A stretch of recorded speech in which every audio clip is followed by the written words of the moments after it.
Hello, welcome everyone. Oh dear, hold on, I just realized.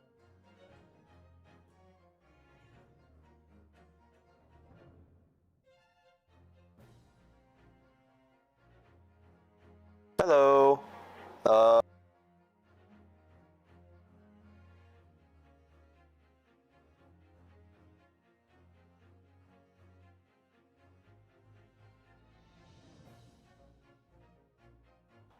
Hello, there we go. Hi there, hi there. Let's see if you get further than me. We'll see, Fran. Hello, Moonu. Love you, stream as whole. It's entertaining. Oh, thank you. Greatly appreciate it. Now I have to doubt that. I must doubt that real quickly. What proof do you have that is true? You said a swear word. Did I say a swear word? I second that. I must doubt that as well, friend. Do you have proof behind that? Now also, since we're playing a detective game, you guys know what this means, right? You guys should know what this means now that we're playing a detective game. Asshole? Yes, asshole. You asshole. Is it lagging? Maybe it is lagging. I think there's something going on. I have a feeling that there might be something that's causing a lag right now. Hold on, let me see if I can find out. Let me do a real quick check. It might be something downloading also without me knowing. I have a feeling that it might be something downloading because most of the time whenever you most of the time when you just log onto your computer, you don't know if Steam or Epic is going to be like downloading something or like any of the other game launchers, you know. Hold on, let me log into my Discord. Loaded. It loaded? Are we good? Are we good? Hello? It's not laggy here and I have shitty internet. No, I have no Wi-Fi, I only data right now. I see. Understandable. I mean, if it's good, we're good then. Just wanted to confirm that everything's all Gucci.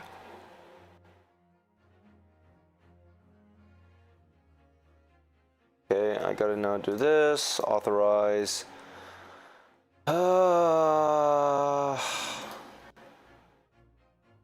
I wonder if the place I'm at cuts the internet off at certain times because people aren't always that. You know, that also makes sense. Like people trying to like cut costs with the internet and everything like that. So that also seems fair that they would do that. Anyways, I'm gonna go ahead and change real quick. Hold on. I should have done this beforehand. I realized I don't know where I left my stuff at, which is bad. That's a bad sign already.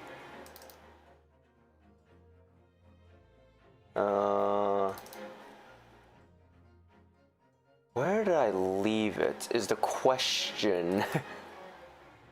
Because now I don't remember why I did leave where I left anything.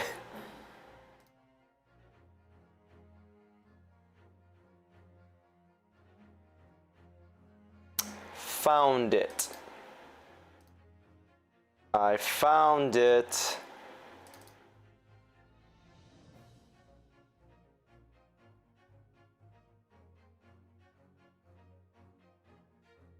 Alright, we're back. We're back with this. Hello, I am back. God, I can't remember. When was the last time I played? Oh yeah, I used this on Judgment. I forgot. Yeah, this is like so long ago.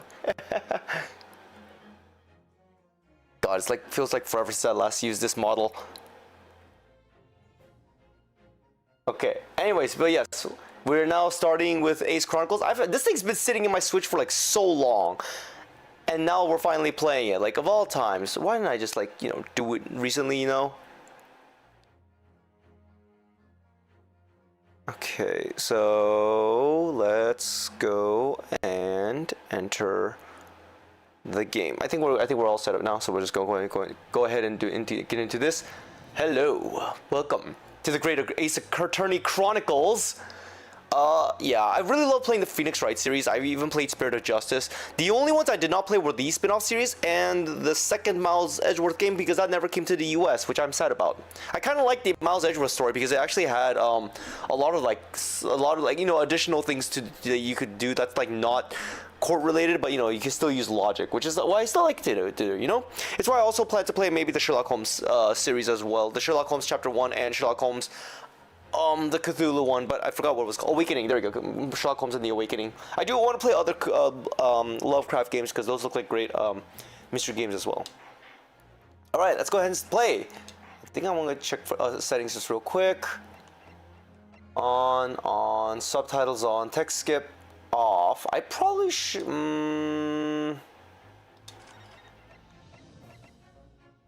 Next dialogue is displayed in autoplay and story mode. You know what? 1 second probably will be fine enough, honestly.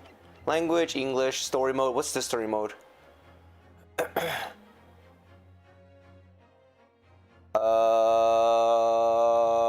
Oh, I don't press any button.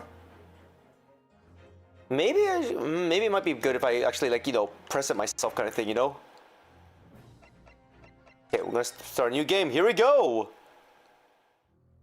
Wow, look at this. It's Japan, guys. The Empire of Japan. After opening its doors, a push for cultural transformation brought great waves of Western influence to this far eastern island nation. The revolution washed over the land, making life in the capital exciting and unsettling. It was a period of great change, and some was swept away by the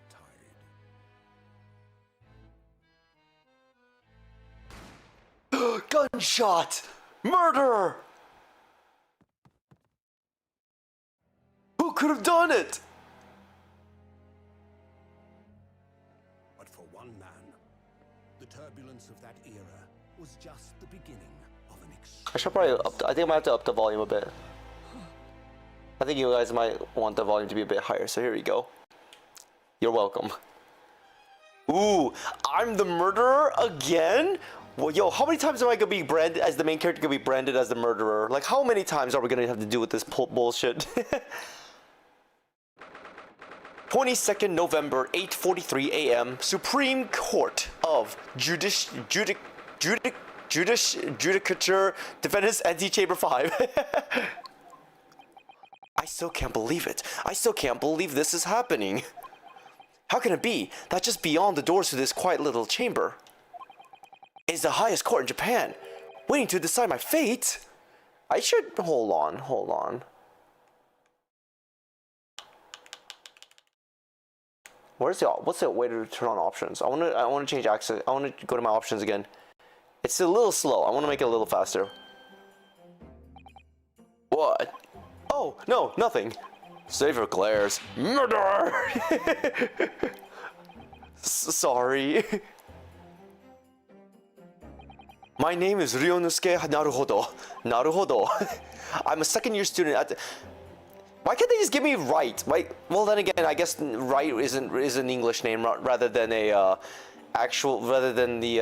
whereas in this time period it'd be strange to have an English name as an Asian person. I'm a second-year student at the Imperial Yume University. 3 days ago, I somehow found myself in the middle of a horrifying incident. Let me lower down the volume. I think I'm a little too loud on my speakers. And now, here I am, awaiting my trial. That's enough! He's not obliged to listen to such abuse, officer. And who are you?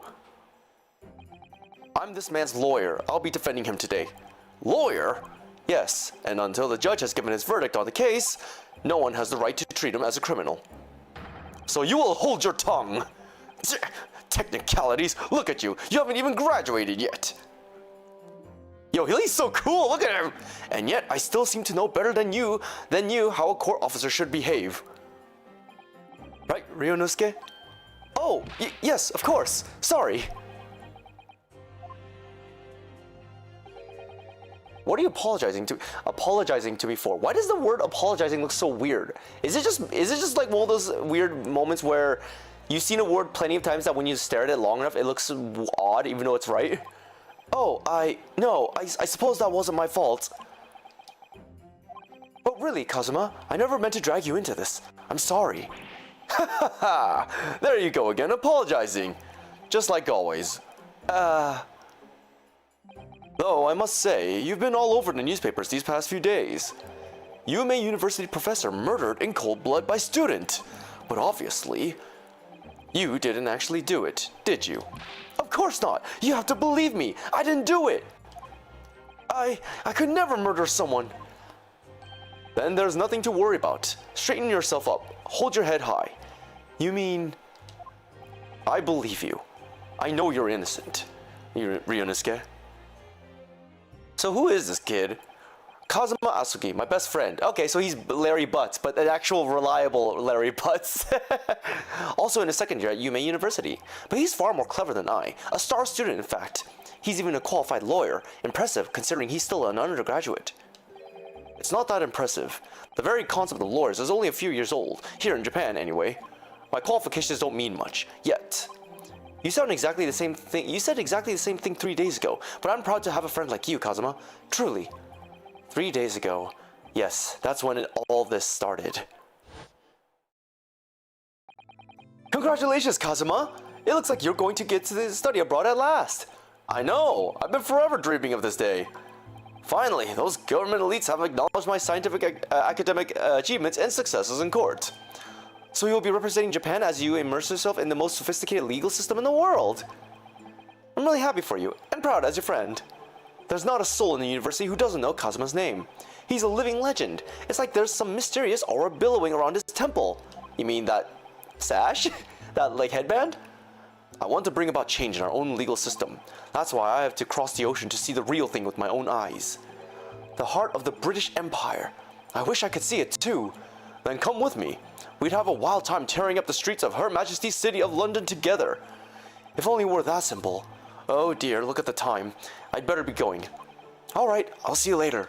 I think I'll stay and enjoy this place a while longer. Good idea. After all, it's not every day you get to visit a high-class Western restaurant like this. See you in English class tomorrow then. Partner? Aibo?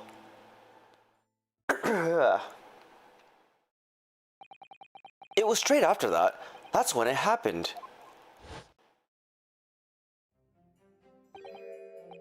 Asuki, may I have a word? Who is that speaking? I don't know who it is. Oh, it's an old man. Okay. Or woman? I don't know who was it's him. Professor, I didn't know you were coming. Well, this case has personal significance to me, but never mind that for now. Asuki, you should go immediately to the judge's chambers. To His Excellency's chambers? Why? He was looking for you before. You advocating for the defense in this trial was a sudden decision. It seems there may be some confusion about procedures today as a result. Who is this man? I feel as though I've seen him at university before. I see. I'll go at once then. I shall accompany you. Alright then, Ryunosuke. I'll see you in the courtroom. Yes, thanks, Kazuma. Why can I check now? Is it lagging that badly? I guess it was internet really bad, I guess. But welcome back. I remember this case. I don't know anything about this case.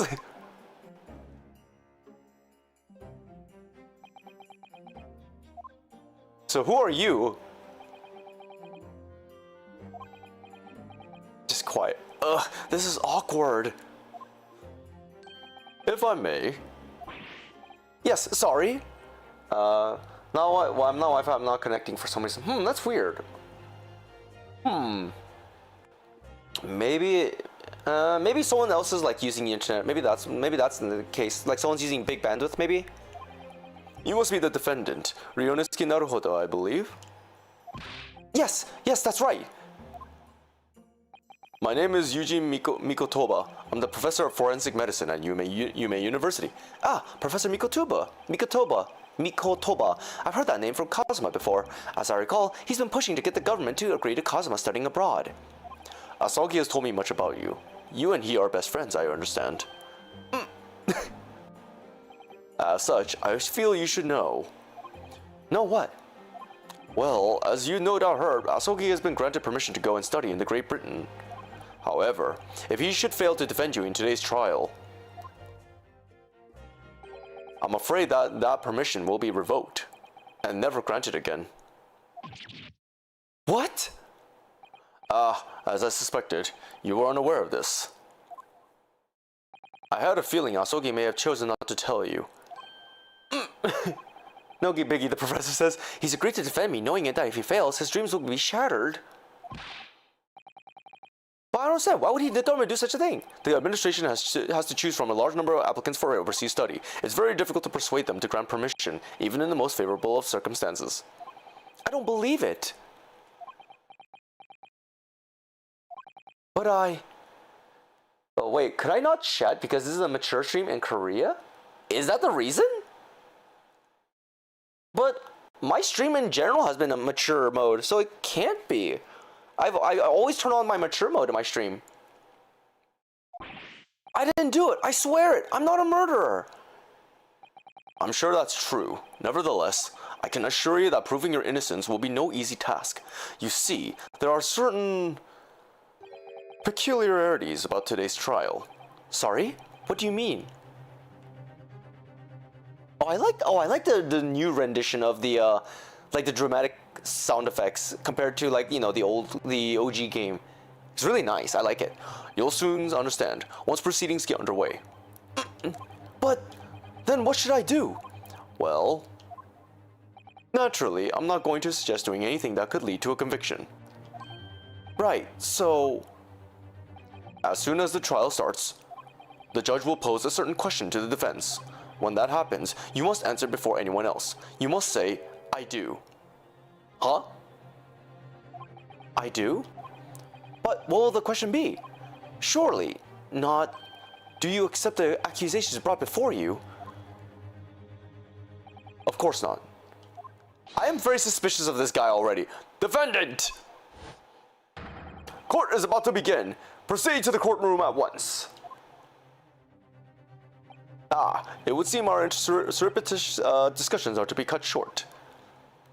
So allow me to summarize. Kazuma Asogi must not be the defense lawyer in this trial. Of course, as the defendant, the final decision is yours. What are you waiting for? Do you want to be found guilty for failing to appear? He's about to be a good professor, Lazy. What's there to be sus about? I'm already sussing everyone. That bailiff is sus. Naruhodo is sus. He's sus. Your best friend is sus. That woman is sus. That painting looks sus. Everything looks sus. This is it. If this trial goes badly, Kazuma's dream of studying abroad are over. And what's more, I'll be found guilty of murder. And so, with absolutely no idea of what lay ahead, I embarked on that unforgettable trial. I thought it was just a narrator. My one and only chance of proving my innocence. The trial that would decide my destiny.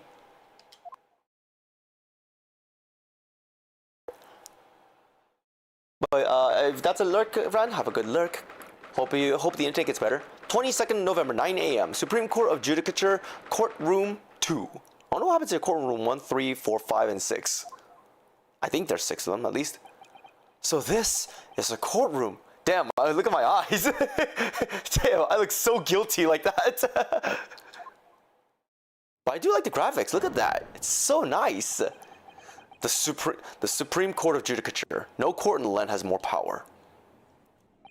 I don't much like the look of those people sitting in the public gallery.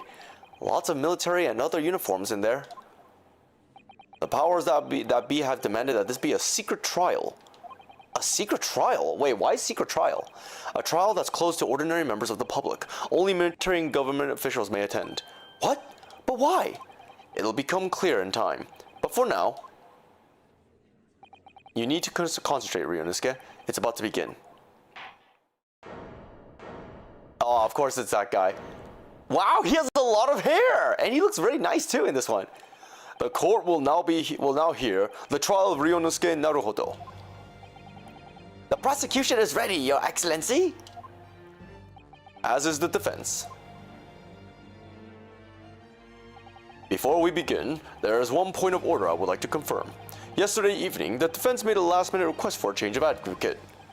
That's correct, Your Excellency. I made the request myself.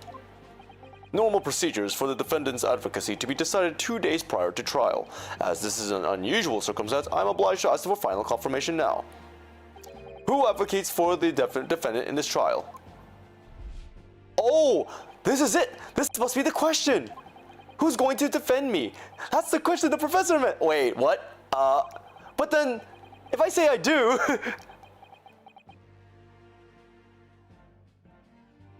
Oh, then we're basically assuring my friend gets to go overseas and I'm the one defending then, right? I need to answer quickly! What should I do? Wait and see. Wait, is it just younger because people didn't live that long back then? Maybe? You know what? You might be onto something, friend. You know what? You might be right. Wait. I mean, technically, the main character is me. What if I wait and see? What happens if that happens? I'm actually kind of curious. Oh, but I didn't save. Oh man, I'm gonna have to go through the whole thing again, don't I? Let's see. Wait and see. Naruhodo's getting married. Kazuma's the lawyer. I can't defend myself. If I said I do, it would be tantamount to lying. And I've been accused of murder, for goodness sakes. This is no time for lies. I like how the pitch keeps going higher and higher. I do? Oh, you're right. That is a marriage proposal thing. Try to stop fidgeting, Ryunosuke. It's distracting. But if I don't say I'll defend myself now, things could end very badly for my friend. Your Excellency, no confirmation is needed.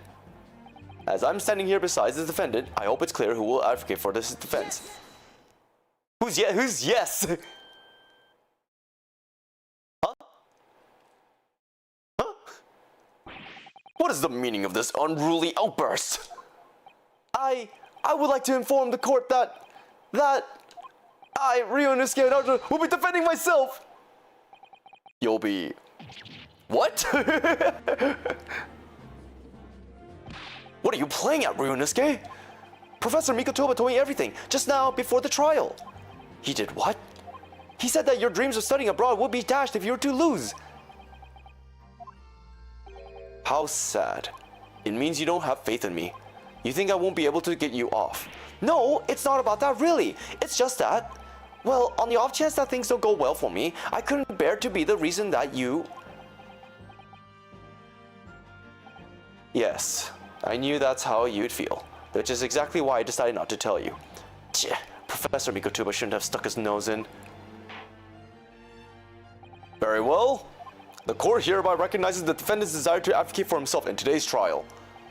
Well, does the accused admit defeat already, renouncing his own counsel? Really? Objection! Ooh, that's a satisfying one. Make no mistake, counsel. This merely shows that the defendant's innocence is so apparent, he's confident he can speak for himself. Isn't that so, Naruhodo-san? Oh, yes, exactly. Exactly what I wasn't thinking. I'm not confident at all. In fact, my mind's a complete blank. I realize you're in charge now, but still, try not to look so bewildered. Well, for a mere university student to be brought before the Supreme Court, you must have perpetrated a most heinous crime indeed. As you are no doubt aware, this is the Supreme Court of Judicature of Japan. Accordingly, the very highest standards of conduct are expected of all present. Do I make myself clear, defendant Naruhodo? Hold on, I'm gonna do something real quick. I'm having fun though. Like, this is actually kind of enjoy. I like it. This is actually quite. This is fun.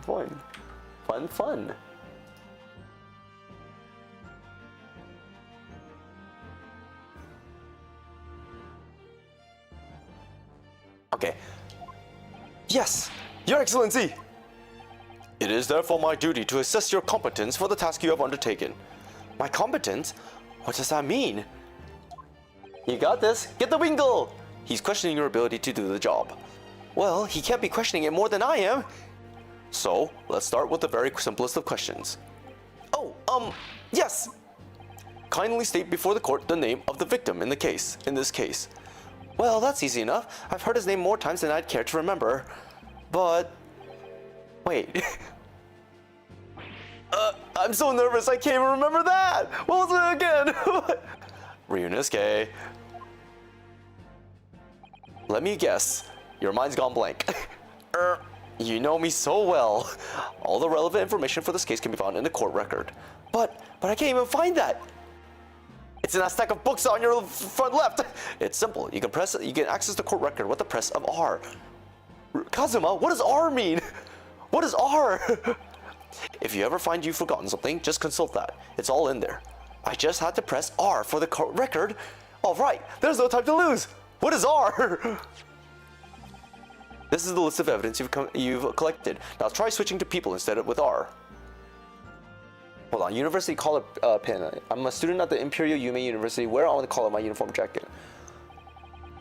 You find details about the victim in here. When you're done, just press B to go back. What's B, Kazuma? Nice, friend. You got the Wingle. So remember, everything to do with the current case can be found in the court record. I'll show you what's are. What do you mean by that, friend? Now, you better not keep His Excellency waiting any longer. Go on. Find the victim in the people section of the court record. Then press X to present. Try it now. It's him! No, I'm kidding. John H. Wilson. Wilson?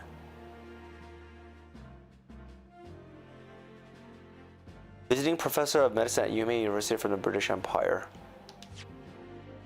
That's why. I'm thinking Xbox controller right now. Yes! Yes! Actually, no. Wait, what do you mean by that? No. What do you mean by that?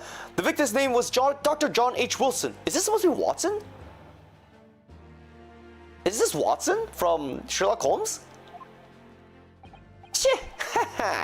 Well, at least you can remember the name of an esteemed member of your own university. Dr. Wilson was a visiting professor from England, invited to UMA University 3 years ago. Indeed, which is the reason why this case has such profound implications.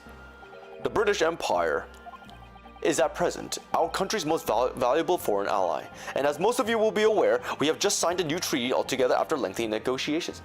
Man, Sherlock, no Herlock, oh, that's right, Herlock. Yeah, his name is Herlock Sholmes or something like that. There can't be anyone else who hasn't heard of the Anglo-Japanese Treaty of Friendship and Navigation. And yet, despite these delicate circumstances, the blood of an Englishman has been spilt on our soil. You two are both undergraduates at the Imperial UMA University, are you not? Murdering a professor from the very institution that provides your education. Have you no honor? But I didn't do it. The case is coming under great scrutiny from our allies on the other side of the world. The court therefore wishes for a speedy resolution to this matter. Humph. In other words, our feeble government is scared of upsetting England's policymakers. And you're a convenient and expendable scapegoat to blame for this crime. So that's why this trial has these unusual peculiarities, is it? Exactly. Our government needs to convict someone as quickly as possible. All because the victim was an Englishman. Yes, Dr. Wilson was an Englishman. I feel like he's supposed to be a reference to Watson. Like, you know how Sherlock Holmes is a parody of Sherlock Holmes? I feel like this Wilson is supposed to be Watson as a parody, but it could, maybe we might actually see Watson at the time. I don't know when. But nationalities and treaties won't make any difference for me here. The fact is, I was there at the scene of the crime. Oh dear, look at the time. I better be going. Alright, I'll see you later. I think I'll stay and enjoy this place a little longer. No, they wanted to just kill Watson off already? Lamau. I mean, if you watched Lupin III, where Sherlock Holmes actually appears, Watson is dead. He was already dead by the time Lupin visits London. So that's what happens in Lupin III. I think it was one of the more recent seasons. Yeah, it was a recent season, yeah. So Watson's dead. Sherlock Holmes is like still doing his like thingamajig, but like, you know, like doing small cases this time though. So yeah. I wouldn't be surprised, honestly. Good idea. After all, it's not very likely you get to visit a high-class Western restaurant like this. See you in English class tomorrow, then, partner. The British Empire. Wow, it's incredible to think. Lupin III. How is he in it? Rip. Oh, I think it's a great series. It has like a good amount of comedy, lots of good fillers, and like it has, so it's like almost a 2-season thing. First half of like the whole series is like, you know, just like, oh, a one-off like heist of like doing something, maybe one episode related to the main story, and then suddenly at the near the ending, there's a major plot that happens that then Lupin tries to save or stop, and you know, all that kind of stuff. And in the more recent one, they have Lupin. He meets with Sherlock Holmes. Apparently, they both had a in-between meeting with each other in the past. There's another anime series that actually just this season that ended that also had Sherlock and Lupin meet also, but it's another detective series. I actually like it. It's called Undead Murder Farce, which is I think it's a really good like murder mystery for supernatural series. It also involves like Moriarty, what's his name, Frankenstein, the vampire, werewolves, a lot of the like mythological like beings and heroes and stuff like that. Yeah, I think it's great. Wait, I've seen that man at university. I'm sure he's a visiting professor from Great Britain. What, Lamau? It's great. No, I think it's a great anime. People should watch it. Undead Murder Farce. It's literally about it's a mystery. It's mystery solving, but with not like super like compared to like Bakemonogatari, which is like supernatural Asian oddities and beings. It's all about all like fictional characters and creatures all brought together in one universe. It's very, very good. I think if you love mystery, that's a great one. I think you will love it. I don't know how his name. I don't know his name, but still, I should go and say hello. So I went over to the professor's lab table. I should make this faster. And introduce myself to Dr. Wilson. Now then, let me propose my next question to you, Defendant Naruhodo. Is there... Okay, there it is. Hold on. Let me...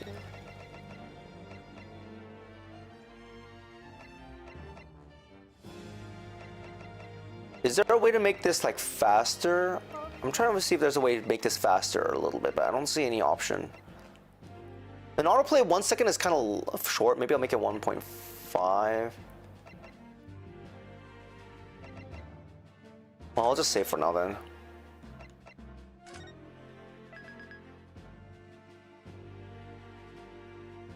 Wait time maybe? Oh no, it's just I want the speed of the text to like show up on the bottom bar like faster. That's all. I don't think any of those options were right. Now then, let me pose my next question to you, Defendant Naruhodo. Yes, Your Excellency. How did this professor of medicine, Dr. John H. Wilson, lose his life? State before the court the cause of death. The cause of death. Well, obviously that was Ryunosuke. Remember that in court, every assertion must be backed up by evidence. By evidence? But how? A or B? He's not giving me time! Post-mortem report, I guess it would be this. Yes! Yes! Well... So A does not do anything, B does nothing as well. According to this document, the victim suffered a hemorrhagic death due to gunshot trauma. Wow, I actually love his paper shuffling. Learn to read, you imbecile! That's the post-mortem report, I take it? Sorry, yes, that's right. That's the post-mortem report. In the West, a doctor dissects corpses to identify the cause of death in an autopsy. You know, I kind of wish they told us this in the OG game, because I don't think they even explain what a post-mortem report is. But here in Japan, a police officer merely inspects the body and draws conclusion that way. Oh, I see. As long as I'm not going to be tested on any of this later. This is the so-called photographic print of the scene of the crime. You can clearly discern the scorch marks around the bullet hole produced by the powder explosion. Oh, so it was like a close-range shot then. In other words, we should assume that the victim was shot at close range. Thank you, counsel. The court will accept this modern scientific evidence into the record. The photographic print of the victim has been entered into the court record. Hello, Boston Dominus. Welcome, welcome. How you doing? Welcome, welcome. We are now in court. I will have to scrutinize and doubt your the reason why you are here. Hello, hello. What is your state? What is your reason being here? And please be true. Otherwise, you will need evidence to back up your reason. So that's a photographic print. Well, that's something I've never seen before. It's clearly superior to a drawing. The detail is incredible. Very well. I am satisfied with your answers. Let us start the trial. For a moment, I thought he was gonna do the the Dark Souls praise the sun emote. Certainly, Your Excellency. So, without further ado, in order to better apprise the court with the facts of the case, the prosecution hereby calls its first witness, who was there at the scene of the crime when it happened. We're just here to eat peanuts and throw raw fruit at you, lazy. Why? Why? How dare you? I must doubt that claim right away. So this is it then. I think I may have worked out what the professor had in mind. The professor? You mean Dr. Mikotoba? Yes, clearly you're the defense lawyer today, not me, but that doesn't mean... Well, I can still act as your assistant. Ah, of course! When he was speaking with me before, he simply said, Kazuma Asugi must not be the defense lawyer in this trial. He really has been sticking his oar in, hasn't he? Maybe, but any help you can give me would be greatly appreciated, Kazuma. Well, my first piece of advice is rein in that crazy look of bewilderment and control the cold sweats. Only if you rein in that crazy headband and control the cold stares first. Alright, it is time. Let's go. Who are you? Witness, state your name and occupation for the court, please. Of course, my name is Satoru Hosonaga. I'm the head waiter at the Western-style restaurant called Le Carnival. Why does that sound familiar? Oh, so the timer, this is the PCG, Pokemon community game. It's for Twitch side of things. So if you want to actually participate, you're gonna have to go to twitch.tv to actually do it. Lots of streams do this thing with that where a Pokemon will appear every 15 minutes. And when the timer hits 0, a Pokemon will appear. Then you could try catching the Pokemon, and you know, you could try leveling up, take it to battles, or exchange it for quests and dailies that come by every day for the viewers. There's also an extension if you go to my Twitch as well, or any other Twitches. It's a global server where, so if you go to any other channels that has this system as well, you still have your same Pokemon, and you can still meet new people as well who are also still doing it, and they also will have timers in their chat too. You'll see if you actually go to my Twitch. Are you alright? You seem to be coughing up some, No, the timer's just a countdown until Lazy changes his pipe. Oh, yes, you're right. Yes, my pipe. Yes, this pipe's getting a little... it's getting a little dusty with all the ashes. I probably should... I should change it out every 15 minutes. You're right, Fran. Why is he coughing, though? It's a regular occurrence. It really doesn't bother me. Well, it really should. As everyone knows, the capital southeastern quarter was developed for foreign visitors some years ago. It's become a very fashionable district now, full of hotels to accommodate overseas guests. The grim crime occurred in one of the district's so-called restaurants, an occidental eatery? Is that a term? I've never heard that term before. An occidental eatery 3 days ago. Hold on, occidental. Wait, what does that word mean? Hold on, occidental. For a moment, I thought that said oxy and then dental, like, you know, teeth. Occidental, relating to countries of the West. Oh, really? That's actually a term? Relating to the countries of the West. An Asian challenge to Occidental dominance. Or he was gently apologetic when confronted by an angry Occidental, a native or an inhabitant of the West. Watching a Ace Attorney stream and playing Yu-Gi-Oh! Double Enemy Night for me. Hell yeah! It's time to duel in this court of justice. Hope you enjoy the double animes. Understood. Hosonaga-san, will you kindly tell the court everything you can about the incident? At once, sir. And no petty interjections from the aspiring lawyer boy, please. Perspirating maybe, but aspiring? It was just after 2 p.m. on the day in question. We have few diners at the time of day. The lunchtime rush was over, and there were only 3 tables still occupied. That fits in with my memory of it too. There was hardly anyone else in the place. But 3 though. Hold on, who's at the third one? It was when I was in the kitchen putting away crockery and cutlery. A gunshot rang out, so I hurried out to the dining area to see what had happened. I found the victim, an English gentleman, slumped in his chair, and standing immediately beside him, gun in hand, was the accused university student. Yes!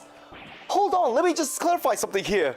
While I did pick up a gun that I found lying on the floor beside the professor, I didn't shoot him.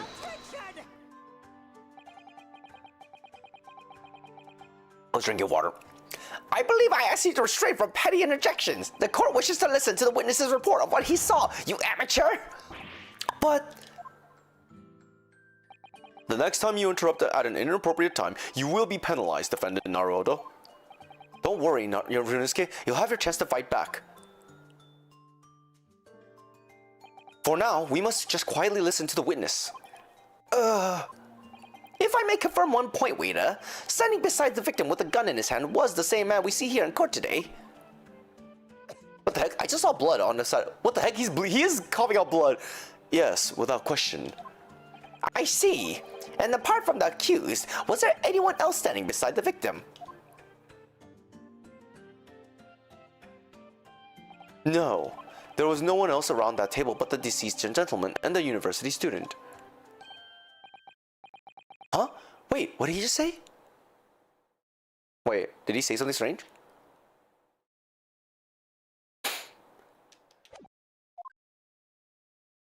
There was no one else around that table. What's the matter, Ryunosuke? That's just not right. When I went over to Dr. Wilson to say hello, there was a woman sitting opposite of him at his table. Really? And that's not something the waiter could have missed. I've been warned about interjecting, but still, what should I do? Interject! Yes! Just a moment, please! Dr. Wilson wasn't alone that day! I'm sure of it! There was a lady sitting with him at the same table! Dear me, what are we going to do with you? With your blatant disregard for court proceedings, I'm beginning to wonder if you're not a fraud. Could it be that the accused, this Mia student, is not a real lawyer after all? But I'm sure of what I saw! Wasanaga-san, is there any chance you're mistaken? Perhaps your memory of events is hazy? No, the deceased gentleman came to dine alone. I don't believe it! I actually have a rough plan with the restaurant as it was that day. Gaslight gatekeep girl boss. Damn. Please, have a look if you'd like to. Let me see. A sketch of the establishment's layout drawn by yourself, I presume. Who's gaslighting who? What if I'm gaslighting myself? That's right. I'm afraid I used the lap back of my business card. It was a turbulent situation. However, as you can see, the gentleman in question was seated alone. Well, you're clearly a very conscientious waiter.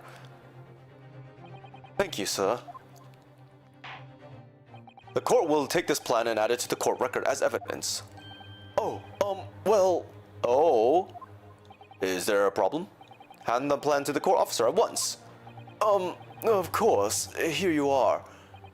What was that about? He's been completely calm and collected until now.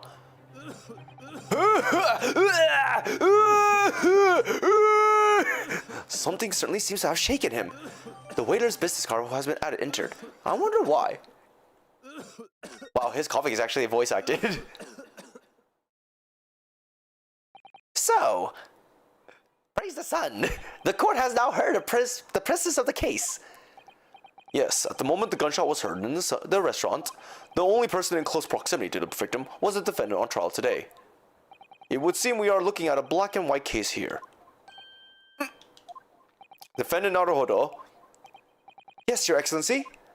If you admit your guilt at this stage, the court is willing to look mercifully upon you. In other words, you may have some small reprieve in terms of your inevitable punishment.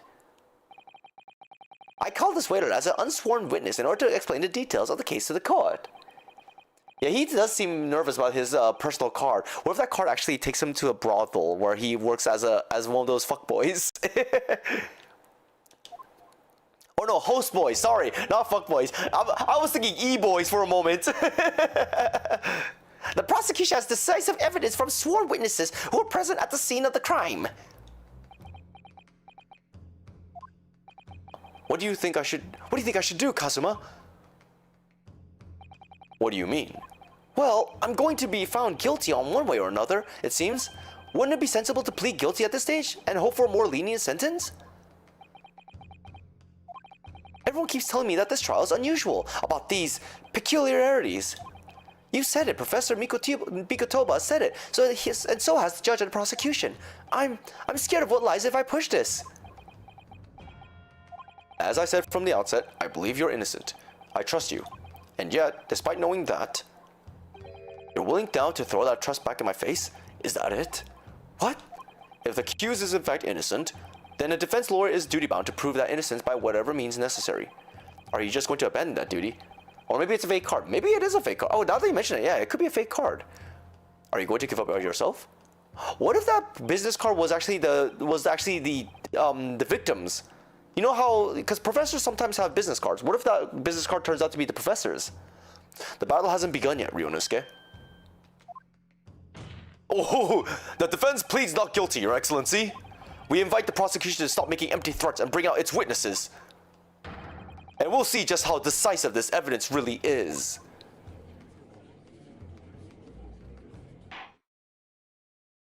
Indeed. Prosecutor Ashi, please continue with proceedings. Tish, where you were warned, the young can be so reckless. You know, many call me a saint, but I can be a devil when I want to be. In a few short moments from now, that dumbstruck young mouth of yours will be silenced forever. The prosecution calls its next witnesses. Very well. Officer, bring forth the witnesses at once.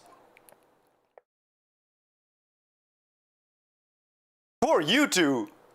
Oh yeah, they were also at the, they were also there. I remember just vaguely at the cutscene. Witnesses, kindly state your names and occupations for the court. Yes, sir. The Great Nippon Imperial Army Sergeant Ace Nosa, reporting for duty, sir. Myself, I find employ as a purveyor of fine articles of antiquity from the efflorescence of our nation, Nippon. Can you guys just stop saying Nippon? For God's sake, stop saying Nippon. That's so... Just say Japan! And conduct my trade from Rasute, a humble premises in the 2nd District, Kyorekuta, at your service. An antique dealer and a soldier. What an unusual pairing. Both of these gentlemen were present at the restaurant on the day in question. They must be the diners at the other table that the waiter mentioned. Myself, I habitually take tea of the most exquisite aroma, and at the establishment in question, always post-noon. And not infrequently, converse with interested parties interested regarding the curios in which I make my business. I can't understand a word that old man is saying. He's an antique dealer, and it sounds like he's a regular at La Carnival. He seeks out potential customers who may have an interest in antiques and tries to sell his wares to them. He obviously targets La Carnival because it's a high-class restaurant with rich clientele. Right, I see. Although, to be honest, that sergeant looks more like he'd be a seller rather than a buyer. Now, you both witnessed the precise moment of this most atrocious incident. Is that correct? Affirmative! The enemy unit was seen attacking the foreigner in what can only be described as an act of war, sir. It was that black uniformed rogue infantryman over there who unloaded his firearms, sir. This man's as impossible to understand as the other. But I'm almost sure I heard a strange noise during that last thing he said. Wait, what did he say? So this is the decisive evidence the prosecution was threatening. I want a fat steak now. Yo, a steak sounds good, but I had a double cheeseburger just at lunch, and I'm full as hell right now. The soldier is claiming that he actually saw the precise moment you shot the victim dead. Yes. Well, are you starting to feel uncomfortable? If I'm honest, I was feeling uncomfortable from the start. Now, the court will hear your formal testimony, please. You will state everything you saw at the precise moment that the incident occurred. Yes, sir. Yes, sir. Standing by, ready to report, sir. Unsavory memories of a most acerbic afternoon. I probably should get water. I'm like running low right now. I'll be right back, guys. Let me get water. Yeah. Oh god, my legs hurt. Oh, I went to the gym and my legs are in pain. I'll be right back, guys. Wait for me!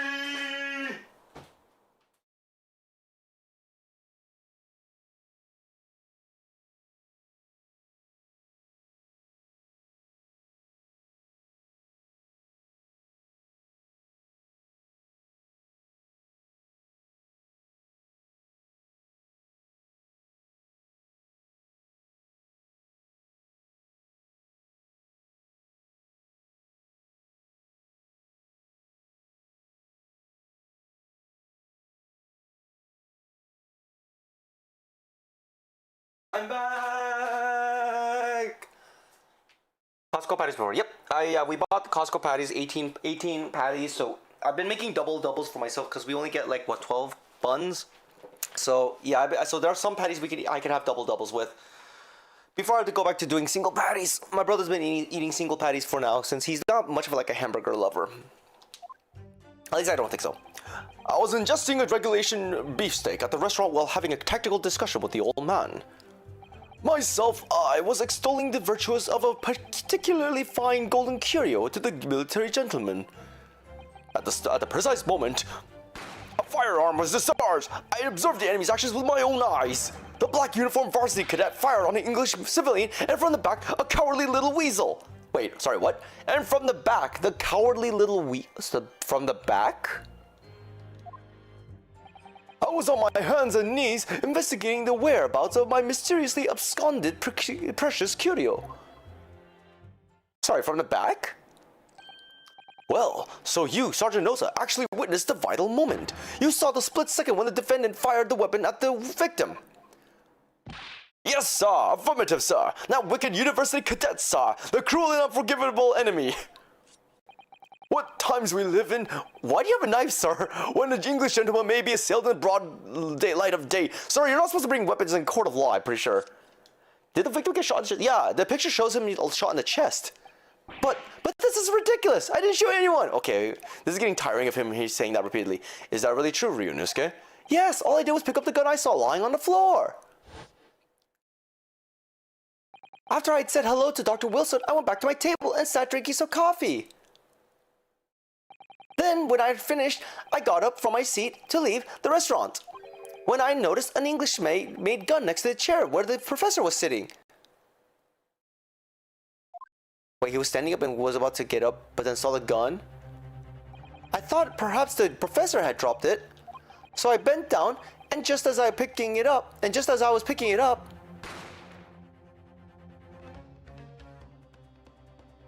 well, if that's the truth, there is obviously a criminal on the scene somewhere. And somewhere in these two witnesses' testimonies, there's a clue as to who that criminal was. There is? Ryunosuke, you must exercise your right to cross-examine the witnesses. Cross-examine? Do it now! As we have heard, Your Excellency, there is no room for doubt in the testimony of these witnesses. The defendant is clearly guilty. It is time to bring this despicable student to justice. Certainly, the testimony of the court has just heard eliminates any vestige of doubt. Therefore, it is my grave duty to declare the verdict of this trial. Yes. Why do you say yes? I just love how he just simply raises his hand. What in the name of the Emperor is the meaning of this outburst? The defense demands this right to a cross-examination. Dun, dun, dun. Dear me, let me guess. The Hachimaki Bad Boy next door told me to do it. How pathetic. Huh? How did he know? The prosecution objects. This is a clear waste of time. The defendant obviously has no experience. How could he possibly carry out a cross-examination? The defense is asserting its right to a cross-examination. Whether or not you think he's capable of it is irrelevant. Sorry, I keep changing voices for Kazuma because I'm trying to figure out his voice right now. Kazuma is so commanding. Very well. Let the defense conduct a cross-examination of the witnesses. Alright, this is where the battle really begins, Ryunosuke. But I don't even know what I have to do in a cross-examination. Isn't it obvious? You have to expose the lies in the witnesses' statements. How? You didn't fire the gun, which means that what the soldier said has to be a lie. Well, yes, but it's just a case of proving it, and the key to doing that is evidence. Right, evidence. All you need to do is present some decisive and indisputable evidence that proves the witness is lying. Now, let's go, Ryunosuke. Don't let them beat you. the wimpy slap on the table. Yeah, he just double takes on his own hand. Alright then, it's all or nothing. Literally him slapping the table was like a wimpy slap sound effect. I was ingesting a regulation beef while having a tactical discussion with the old man, okay? Myself, I was extolling the virtues of a particularly fine golden curio. Yes. I'm curious about this golden curio. I have no idea what you're talking about! A koban, boy! A koban? You mean an old Edo coin? The day prior to the incident, a treasure of exceptional value from the Hoei period entered my possession. I took myself to the restaurant the following day, with said item secreted in my bosom pocket, in the hope of an affluent cognoscent appraised of its indisputable value being present. So, you're hoping to sell your Koban coin to Sergeant Nosa, whom you met at the restaurant? Yes, it's quite clear where you're going with this, boy. You were about to assert that the penniless soldier would have no hopes of purchasing a precious Koban. Isn't that so? Well... You little upstart cadet! You want to add disrespecting a superior officer to your list of crimes, do you? Blatant insubordination! Is it not supposed to be insubordination? No, I didn't say anything. Although penniless might be just the word I was looking for. In any case, the hour was already advanced beyond that of the midday luncheon. There remained precious few present with whom I could engage in discourse about matters of business. The gentleman beside me, who was grappling with his braised veal at the time, was my sole prospect. I see. Wow, I got an achievement. Prime Presser. I didn't know they added achievements. At the precise moment a firearm was discharged, I observed the enemy's actions with my own eyes. No surprise? Why did he not do anything then if he saw it? So, you're saying that you actually saw me at that time? Affirmative, I saw you. Laughing, cackling like a madman you trained to barrel your gun on an English civilian. Wait, I'm sorry, what? But that's impossible. I only... Allow me to confirm just one point, please. What's that, Private? Thinking carefully about the statement you just made, it seems to me that it must have been just after you heard the gunshot that you looked over to the victim's table. And so what if it was? Well, if that really is the case, it would mean that you didn't in fact see the precise moment when the killer actually fired the gun.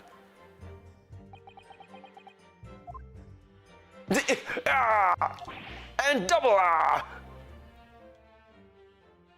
My sixth sense! Sorry? My sixth sense of danger! I picked up on the waves of murderous energy radiating from your foul mind, which means... A split second before you pulled the trigger, I was looking right at you, cadet!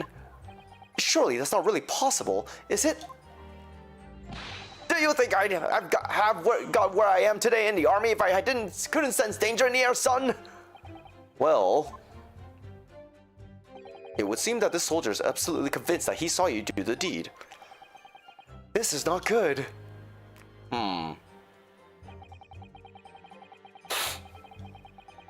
Yeah, this is the questionable part right here about the firing at the back. So this black uniformed university cadet, you're saying that was... I've just had enough of your sauce, cadet. Who else do you see around here in a black uniform, Well, there's someone standing right next to me who fits the description as well, but...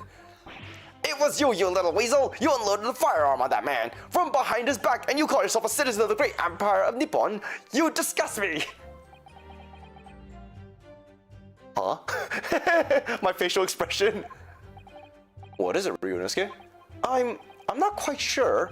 It's something that the sergeant just said, but I can't put my finger on it. Something's playing on my mind. In that case, check back over the details of the evidence you've gathered in the court records. And if you find an inconsistency there with what the witness just said, then don't hold back. Present the evidence to the court. Thrust it in the witness's face and make him choke on it. Damn. Kazuma just be really choking, making people choke on stuff.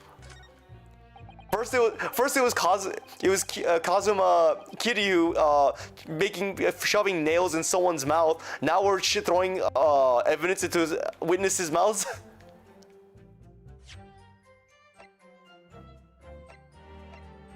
To the chest. Yes.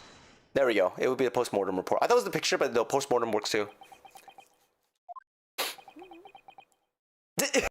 Why is he sweating all of a sudden? And why is everyone just silent now? Oh, I guess Ryunosuke was supposed to do something. What are you playing at, cadet? What is the meaning of this subordination? Thrusting this wad of papers in my mustache? Inconsistency, sir! I mean, yes! Slap. There's a clear inconsistency here.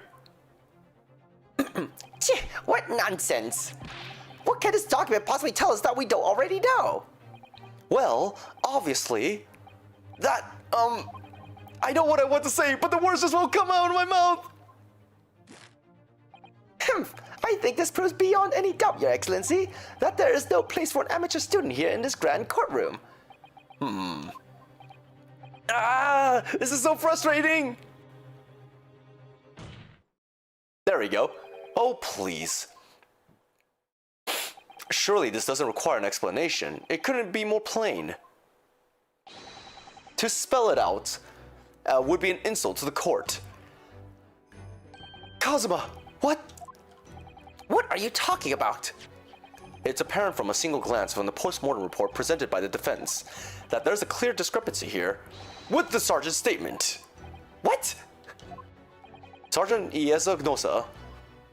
Yes, sir. What, sir? The statement you just made was this. The black uniformed varsity cadet fired on the English civilian, and from the back the cowardly little weasel.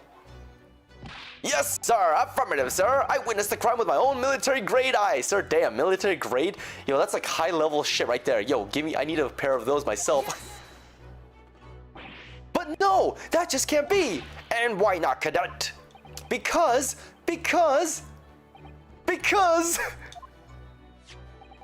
As it is clearly stated in the post-mortem report, fatal hemorrhage from the pectoral ballistic trauma. No exit wound, bullet did not pass to the body. The photographic print of the victim clearly shows the same thing. The victim, Dr. Wilson, died from a bullet wound to the chest. Sergeant, according to your witness's statement, the culprit shot the victim from behind. And that is the obvious discrepancy here. Well, how do you explain it? Oh, wait, what? Well, What the heck? Is he carrying a child with him? What was that? Something just popped up from behind his back, but he pushed it down again. Certainly, there is a clear discrepancy with the facts here. Is he carrying a child? That's what happened? Would you not agree, Sergeant Nosa? yes, sir. At this juncture, that would appear to be indisputable. Oh, that sash he's wearing, the little purple sash thing. He's carrying a child in that. Until the moment I heard the firearm discharge, my eyes were firmly fixed on the delicious La Carnival steak, sir. What? The last testimony the court heard has proven one thing beyond all reasonable doubt. This witness, Sergeant Yasunosa, did not see the defendant firing the gun at all. That's absurd. I think the conclusion we must draw is simple.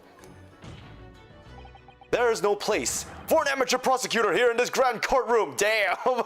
Damn! Instant consistency, seer, awarded. There's been a complete turnabout in the mood of this trial, just from that one discrepancy. So this is what being an ace attorney is all about. Man, you gotta see 100 years down the line. But I definitely saw him. That university cadet there, he was pointing the firearm directly at the victim's back. Yes! But I never fired the gun. All I did was pick it off the floor. And you, old man, you didn't see the moment the victim was shot either. He did say he was picking up something, right? Myself, I have already been quite clear. The gunshot interested me not. It was far too busy on the floor. Too busy on the floor? Sorry, what were you doing? Hunting for the treasure. Treasure? Indeed! The Hohe Koban, my prize! Wow, he literally slammed the face he was looking at into the bench. On each occasion when I would visit that restaurant, it is my habit to place in my bosom pocket a particular trinket of interest from my shop, Rasute, in the hopes of meeting a rich diner who might like to buy it from you. On the day under scrutiny, it was to the military man that I offered my Hohe treasure.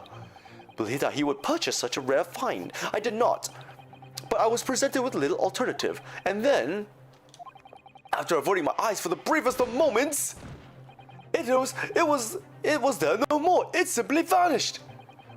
The Koban vanished? hunting around under the table. I was, in case mayhap it had fallen in there. And then it happened. You heard the gunshot, you mean? Indeed I did, but I heeded it not, for I was only concerned with finding my absconded Hoi treasure. Nothing could distract me! Out of interest, did you find a coin in the end? He didn't.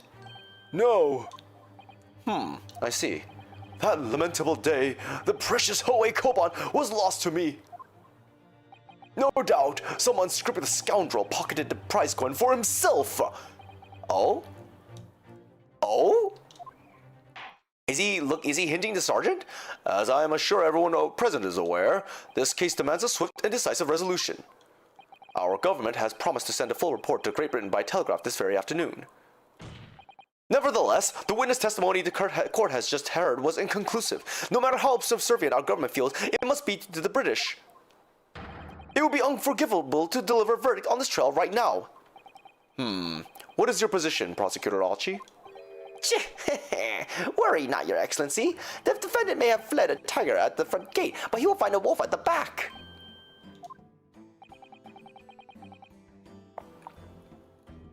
Sorry, drinking water. Eyewitnesses have further testimony to make. Explain. Upon hearing the next statements, it will become abundantly clear that there is only one person who could possibly have committed this despicable crime. The equally despicable defendant, Ryonosuke Naruhodo. What? He really seems to have a despicable opinion of you, doesn't he? Very well, the court invites the witnesses to testify again. You will thoroughly explain the reasoning behind the prosecution's allegations. Is that clear? As clear as Kiriko glass, Your Excellency. Yes, sir, at once, sir. Awaiting signal to testify, sir. Who's protag? Hey, Pippi! So, this guy's the protag. Ryonosuke Naruhodo.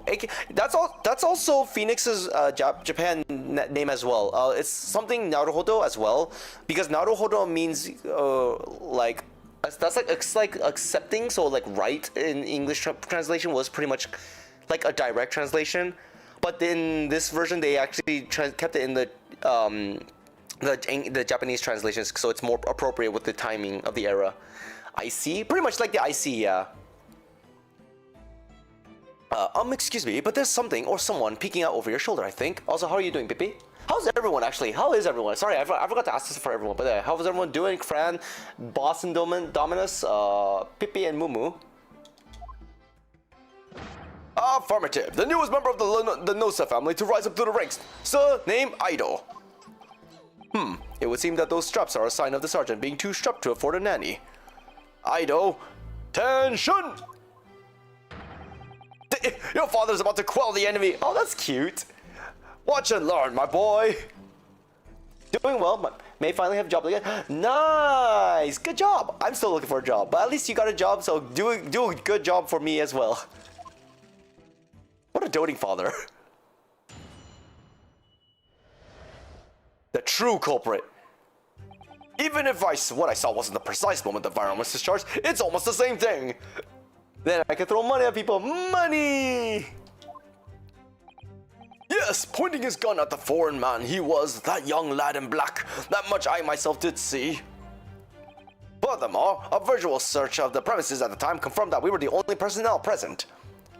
Indeed, alone he was, the Englishman, dining all by himself. Therefore, no one other than the black uniformed cadet could have dispatched the Englishman. Over and out. These testimonies are certainly compelling. Yes! Wait, that's nonsense! The victim, Dr. Wilson, wasn't alone at all! Please, enough of these outbursts already! But there was a young woman at his table! You must have seen her! Everyone there must have seen her! Why are they just looking away? If you call yourself a lawyer, then you will respect the rules of the court and speak accordingly. We are not here to listen to your fantasies. It is evident beyond all reasonable doubt that the victim was alone at the time of the incident. The prosecution has a photographic evidence of this fact. Oh, you do? Is this a photographic print of the scene of the crime, counsel? Indeed, of the table at which the victim was dining, taken by an investigator immediately after the incident. As can plainly be seen, there's only one place set. Certainly, based on the appearance of this print, it would be reasonable to conclude that the victim was not in the company of anyone else. This doesn't make any sense. The court will add this new photographic evidence to the record.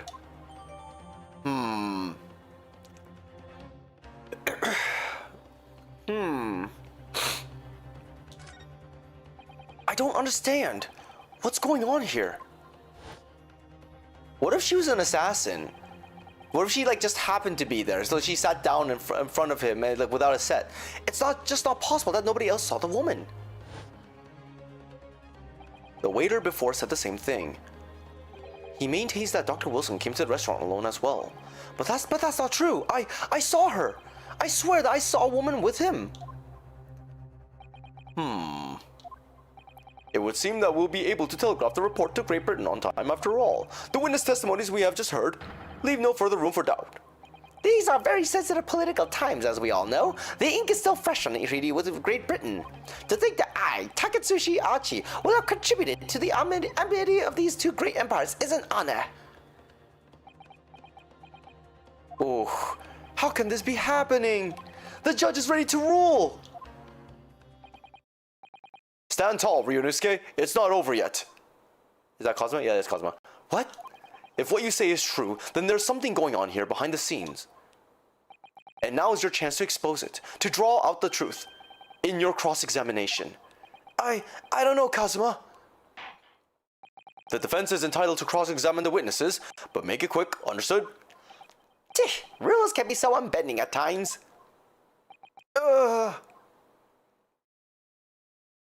Maybe they are Sims? Oh, maybe. You know what? They could be Sims as well. You know what? You might be right. Maybe they are Sims. When it was the precise moment the firearm was discharged, it's almost the same thing. Yes, pointing his gun at the foreign man, he was that young man in black. That much I myself did see. So he was pointing at the foreign man. He saw. I wonder if his testimony is false as well. Furthermore, a visual search of the premises at the time confirmed that we were the only personnel present. Before the waiter comes in. Indeed, alone he was the Englishman dining all by himself. I don't have evidence that can prove that otherwise. There's nothing that could prove that there was anyone else.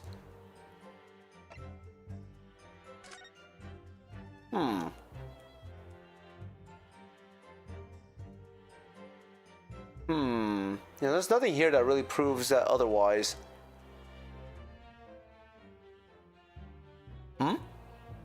Wait a second. How do you eat a steak like that? Wait a second. Wait, that doesn't make sense. Wait, that's not a straight cut. There's a straight cut here, but then there's a round cut bite right there. This won't bite into the steak normally? I think that might be something important later. Oh, fuck, I didn't mean to press that button. Shit, I didn't mean to press the button. Didn't the victim go to the dentist? Did he? I don't think we've learned anything about this. Shit, I actually pressed that button.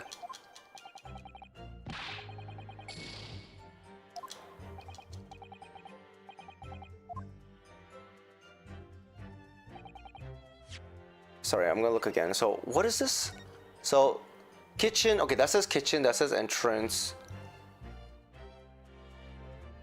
There's something in the back of this card. I can't read that, however. I know how to read hiragana and katakana, but I don't know the third language, which is that one. I can't read that, unfortunately. So that's where he sat.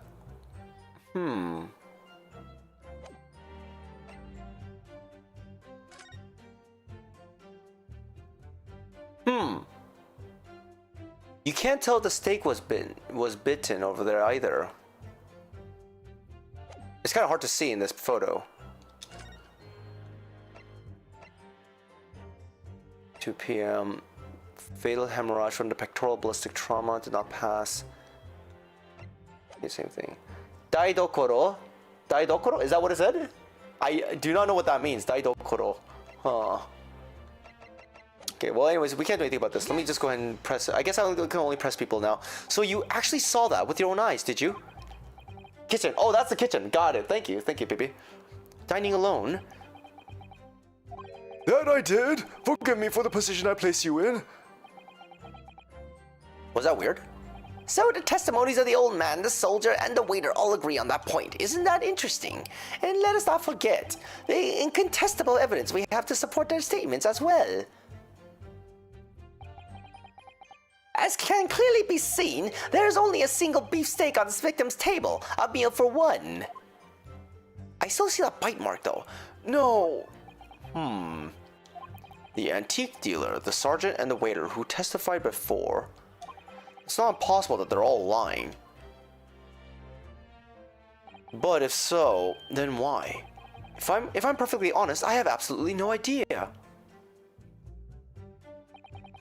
And for no one other than the black arm from you could have dispatched the English over and out. I mean, the waiter could have as well. Yes. I'm just gonna press everything at this point. Why aren't you telling the truth? What did you say, cadet? I clearly remember. There was a woman sitting across the table from the professor. Perhaps one of you might not have noticed. But for both of you to have failed to see the professor's dining companion, it's just not possible. Their silence is ominous as hell. Unfortunately for you, Defendant Naruhodo, it's just not a case of these two witnesses alone. Sorry? The waiter, whose testimony the court heard earlier, clearly stated the same thing. He also said that the victim was alone. That's right. Precisely. In other words, you are the sole proponent of this phantom lady. But if such a woman were indeed present at the scene, the prosecution demands to see proof. And if no such proof exists, the prosecution demands that no further mention of this phantom woman be made. It is a blatant waste of the court's time. There's nothing I can say to that.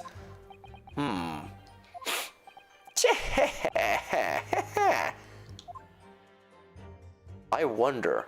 What do you think, Ryunosuke? Okay, I guess this is like I just have to press enough people. What's the matter? I can't find anything. I can't find a clear discrepancy anywhere. I'm done for. I can't win this trial. No. Listen, the first thing to do is calm down. You can't expect witnesses' statements to be full of holes every time. So just take your time and try to tease more information out of them first. What do you mean? You can choose to either press or present against each of the witnesses' statements. If a witness is saying something you're suspicious about, press him on it until with L. With a little luck, you may get more details, which could prove to be crucial. Right, I see. The important point is, there's no sense in holding back. If anything is even slightly jars with you, press the witness on it and press them hard. Alright, I got it. I'll press them like blocks of tofu. The professor wasn't alone in a restaurant. I'm sure of it. And one way or another, this cross-examination is going to prove I'm right. It's time to press them for all they're worth. My fate depends on it.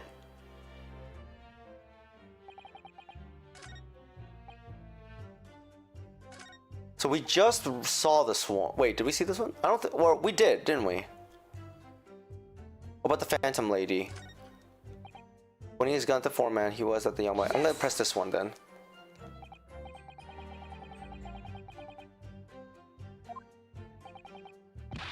Oh, that's only because I picked it up on the floor. Well, obviously, as the culprit, that's the only way you could explain it that way. God, my voice is starting to hurt now from all this speaking.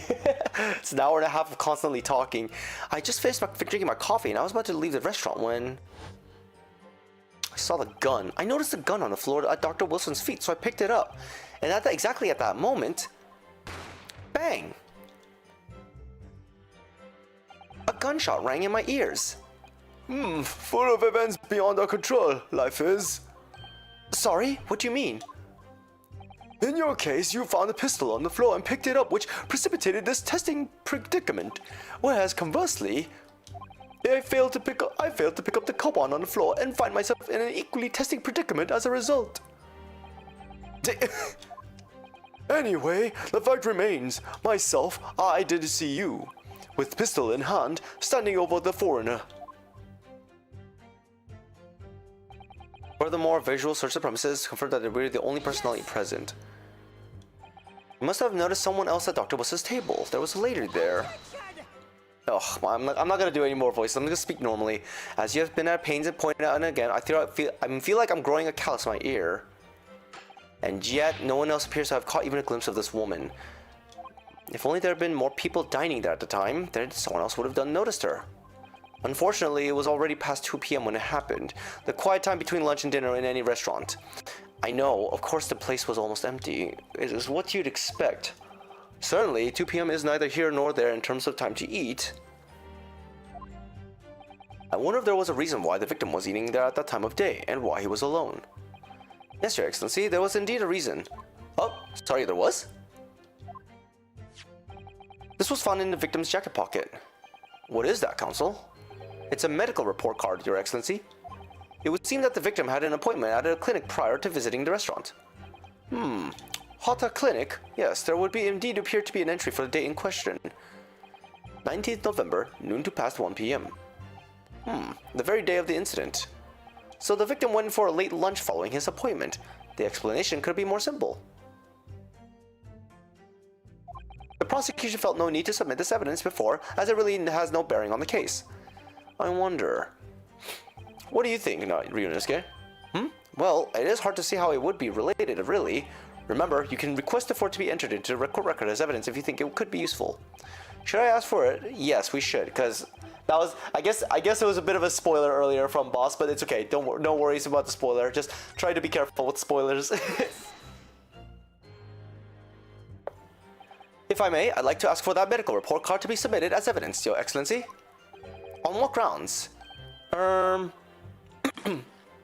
The court has already heard conclusive witnesses' testimony. Additional evidence would have been extraneous, not to mention that the victim's movements prior to his arrival at the restaurant are of no concern. Objection! Whether or not they are concerned is up to us to decide. We have a right to explore all possible avenues. I beg your pardon? You have no authority to refuse a perfectly valid request for the submission of evidence. Very well. The court will grant the defense's request. Cheh! Youngsters these days are forever asserting their rights. It's a most disturbing trend. Officer, kindly add the victim's medical report card to the court record. Medical report card has been entered into the court record. What we need right now is new clues. We have to explore the things from every possible angle, even if they don't seem relevant at first. Right, I hear you. You can conspire to prolong this trial as much as you'd like, but it's the day after the festival already for you. Or perhaps you'd forgotten that these witnesses' testimonies leave no room for doubt. Feel free to reiterate for the accused, Korakuta-san.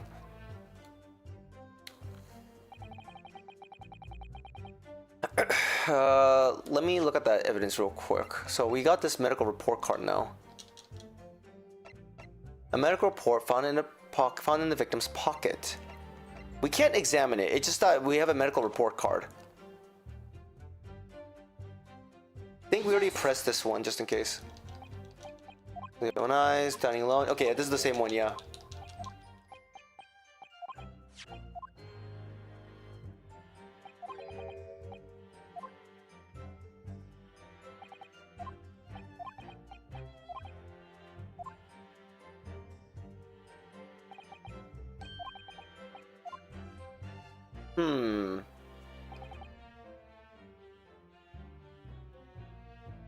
Yes! Okay, so it's the same thing here. Okay, so I have the medical report card.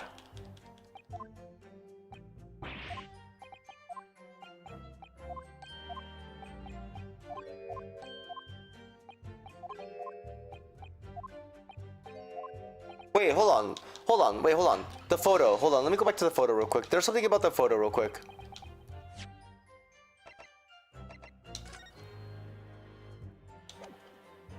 A bottle of carbonated soda and a steak lunch can be seen on the victim's table. That's carbonated soda? I thought that was wine. Like literally over at the bottle.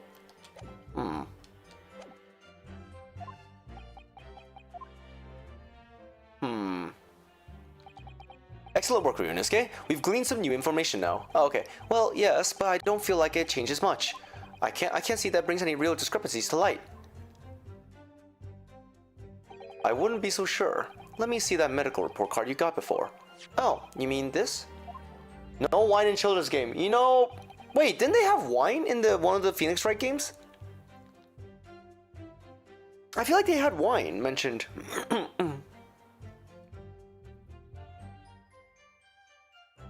At least I thought, but maybe I'm wrong. Yes, this is a brand new piece of evidence, so perhaps we should examine it in a little more detail. How exactly? You'll notice that some pieces of evidence bear a magnifying glass. These are the ones you may examine.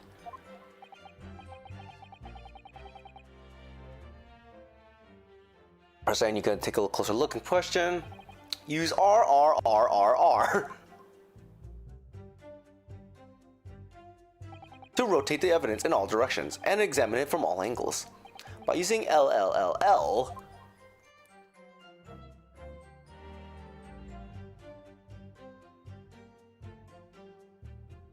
you can move the crosshairs around to hunt for clues that may have been missed before.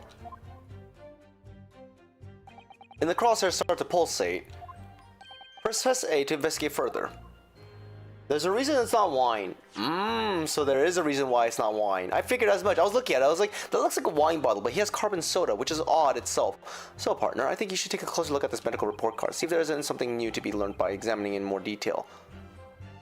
Although that is there's slight connotation to spoiler right there, but it's okay. I will let it slide. Most of the time I'm like okay with like spoilers, but try not to give like major spoilers. Like major spoilers is something I will not forgive. But if it's like minor spoilers, I'll be okay with. But just try. But like I would prefer that people do not give me those minor spoilers. Although most of the times I do forget that people say it's not that, and it turns out I get mad because it's the other way around, and I think I blame people because of that also, which I apologize for. Okay.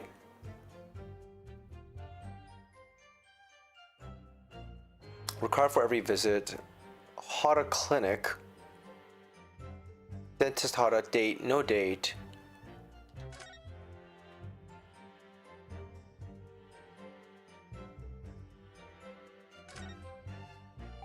Let's have a look.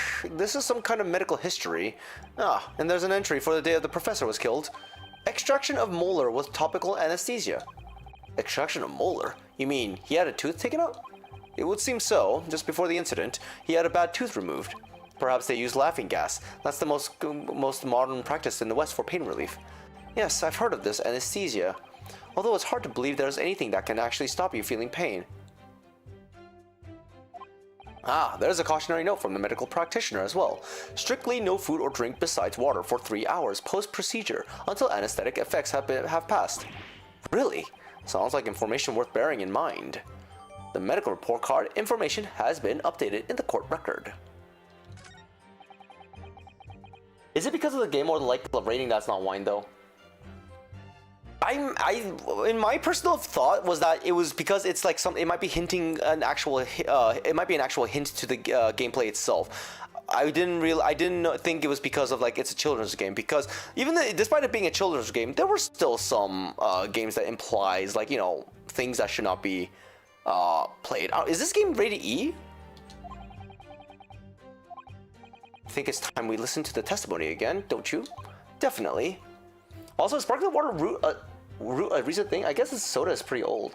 Not a recent thing. Okay.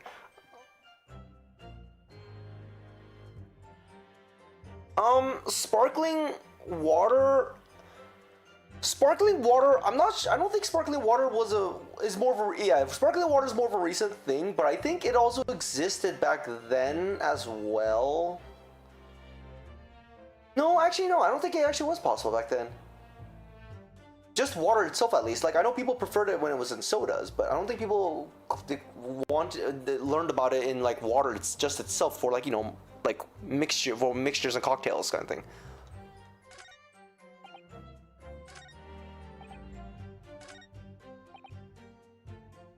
I think this is the word. This is the testimony I'm supposed to object to. No, they could censor the Pokemon because the dude was drunk. Lamau. Oh, did they? I was not aware. I remember a few episodes where they had to censor it, like literally James having boobs. That was like the weirdest one that it came out. There's also the Porygon one where people had seizures. I think there's another one where there were guns. Yeah, the OG Pokemon. Yeah. So I think it was this one. Yes. There we go. Raising my hand. Well, I think, about what are you wittering, lad? Call yourself a lawyer? I wish I could. But first and foremost, here, I'm the accused. Ryunosuke, everyone stumbles on their words occasionally. Under the circumstances, I wouldn't worry about it. Thanks, Kazuma. I could see it quite clearly in that cross-examination you just carried out. When you raised your hand straight up like that, so purposefully, you knew exactly what it was you wanted to say. Don't feel like you have to choose your words carefully. Just say what you're thinking. Just do it! Alright, and thanks for the advice.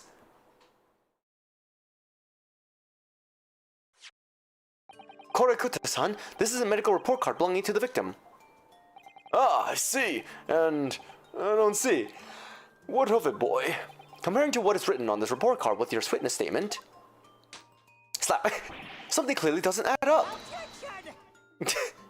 Dear me, have you forgotten my words so soon, you amateur? Sorry, what? You are not to interrupt court proceedings with your amateurish drivel. But... let's see if I can explain in words you might understand. It was after 2 p.m. in the afternoon when the victim was murdered in a restaurant. Whatever he may or may not have done before that time is completely irrelevant. But that's... Remember, Ryunosuke, you don't have to use clever language or fancy words. Just make your point. Your Excellency, I believe we're finished here. There is surely no need to prolong this trial further. The witness testimonies the court has heard has been clear and concise. This medical report card has no bearing on the matter at all, for the simple reason that there's no one else besides this pale-faced pupil who could possibly have perpetrated the... Oh, I finally saw properly! This medical report card has nothing to do with the case. Do you really believe that? What? That outburst have petrified me, boy! Of course I believe it! How could it possibly be relevant? Perhaps because Hota Clinic, which issued the report card, is a dental clinic. A dental clinic? Is that supposed to mean something to me? Perhaps if I told you that the victim had just had a tooth extracted. Huh? What's this now? And furthermore, if I told you that as a result, the victim had been forbidden from eating. Just what are you trying to say, cadet? He had orders not to eat, so what? It's all written up in here. No food or drink other than water for 3 hours post-procedure while anesthesia wears off. What? No, that can't... Korekuta-san? What, boy? What? As you just heard, when he was killed sometime shortly after 2 p.m., the victim couldn't have been eating anything at all. No! Additionally... Hey, yo, there's more? You have assured the court with unwavering self-confidence that the victim was dining alone.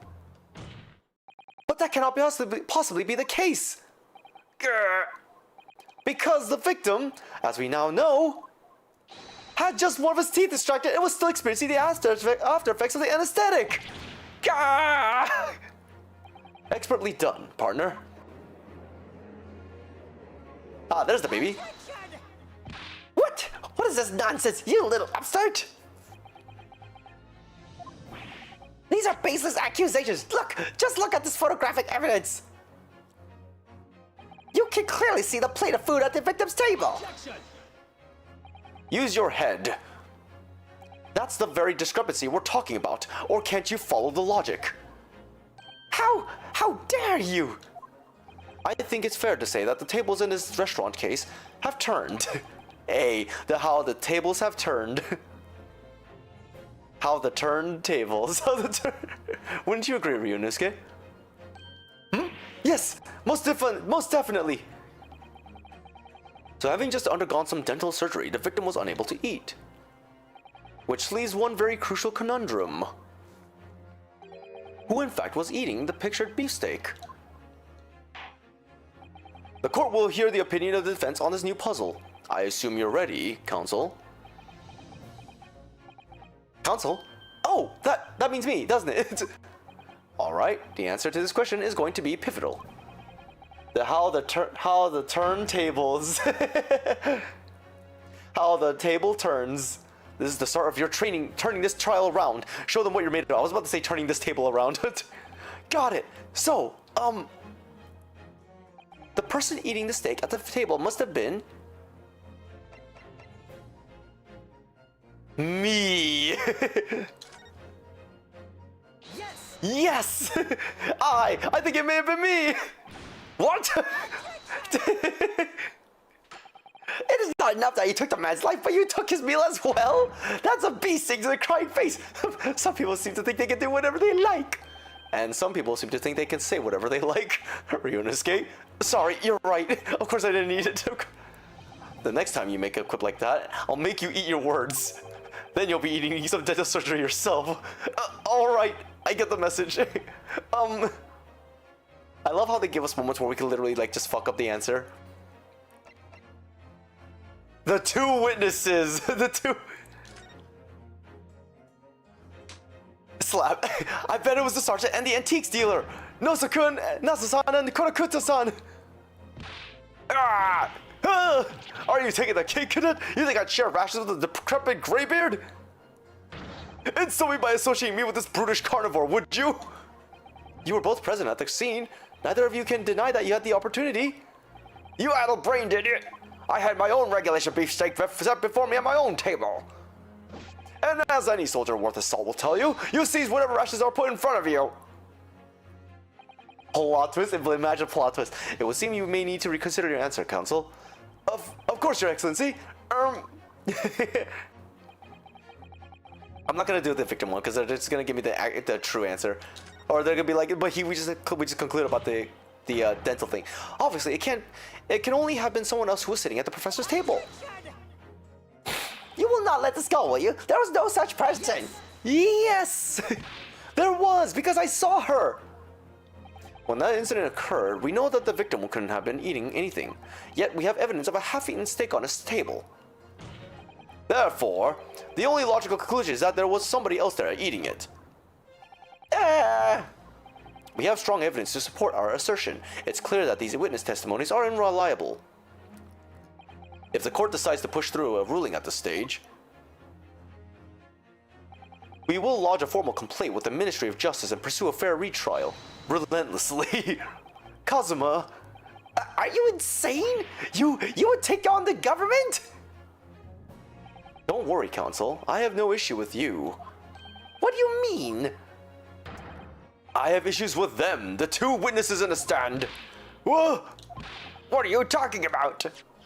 We have demonstrated with evidence that the victim was not alone. So, if it now turns out that the two of you were deliberately lying when giving your testimonies, obviously you will be charged with perjury. Perjury? And since this is a murder trial, you will also be deemed complicit in the killing. Complicit? In murder? No!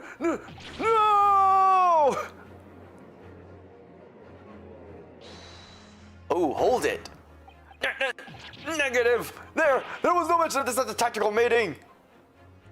I was just following orders! Oh, there we go. That's right, as the man says! Just say you never saw the gentlewoman, that's what they, told us! Oh! What? What did you just say, Korakatsu-san? Oh, no!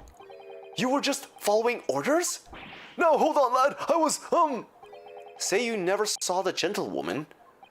Grr. When you say gentlewoman, do you mean you saw the victim with a lady from overseas? What? Objection! What is the meaning of all this? These witnesses gave false statements? Is this true, you pair?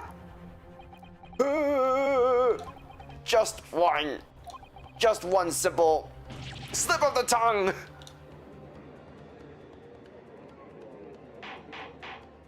Order! Counsel, explain what is going on here. It's painfully clear now. You tried to prevent these witnesses from telling the truth. Absolutely not. The prosecution knows nothing of this. Then who's behind this? Who tried to make you keep your mouth shut? Oh, well, That's classified. So you're prepared to be tried as a conspirator to his murder, are you? You wouldn't. This can't be happening. Ryunosuke, judging from the way they're reacting to this, I'd say they were sworn to silence by someone with considerable influence. However, I don't believe Ashi had any idea about it. Yeah, it looks like he actually has no idea. Usually, I know usually, no, actually, no. Even in the old games, this same guy was like never knowing about any of this stuff. What are you saying? I mean, to wield that kind of influence, there could only be a handful of possibilities. It could only have been the government, the military, or the police, I suppose. Well, any ideas about who might be behind this? If we can affirm who tried to silence these witnesses, then we can continue our pursuit. Yeah, we can continue our pursuit. So we need to name whoever it was that tried to make the witnesses keep their mouths shut. Of course, we'll need evidence before we make any firm accusations. Evidence that proves whoever really did wield his power or her power here. But how? How can we possibly... Remember how we made progress before? Cross-examine. We examined this piece of evidence in more detail and found a new clue as a result. Oh yes, that's right.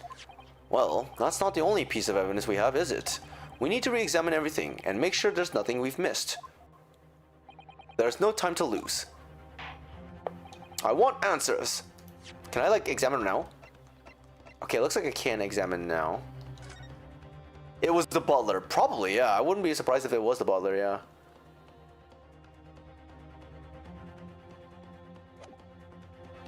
There's nothing here. This is the plan of restaurant raises a number of questions, I think. Definitely, it's supposed to show the relative position of everything in the moments following the incident. But there's nothing to show the woman you say you saw there. Exactly, and that's not all. Look here in the upper left where it says kitchen. Oh yes, what of it? No one would use those complicated characters to write kitchen, especially not if they were in a hurry. It's very clean. Actually, yeah, now that you mention it. You mean you don't remember those characters yourself? Though, do you? Study harder for you to get. Oh, never mind.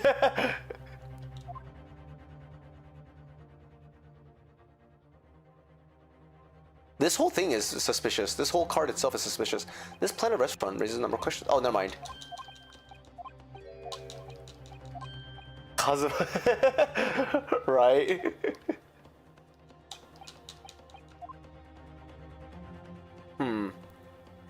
There we go. Chief Inspector Hatoru Hosanaga, Preliminary Criminal Investigation Division? Wait a second, what? What is this?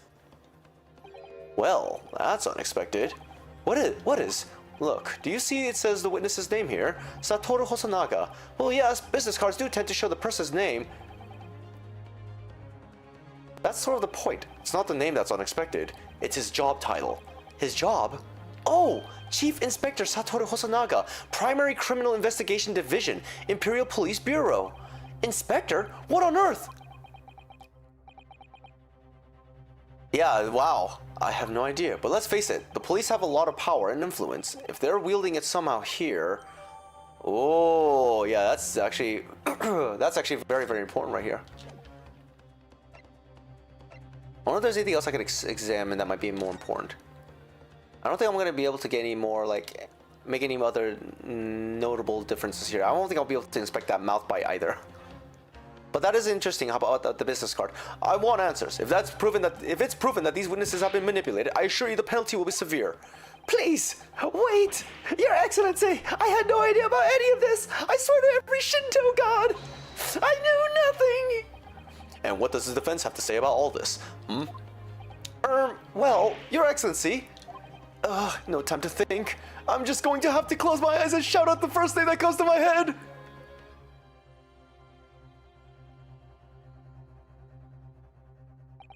Besides the prosecution, the only person with the necessary influence to manipulate the witnesses is...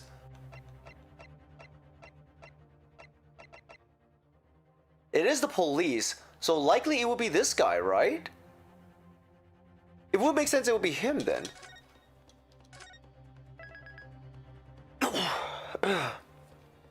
As a million gods, dude, good luck with asking for blessings, right? Visit every single goddamn shrine in Japan, and then you have to go to Indonesia, then you have to go to India, then go to Malaysia, then go to Korea, then you gotta go to China, then you gotta go to the European lands, then the Norse lands, the Polish lands. Oh, so many gods, don't you think? Yes! Well, surely that would be Satoru Hosanaga-san. Hosanaga-san? The waiter who took the stand earlier. Poppycock! What possible reason would the waiter have to make these witnesses give false testimony? Not to mention the fact that even a head waiter could not possibly have that level of influence. For once, I would agree with you. If, that is, the man truly were a waiter. There's a million plus Shinto gods only. That's also true, yeah, there's like a billion, yeah, you're right. Just Japan itself has a million of them own. Come on, Ryunosuke, time to hit this court with the truth. The truth about Satoru Hosonaga-san's real identity as proven by this evidence. Yes! The plan of the restaurant, sketched by the man in question. I agree it shows a great deal of attention to detail, but I'm not sure how we can conclude anything. Sorry, Your Excellency, it's the back of the card. It's the back of the card that's of interest.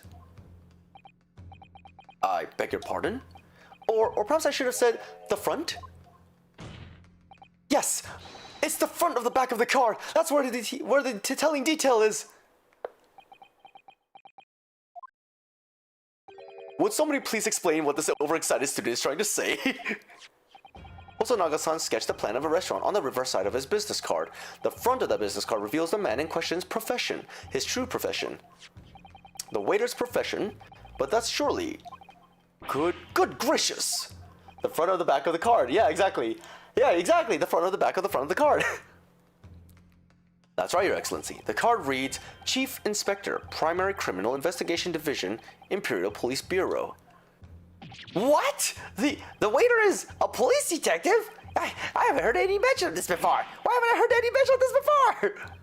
The Imperial Police Bureau has immense power, absolute power as far as regular civilians are concerned. So, witnesses there in the stand. Was it in fact the waiter who gave you your orders? Was it he who told you not to mention that you'd seen this foreign gentlewoman at the scene? Well...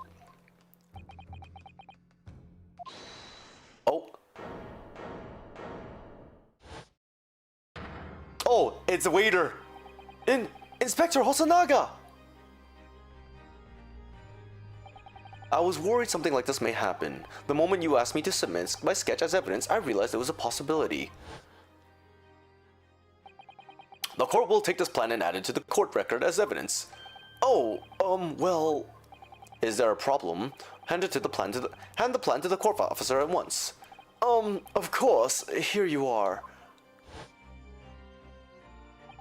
Yes, I remember now. He did act strangely when the judge asked him to hand over his business card. I strive to carry out all investigations flawlessly. It's my guiding principle. But I let myself be distracted when I made that sketch. It was an unusually careless mistake. So, you mean to say, you really are a detective? But why would a detective be working at a restaurant waiter? Japan ended obsession? Love? Oh my fucking god. Oh my fucking business cards. I was working undercover. Undercover? Yes, there have been a series of incidents at the restaurant recently. In order to investigate, I decided to get a job there as a waiter, working undercover. Incidents at the restaurant? What kind of incidents? That would be classified police information, which I am not at liberty to divulge. However, I can state categorically that they are unrelated to this case of homicide. Very well then, Inspector Hosonaga, but you will elaborate on one point for the court. Of course, Your Excellency. We have just heard new information from the two witnesses beside you. That at the time of the shooting, there was in fact another person present at the victim's table. If that is indeed true, clearly you would also have been aware of this person's presence, having served at the table in question. However, your testimony did not allude to this other diner. Therefore, I am led to assume... I'm going now by... Okay, Boston! Thanks for just sticking around and watching. Hope you have a good one and good luck with your duels! See ya. That in your professional capacity as a police officer, you require these witnesses to be in agreement.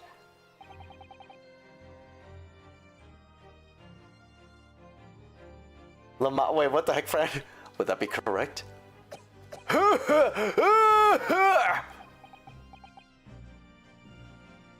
Correct, Your Excellency. Unbelievable! As I suspected.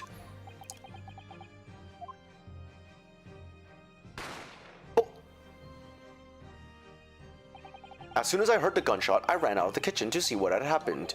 The victim sat slumped in his chair, and beside him, gun in hand, stood the accused student. Sitting opposite this victim at the same table was a young lady, whom I guessed to be an English woman. So the truth comes out.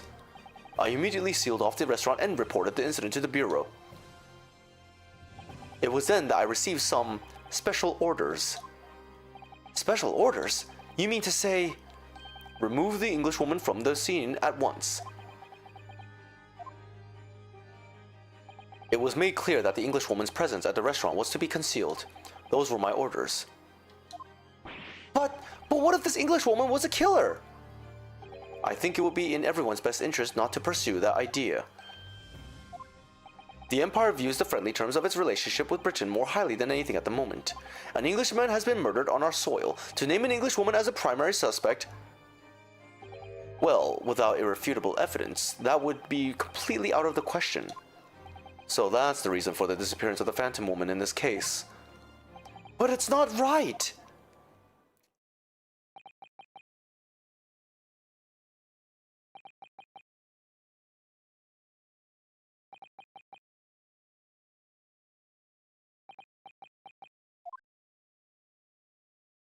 One possibility does spring to mind. What if the guy was actually killed not by suicide, not by homicide, but what if it was because of a natural cause? What do you mean, Kazuma? Yume University is currently hosting a number of exchange students from Great Britain, and I'm fairly certain that one of them, studying in the medical faculty's research lab, is a young English woman. What? You're a shrewd man. I can see why you're the chosen candidate for the overseas study tour. You mean, when I removed the woman from the scene of the crime, I thought it was prudent to check her identity first. Then the court demands that you name the lady in question at once, Inspector. The English woman sitting at the university professor's table was a certain Miss José Brett. She is indeed a foreign student studying in the research lab of Yume University's medical faculty. What? What is happening here? I admit that under orders from the police bureau, I erased all evidence of this lady's presence at the scene, and ordered these witnesses to make no mention of her in their testimonies. Livin', thanks for the lurk. Hope you enjoy your time and have fun. Good luck, and thanks for the lurk. It must now be up to your excellency to decide how to deal with the situation. Very well. My thoughts on the matter are as follows. Thus far, the case presented to the court has been underpinned by a particularly critical premise. Namely, that the victim was dining alone. However, as we have now discovered that this premise is false, it would be a desecration of our justice system to ignore the truth and give ruling at this point. But Your Excellency, that would mean missing the noon deadline of ruling in order to send the telegraphic report to Great Britain. Our own government will surely be displeased by such actions. Calm yourself, Counsel.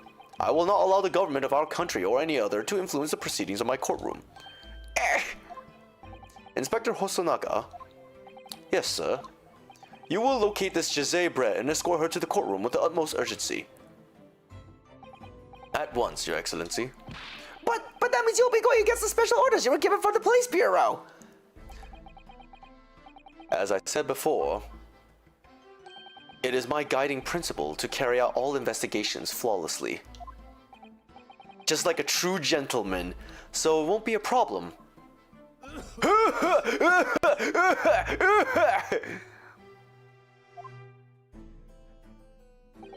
Nothing will get in my way. Damn, man, this guy's got ideals. Although it was kind of an asshole of him to try to hide the woman. Court will adjourn briefly. The prosecution must call the English student, José Brett, to the witness stand. Do I make myself clear? Yes. Your Excellency. Good. Then we will have a 30-minute recess before reconvening.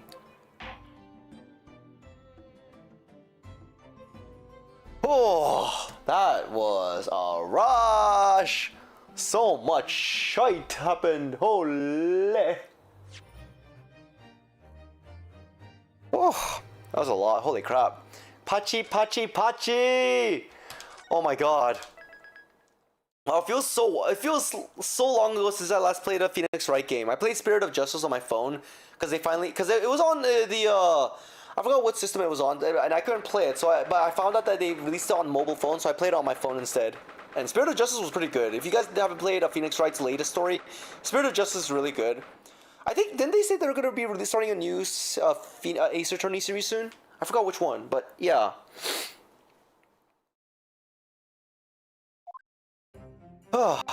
Excellent work, Ryunosuke. That was superb. My heart was in my mouth the entire time. It was almost unbelievable. I mean, looking at you in there. You were drenched in sweat, your eyes popping, your knees knocking, and you were grinding your teeth. It was a grim sight, but before I knew it, you'd started finding inconsistencies in the testimonies. I think you might have had a natural talent for being a lawyer. Forget it! It's terrifying! If I get through this, I don't ever want to see the inside of a courtroom again! Anyway, it looks like we've exposed your Phantom Lady at last. I'm gonna get soda, guys. Hold on. I think it might be the hamburger, the double cheeseburger I ate, but holy crap, I'm feeling strange in the stomach. Let me get soda real quick. Oh.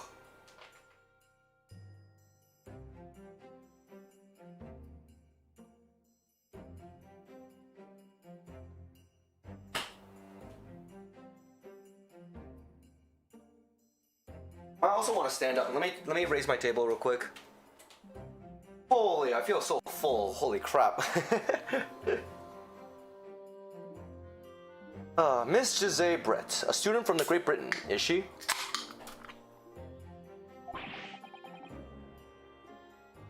What soda is this one? Lemonade original flavor. I like it. Tastes good. That's what I was trying to tell everyone from the start. Dr. Wilson wasn't alone. There was a young woman with him, like I've been saying all along. Yes, you have, haven't you?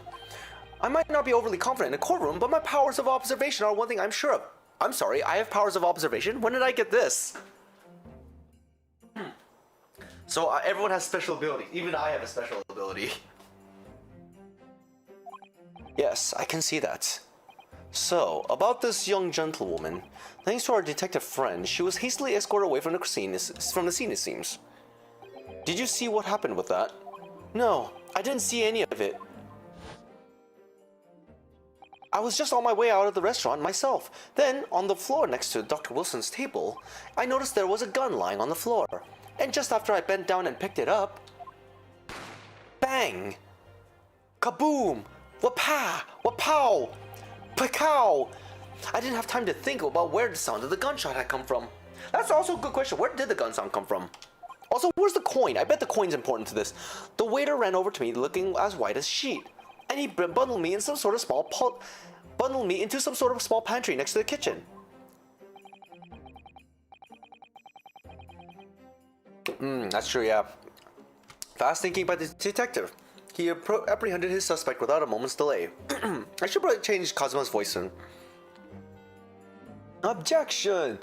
Fast thinking by the detective. He apprehended his suspect without a moment's delay. Yes, and because I was shut in the pantry, I have no idea what happened outside in the dining area. There you are. There you are. There you are. Well done, both of you. It's the old man. The older man. Professor Mikotoba. Well, it seems I was right. The pair of you make an outstanding team. You've exceeded my expectations, I have to say. Yes, it seems you planned this from the start. You arranged this thing so I won't be able to act as a lawyer in this trial. Our modern country is still in its infancy, our justice system even more so. Which is why I firmly believe that we need to send our brightest young stars overseas to learn all they can. I wanted to avoid a situation that may have resulted in your study tour to Great Britain being cancelled. Well, it makes no difference. Lawyer or otherwise, if I'm the kind of man who can't help his best friend avert the worst crisis of his life, I shouldn't waste everyone's time by going to study overseas anyway. What? What are you saying, Kazuma? So that's your stance. I was afraid you'd feel that way. Kazuma? Well then, it looks like it all comes down to you, the young man. To me? Yes, you need to prove your innocence and uncover what really took place in that restaurant. I must say, I very much want to know the truth. After all, I have a personal connection to this case. Come to think of it, he said the same thing earlier this morning, didn't he? If you don't mind me asking, Professor, did you know the victim? Yes, I did. As you're probably aware, Dr. John H. Wilson was a visiting professor at UMA, and it was I who invited him. Oh, I see. I didn't know that before. Anyway, you're about to go into battle. The victim was a university professor from Great Britain, and a well-known one at that. Naturally, our government is looking to identify and punish the culprit as quickly as possible. But let's not forget who we're going up against. The gentlewoman whose involvement our police bureau went to extraordinary lengths to hide. Yes, and I'm sure the prosecution will be using every tool at their disposal to quash your case. But I have no doubt that you pair will put up a good fight, right to the last. Best of luck. Thank you. Now then, I need you to run an errand at the university at once. There's something I would think we may need. Of course. Good luck, Kazuma-sama. Who is that? Defendant Naruhodo! Court recess is over. Please make your way back inside the courtroom at once. It's time. Let's get back to it, partner. Let's go in there and deal a decisive blow. Before those old fossils know what's hit them. Kazuma? What? Thank you. Really? What for? Well, if you hadn't said you'd believe me, then I'm fairly sure I'd already have been found guilty by now. Look, I have faith in you. As a lawyer and as a friend. Coming from you, that means a lot. If I'm found guilty in this trial, he's really going to give up on his dream of studying abroad. That's the kind of true friend he is. So this isn't just my battle anymore. Whoever we're up against, we absolutely cannot afford to lose. Alright then. I'll save the thank yous for after the trial. You can treat me as one of those sukiyaki meals I like from Yume Cafeteria on University Street. With an extra large portion, of course. Sukiyaki? Yo, I haven't had sukiyaki forever, and I would love that too.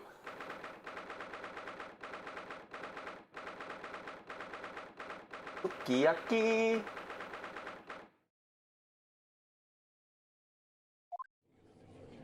Oh god, it's getting warm in here. What temperature? 79 degrees only? It feels warm. What the fuck?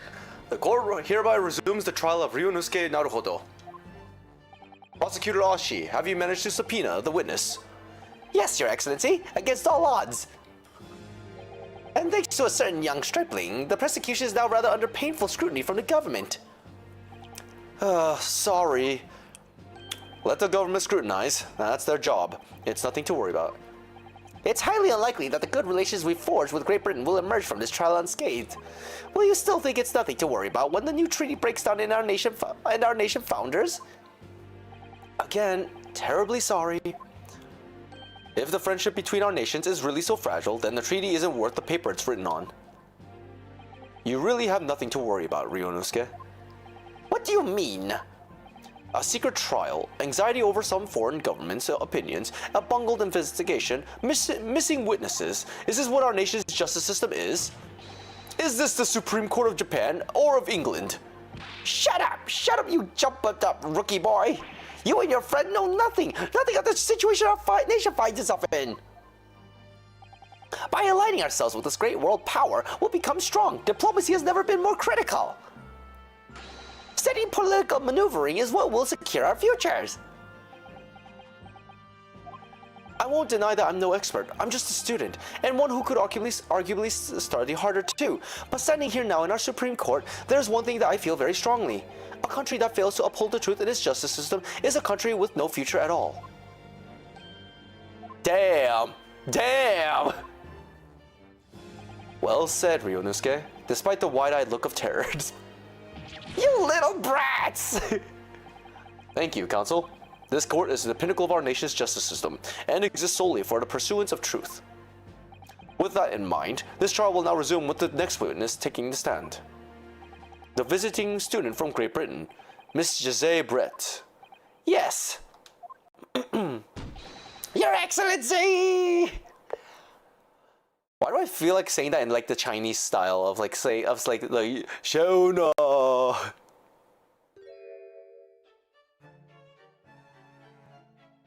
That's fancy music right here. Well, what a delight it is to welcome such a fine gentlewoman to Japan, and from such a distant land. Jesus, what's this with this tune? Tea! Someone bring English tea! In England, no discussions take place without tea! Is that true? Is that true? No idea.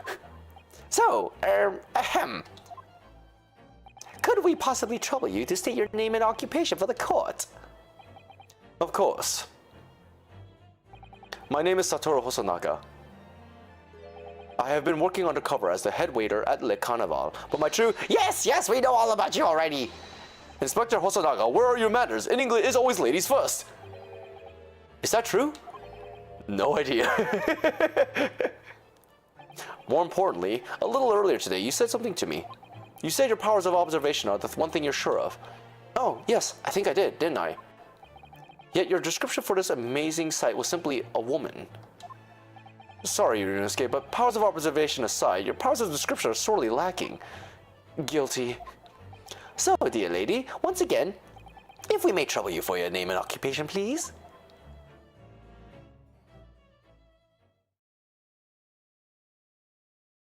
She has to wear a mask also, huh? Oh, great, she's speaking English. Great, we can't speak English, guys.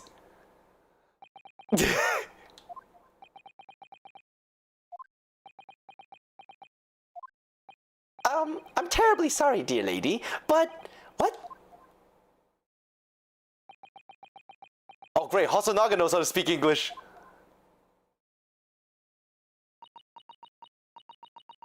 Oh, so he's a translator. The lady says her name is Jose Brett. She comes from London, England. She's a visiting research student, currently enrolled in UMA University's medical faculty. Oh my, what a rare treat to hear the dulcet tones of the delightful language of the British people. I'm afraid I don't understand a word you said, but it was as beautiful as a hummingbird's song. As far as I can tell, the detective is translating her words faithfully enough. Yes, I agree. You'll obviously do fine in England, Kazuma. Her English doesn't rattle you at all, does it? Nor do you. You've clearly been paying attention in your English classes, Ryunosuke.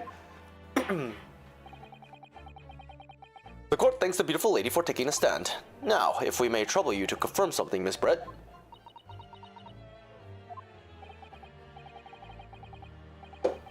3 days ago, at a restaurant called Le Carnival, a grim murder took place. The court has been led to believe that you were dining there with the victim, Dr. Wilson, at the time. Is that correct?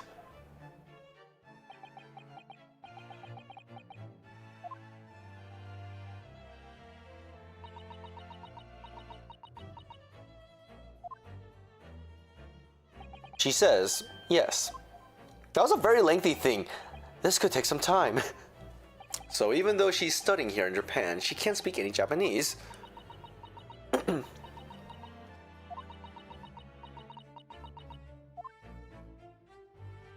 She'd like to apologize for disappearing from the scene.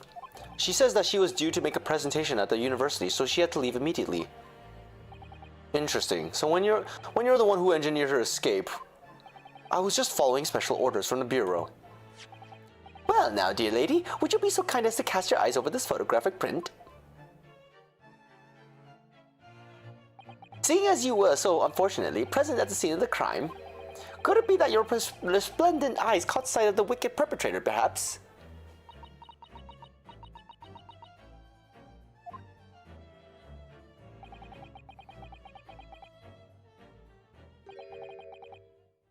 Apparently, it was a very frightening and sorrowful sight.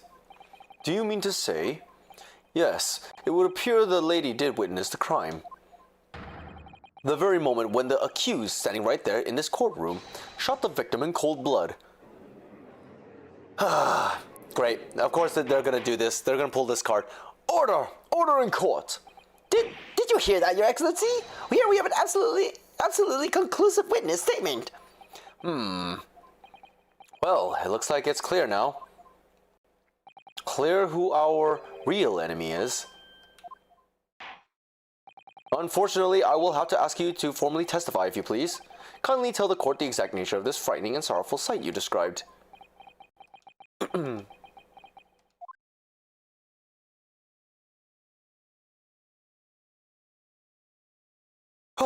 Alright, here we go. More testimony time. I want to see if we can actually start the second case before the end of stream as well.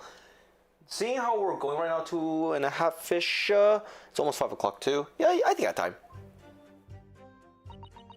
God damn it, we have to like do this thing. I had arranged to meet for a slightly late luncheon with Dr. Wilson that day. The professor was unable to eat, so I ordered for myself only, a beef steak.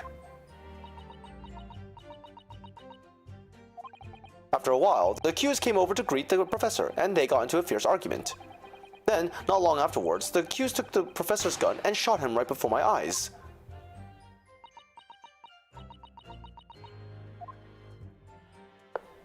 I don't carry a gun myself, so obviously I couldn't have been the culprit.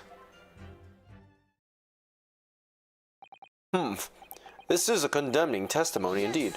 Yes, it is! No, I didn't have that kind of argument with the professor at all! Quiet, you filthy wretch! Look at you, you black-hearted blackguard! And look at the Snow White Angel! I'm sure even a dog-minded scoundrel like you can imagine those words that the court is going to believe. Ugh. You're still making the same mistakes, Ryunosuke. You mustn't blurt out when you're goaded like that. That's a lesson you need to learn. But he's so annoying! Of course, I was at the scene as well. I took statements from this lady and the 2 witnesses who testified before and reported back to the bureau. It was decided that Miss Brett was not involved, so I let her go.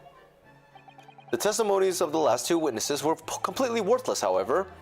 Well, even so, on the day in question, the lady was wearing the same outfit as she is today. As you can see, there is nowhere about her person where she could conceal a firearm.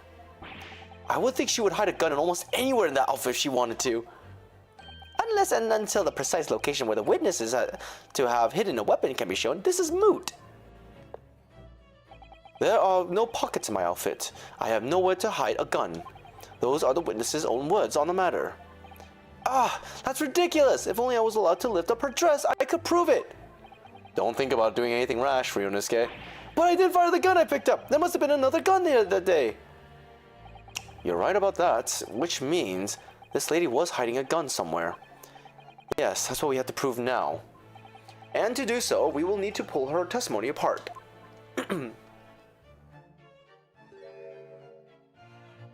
Why'd she smile? The defense might now cross-examine the witness. Oh, yes, Your Excellency.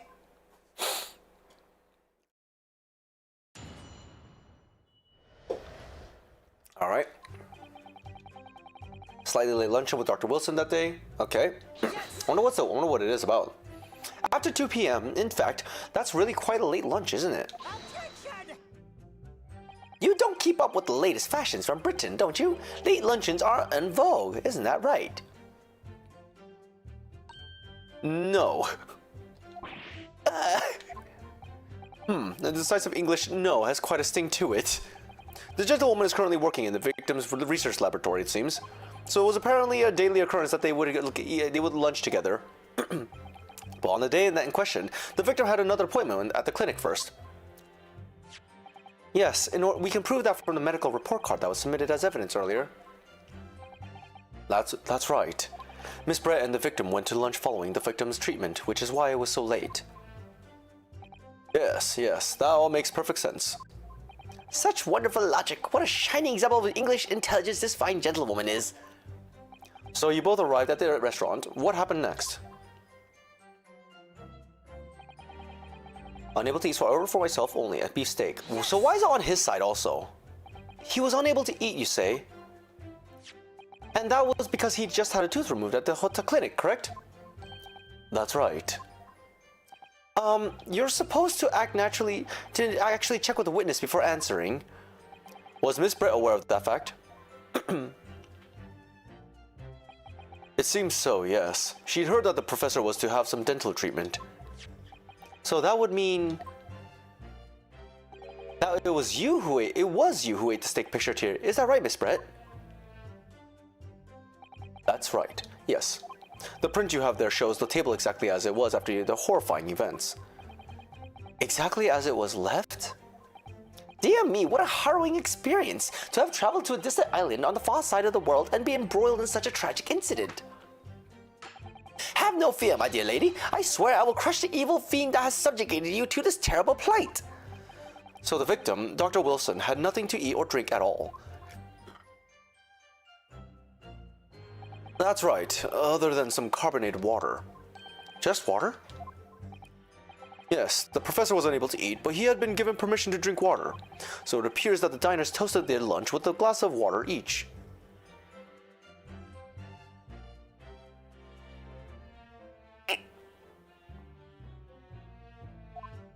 Wait, what about the wine? They each raised a glass of carbonated water. What do you think, Ryunosuke? What about the witness's last statement? Wait, could the gunshot sound be from that, the carbonated water? Slap! That last statement of yours, Miss Brett, has a profound bearing on this case. Well, how fascinating. Do tell us, what is this profound bearing,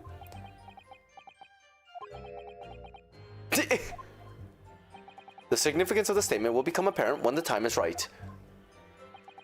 The defense calls for the witness's last statement to be formally added to the testimony. Well sidestepped, counsel. Very well. Miss Brett, kindly repeat what you just said to be added to your official testimony. Gladly, she said. That was brilliant, Cosmo. I'm going to remember that one. Which one? The significance will become apparent when the timing is right. I could really use that phrase. I'd hope there are some more useful tips you're picking up from this experience than that, Ryunosuke. I ordered a beefsteak for myself, and the professor and I said cheers over a glass of carbonated water. It is just water. I'm pretty sure that was it. Yeah, a bottle of carbonated water and a steak lunch can be seen on the victim's table.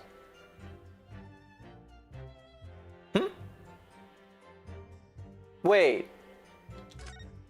But there's only one glass. Is that it?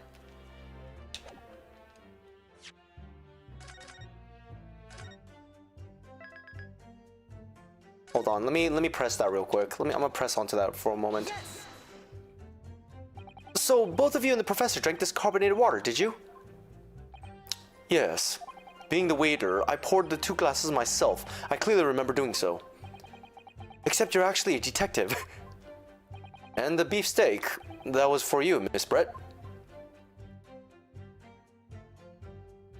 The lady says that she'd heard it was not customary to eat beef here in Japan until it's opened its doors to the world. Yes, that's true. What a frightful place, is the lady's opinion. And I've heard it's not customary to eat sashimi in Great Britain. Now that's frightful. Every country has its own cuisine. As long as people have food to eat, what does it matter to what it is? True, come to think of it. The first time I tried carbonated water, it was much more of a shock than the first time I tried beef. But anyway, back to this witness's statement. Somehow, I feel like there's something out of place in what she's saying. There is. Okay, so that is the right answer. We need to pounce on even the slightest thing now, because you never know what might lead us to our goal. Our goal of turning this trial around. Understood, Kazuma.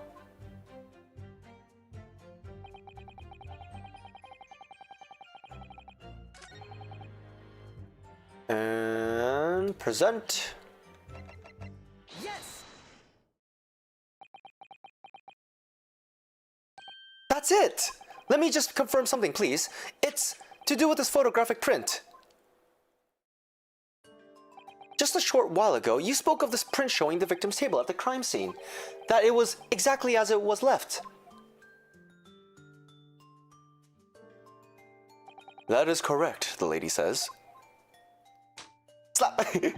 Well, that is, it's odd, very odd. Dear me, what's odd is the defense's inability to express itself. Ryunosuke, what is it about the print that looks odd to you?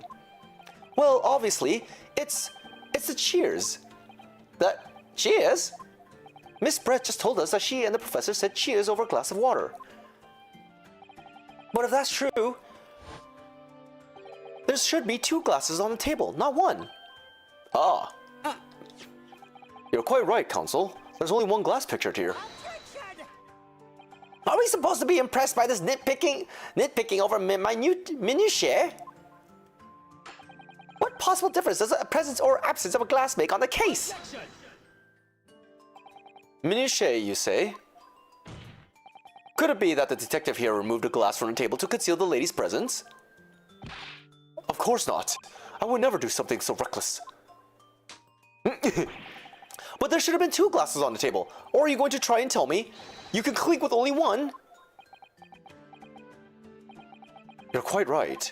I certainly took 2 glasses to the table.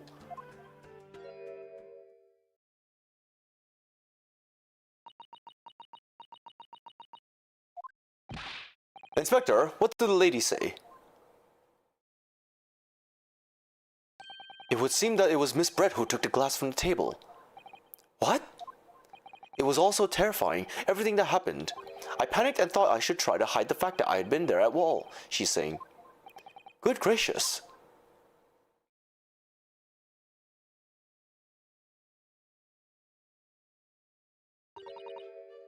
Sorry. There, as I assured the court before, this is of no consequence at all. Oh, please. We must remember that this student had just murdered this lady's luncheon companion before our very eyes. Who could blame him for concealing a glass or 2 in her state of disarray? That's absurd. That is very absurd in reality as well. Oh, really? So we take it that you are now going to accuse this vulnerable young and beautiful woman of mischief? What? No. This can't be put down to mischief. I'd like to know exactly how the lady took the glass from the scene. Oh yeah, that's true, yeah. How did she take it? It would seem that she slipped it in a small handbag she was carrying. A handbag, you say? Yes, Your Excellency. A small handheld pouch commonly carried by a well-to-do woman in England. So the beautiful lady has very graciously explained how and why she removed the glass from the scene now. However, the fact remains that this glass has absolutely no bearing on the case.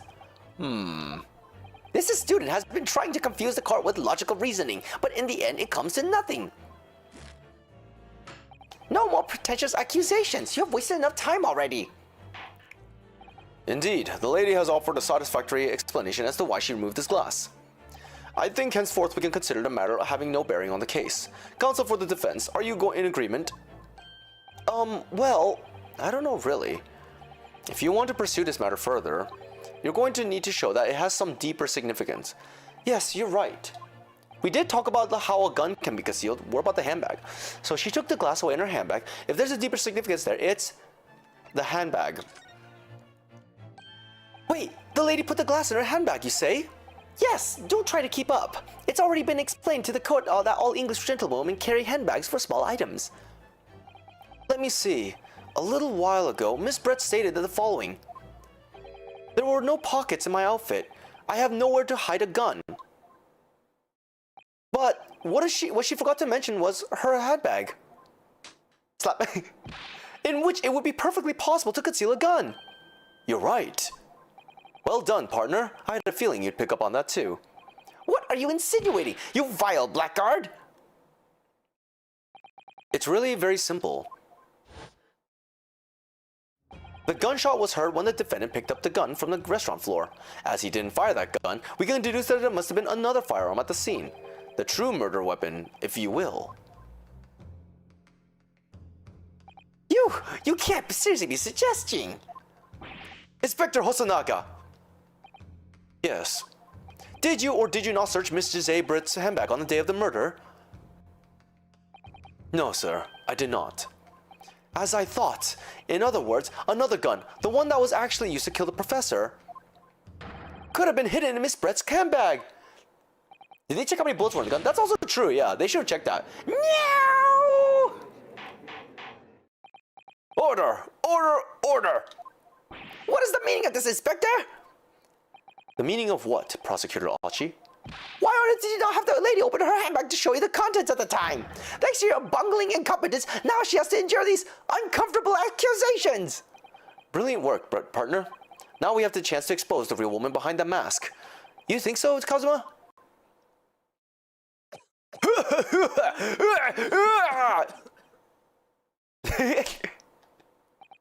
Well, what a sorry situation. Clearly, you have no faith in the police. As I said, I did not search the lady's handbag after the shooting, simply because it was unnecessary. Because he checked before? I ought to thank the student lawyer, really. I have a piece of evidence here that I had completely forgotten about. This photographic print. Oh, it's a clear bag? This print is a photograph that I thought would be prudent to take immediately after the shooting. As you can see, it clearly shows Miss Brett's handbag. Well, I never. You can see right through what's inside. That's right. Apparently, meshwork bags like these are the height of fashion in London at the moment. So the contents are clearly visible. That's such a stupid looking design, honestly. At this time, coins are more commonly used. What if a coin falls out of that? Exactly, so there was no need to search the lady's handbag. If there had been a gun inside, it would have been immediately obvious. As you can see, there's nothing to imply Miss Brett's guilt here.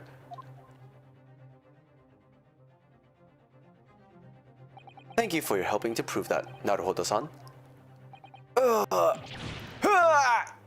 Wow, I actually knocked back into the wall. Wow, I like that. Order! Order! Inspector Hosonaka, you will submit that print as evidence at once. Certainly, Your Excellency. I saw something on his wrist. Why does the doctor have a ox symbol on his wrist? I think you've had long enough to cross-examine the witness counsel. The court has now been shown considerable evidence. As the photographic print just submitted into the court record appears to have no further significance, I am satisfied that there is no longer any room for doubt in this matter, and I must make my ruling. Indeed, and there is only one logical conclusion, that the pathetic rookie slumped over the bench before us is the only possible perpetrator of this crime.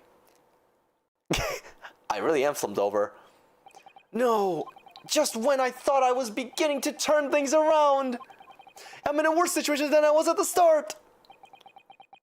Even Cosma looks lost. Cosma? I'm gonna drink my soda. I'm sorry, Ryunosuke. Now that the cross-examination of the witness is over, there's no way to force the trial to continue. What? You mean this is it? I must say, you put up quite a fight for a rookie student, but the weak are meat while the strong eat. You are wasting your time. There's no way to defeat true justice. A fact you could chew on your heart's content from the inside of your cell. This can't be happening. Am I really going to be found guilty of a crime that I didn't commit? And Kazuma, his dream of going to study in Great Britain will slip through his fingers. Kazuma, what?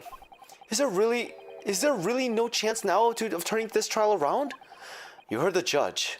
There's nothing about that glass photograph the detective produced that we can contest, which means there's no basis on which we can argue for the trial to continue. I'm gonna take a look real quick. What is that ox symbol?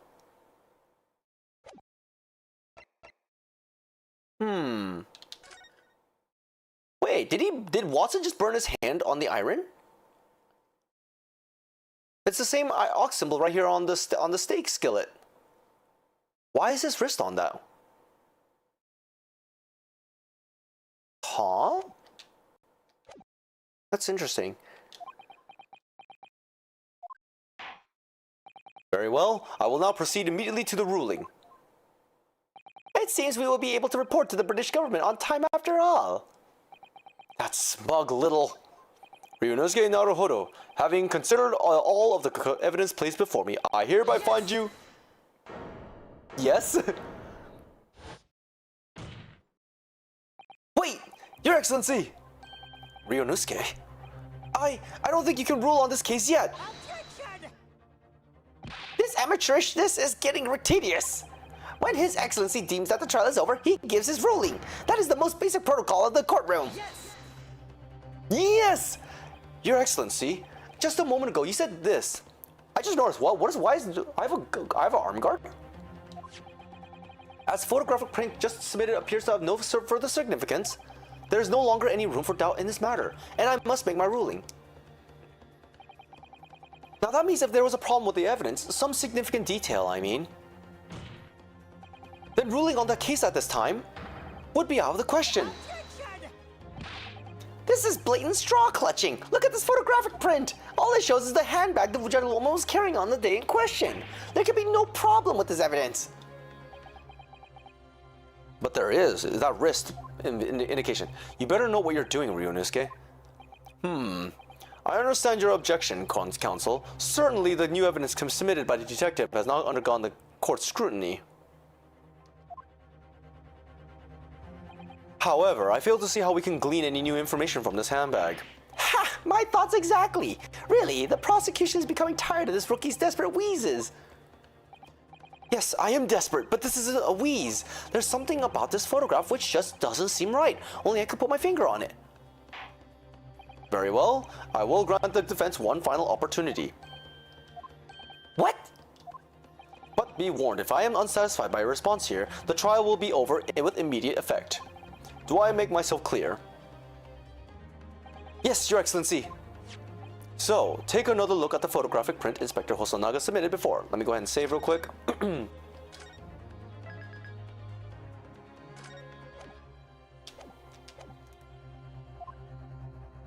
You will identify for the court, where in this print we see the significant detail to which you have alluded. It has to be the wrist, right? But let's see, there's the, so that's where his, there's nothing wrong about the handbag itself. There's a glass that she mentioned. There's nothing wrong with that. But what about the wrist then?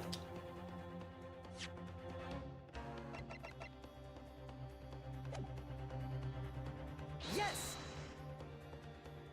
Look at this here. There's a very unusual mark on the victim's wrist. That is true. It looks almost like a burn of some description. Oh, Brett's surprised about it. Dear me, I was pondering what new piffle you would come out with. A burn, you say, on the victim's wrist? Clearly has nothing whatsoever to do with the magnificent lady's handbag. Yes, that is a burn mark. You're right. Go on, Inspector. The police coroner has also noticed that when he was performing the post-mortem examination, it was deemed unrelated to the cause of death, so he didn't note it in his report. What did I tell you? In any case, we have no idea when the victim suffered this burn, do we? And no possible way of knowing either. No, there is a way. The more I look at it, the more I find myself intrigued by the curious shape of this mark. However, as Prosecutor Ashi points out, unless a firm connection to the case can be shown, I cannot allow any further time to be spent on the precise details of this burn.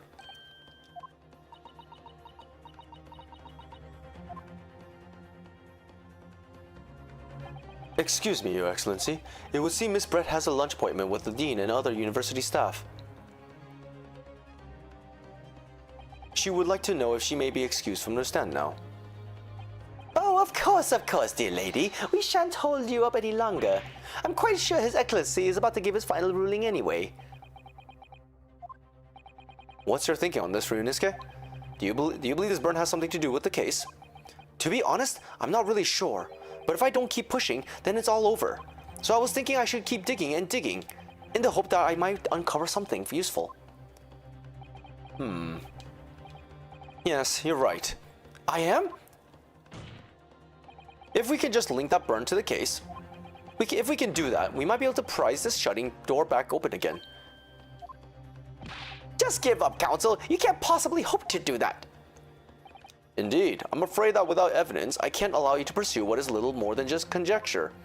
But if we had evidence that irrefutably linked the burn to the victim's wrist to the case, then you would allow it. I would, yes. To tell the truth, I hadn't noticed that burn. But as soon as you pointed it out, what I did notice was the color draining from Miss Brett's face. Really? I have to find some link between that burn and the case. Because I know where it belongs to. This is the moment of truth. It's time to find some evidence that proves what that burn really means. So then, the defense will now present its evidence to the court. Time to save.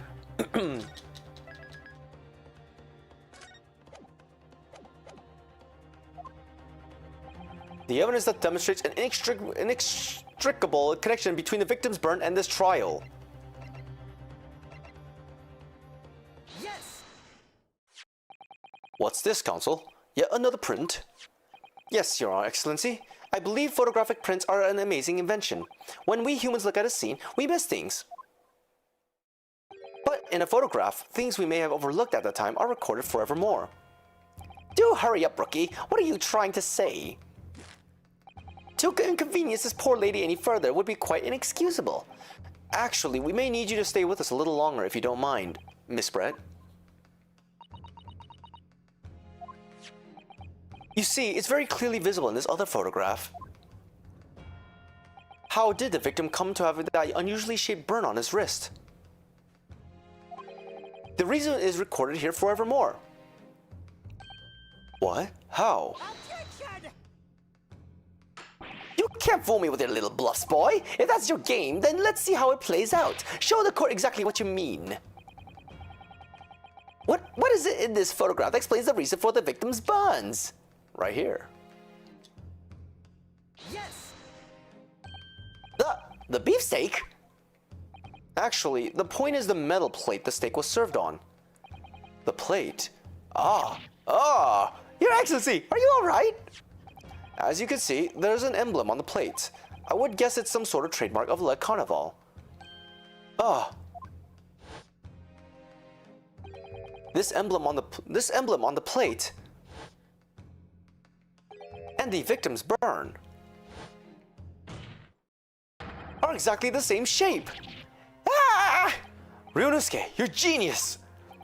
You're spot on. Which means the victim must have suffered this burn while he was present at this restaurant.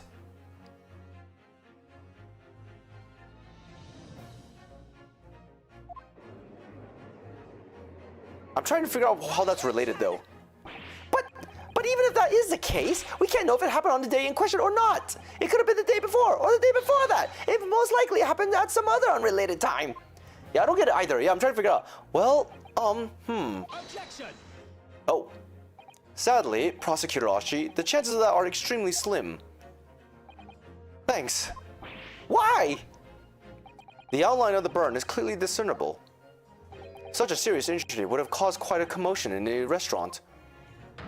Wouldn't you agree, Inspector Hosonaga? I can't imagine having missed such a terrible disaster, certainly. But... I would say, looking at the picture of the wound, that it wasn't suffered very long ago. And although it's not particularly a large burn, it's extremely well defined, as the defense just pointed out. It was no mild burn, that's for sure. Could it be he was dead and then his hand landed on that plate? Can you be more specific, Inspector? Well, let's see. If the plate was at around 90 degrees centigrade, a burn like that would have taken around 3 seconds.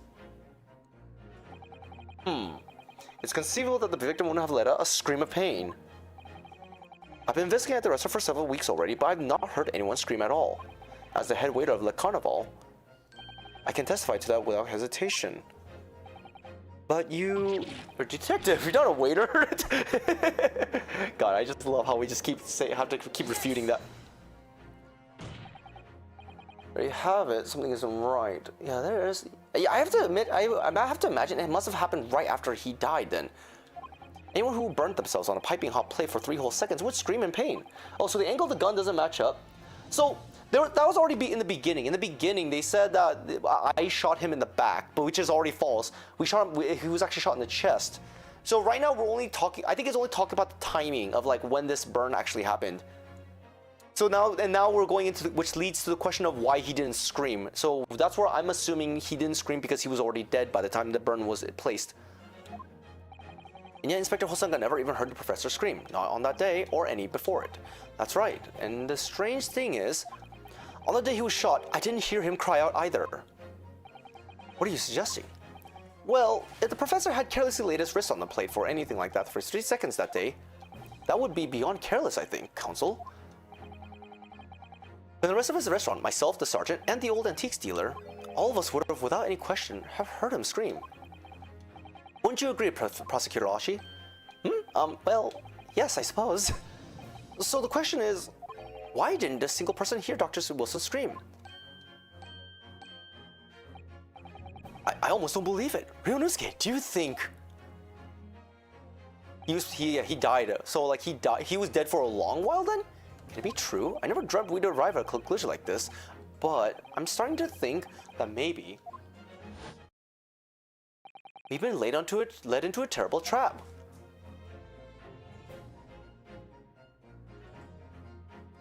What if when Ryunosuke went to go say hi to the professor, he looked like he was talking to him, but he was actually dead already? There's only one explanation I can think of that to make sense of this apparent impossibility. Well, I mean that's an assumption. That's also an assumption I'm making, but I'm pretty sure that's very false because it sounded like he actually did talk to the professor. But I'm assuming right after he talked to the professor, he was killed, and then it was staying there for a long period of time. On the day in question, when he suffered the burn to his wrist, Dr. Wilson was asleep.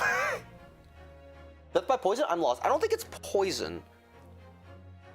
Actually, wait a second. Now that you mention it, maybe poison. You might be right, because she is working in the pharmaceutics, the medical, as you mentioned. She works in pharmaceutics. Oh, she hid the glass because it had poison in it. That's probably it. Yeah, she probably took the drink. She probably took the drink that had poison in it. And then when he went to pick up the gun, she fired the actual gun into his chest without him noticing. But the thing is that when they fired, how come the sergeant and the man did not notice it, but they could be in cahoots. I was thinking about the bite on the burger. I was thinking about the bite too, but I forgot about it completely. I don't even know what's going on there. But yeah, this is the answer. No man could remain silent while his wrist was burning on a piping hot plate for 3 whole seconds. That's clearly impossible. Apart from in one particular situation. Counsel, are you suggesting? Yes, it's only possible if the man was already dead. Already dead? Knowing what we know now, it's the only possible explanation. When the beefsteak was brought to Dr. Wilson's table that day, the professor was already dead. But then how was I talking to him then?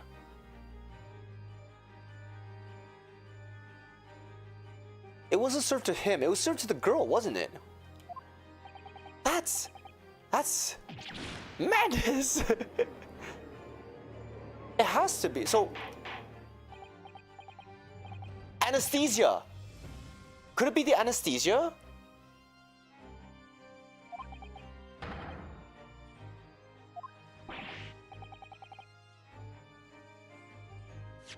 Hold on. No way, it can't be the anesthesia. Could it be? Objection! No, Prosecutor Achi, it's you who has no grasp of the facts. I beg your pardon. As soon as it became apparent that the victim had suffered the burn while at the restaurant, this whole case was turned upside down. Or have you not grasped that yet? Your Excellency, the court must hear from the witness again. If it's true, as we now believe, that the victim was already dead before the gunshot was heard, it's highly unlikely that Miss Brett knows something about it. Incredible. I certainly didn't anticipate this twist of events.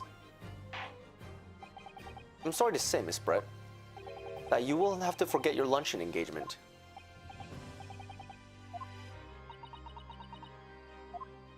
The justice system in our country may be in its infancy, but rest assured, all reasonable doubt must be dispelled before I can prepare to pass judgment. Didn't want to feel the pain of being poisoned, so it could talk normally. Brain hort.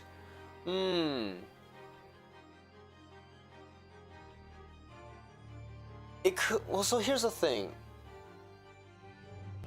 Didn't feel. Yeah. So the anesthesia probably prevented the poison from him feeling the effects of the poison and also the heat of the pan. So that's one thing. He could be poisoned.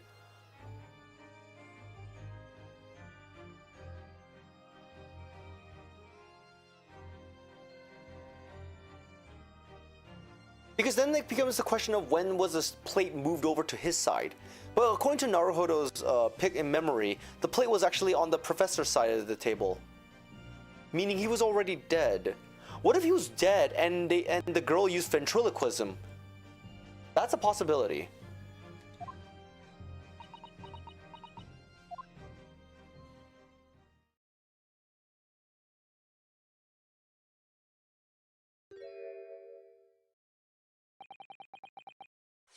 Let me just double check. Yes, of course. Oh, I mean, I'd be delighted to help. Ah, of course. Especially if it helps relations between my country and yours. He finally speaks. Miss Brett, you speak Japanese? Well, of course I do. I'm studying in your country after all. But then, why have you been speaking through an interpreter until now? My mother tongue, the Queen's English, is the most refined and elegant language in the world. As a gentlewoman, I try to avoid speaking in your vulgar tones as much as possible. Wow! Vulgar much? But it seems the men in this land possess none of the chivalrous virtues of English gentlemen, so I can see that I shall have to lower myself to communicate you all with your own level. Oh, well... You are the epitome of a true English gentlewoman. God, this woman. Oh, we are truly honored by this lavish consideration you so graciously afford us. Man, this guy's a simp. I see. In that case, Miss Brett, I will now ask you to testify in your own words about the events leading up to the death of the victim, Dr. Wilson. So, we're finally going to hear her own words on the matter. Things are getting interesting, Ryunosuke. Yeah, it looks like the inspector was not aware that she could actually speak fluently. He was even shocked at her talking normally as well. Unfortunately, I have no idea when the poor man's burnt his wrist like that. When the waiter brought my steak, the professor and I raised our glasses and toast. As far as I'd heard, the post-mortem report showed no other possible cause of death besides the gunshot. But, what we heard earlier was that the inspector could only tell by looking at it, because in this world, no one cuts him up. This world, we only can see it from what we see. If there's some other trace a man's life can be taken without leaving a trace, please do show me. But of course, this country's inferior investigative techniques probably wouldn't pick up on it anyway.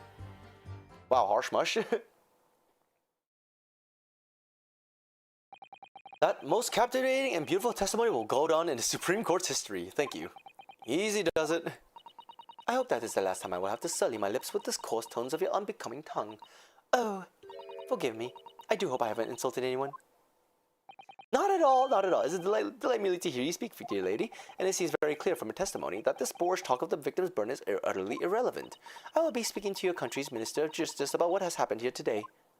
The Minister of Justice? I'm sorry? May the irritating little bully of a student be given the harshest punishment possible. Amen. Huh? Thanks? Was that a prayer then? Well, you'll have to forgive the irritation, Miss Brett, and put up with the cross-examination now. I mean, that's part of the process. I expect you've noticed that this little bully of a student, as you put it, doesn't miss much.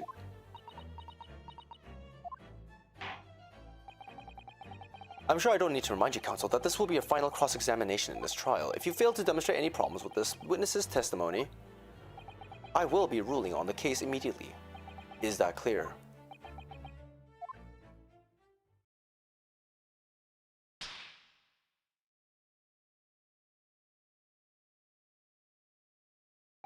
Yes, Your Excellency. Then you may proceed with the cross-examination. Alright.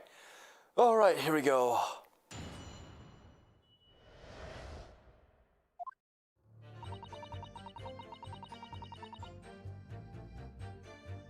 With next chapter, I don't think so. We're actually left for only 3 hours. What? Yeah, sure. We'll probably end up starting chapter 2 once we and probably like if it's going to go straight into the trial, then I'll do it. But I don't know if I'm going to if it's going to be an investigative stage, then trial. I think I'm going to do just the investigation part of the story, and then the trial will be done in the next stream probably. Because I want to. Okay, I want to kick a fish soon. Oh, wait, hold on. Can't you just put me on your phone and you just take the phone with you, then listen to me while you cook the fish? When the waiter brought my steak, the professor and I raised our glass and toasted on. I have no idea when the poor man burnt his wrist like that. But this hand was on the searing hot plate for at least 3 whole seconds. You can't not have noticed. Oh yeah, there you go. That's how I usually take my streams out with me as well.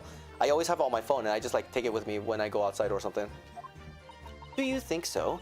Let me ask you something. Sorry.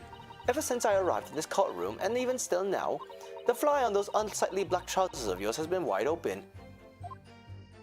You can't not have noticed, can you? Huh? What? Oh god, my fly was open? Oh shit. Haha, what fun. You hadn't realized. She is right. As your friend, you would have embarrassed me as well yourself, Ryunosuke. Why didn't you tell me? Dr. Wilson was a true English gentleman. He chose honorable silence over a vulgar scream. Can your tiny brains imagine such a thing?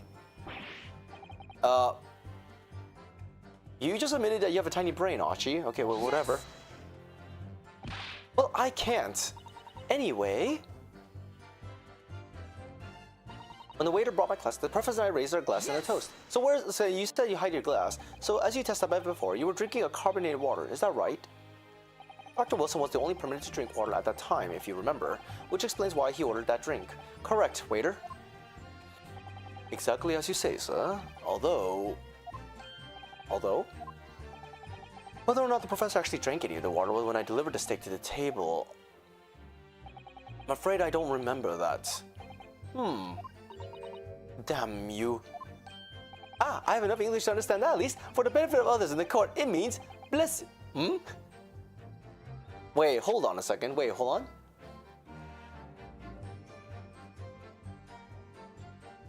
Why did she say damn you to that? It has to be the poison then, right? I think it means the exact opposite. Anyway, yeah, I think that is the opposite right there. That right there might be a hint.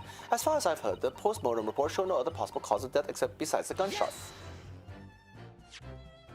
Yes, it's written here in the paperwork. Fatal hemorrhage from the ballistic trauma. Yes. Luckily for all of us, a little burnt on the wrist isn't going to kill us. As there were no other signs of trauma on the victim's body to indicate some other cause of death.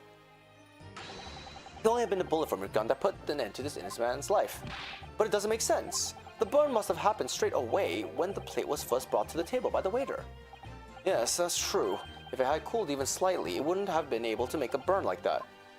And if the victim burnt his wrist on the hot plate as soon as it was brought out from the kitchen, then he must have already been dead at that point. And yet, the fact is that the victim was killed by a gunshot to the chest. Until you're able to show the court evidence to disprove that, this is a complete waste of time. I concur. Prosecutor Ashi is right. Aha!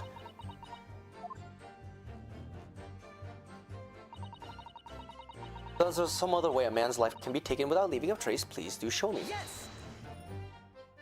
Without leaving a trace, if someone is shot or strangled or stabbed or thrown from a height, however a person's life is taken, there are always telltale traces on the body.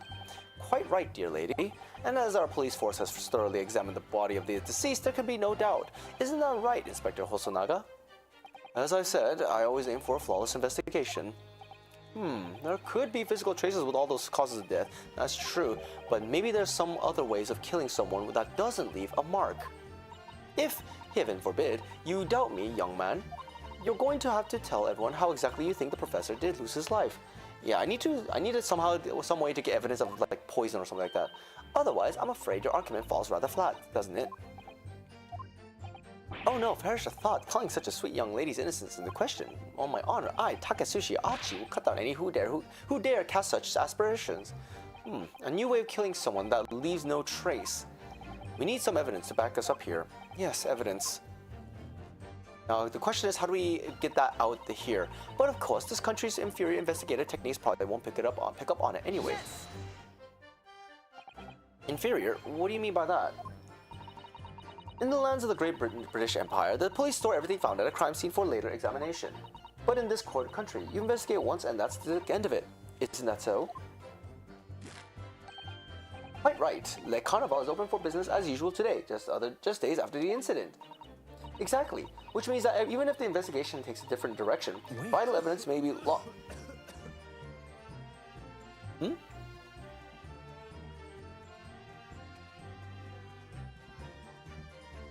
Hmm? Hmm? Wait, what the? Wait, what is this?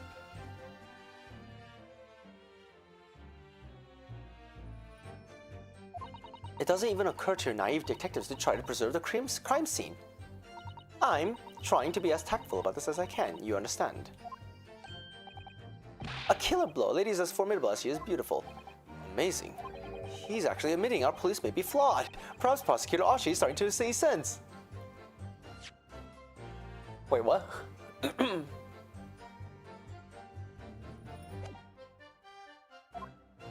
I very much doubt that. Still, there's something about what Miss Brett just said. There was a moment before when something didn't seem quite right. Is Hosonaga poisoned? What do you think, Ryunosuke?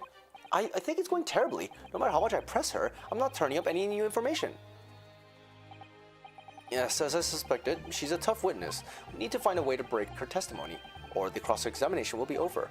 But that would mean I have to find a way. There must be some clues somewhere to help us find a chink in our armor. Kazuma? What, Ryunosuke? There is one thing I noticed, something that's been bothering me. Bothering you? You mean about Miss Brett? Actually, no. It's Hosonaga. About the person standing next to her, Inspector Hosonaga. The detective? Yes, he seems to react a little strangely to Miss Brett's last statement. I was wondering if it might be significant, if it might be present, if it present an opening maybe. Is there a way to like press on him? Alright, I have an idea. Try pressing her on that last statement one more time. If you think so, but this time, instead of targeting the woman herself, let's see what we can get out of the detective. Oh, so we can now target the next person. Alright then, I wonder what Kazuma's thinking. I'll find out soon enough, I suppose. Once I press Miss Brett on her last statement again.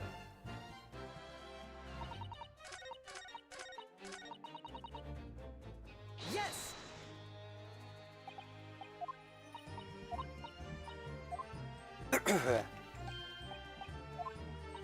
Wait. And now what? What do I do? Yes, there it is again. The detective's reaction is just the same as before. Why? Up until now, the detective has been in the stand with Miss Brett as her interpreter. But things are going very different now. For this testimony, the detective is just listening to what the English woman has to say. This could be a golden opportunity. What do you mean? When the people are actually testifying, they are usually very careful not to let anything slip. However, when they're listening to someone else speak, you'll find they often let their guard down. You're right. Look at him, he's lost in his own thoughts. It's time to pursue the man and his train of thoughts. Sorry, pursue? I'll explain how to do it now. Ryunosuke, it has to do with the witness marker, that speech bubble? What marker? What speech bubble? What do you mean? At the moment, we're focused on Miss Brett. Who's the person actually who's actually making the current statement? But by moving the marker left and right with the left and right D-pad buttons, you can turn your attention to other people instead. Sir, Kazuma, what do you mean by left and right buttons? While you're looking at the other witnesses, you'll be able to pursue them with A. If you can catch the person at just the right time, you might uncover some new information to pursue. If you ever notice a strange atmosphere amongst the people on the stand, take a good look around. Alright then, so first I should move the marker across with left and right and focus on the detective. Then pursue him with A and see what's on his mind. Here we go. Wait.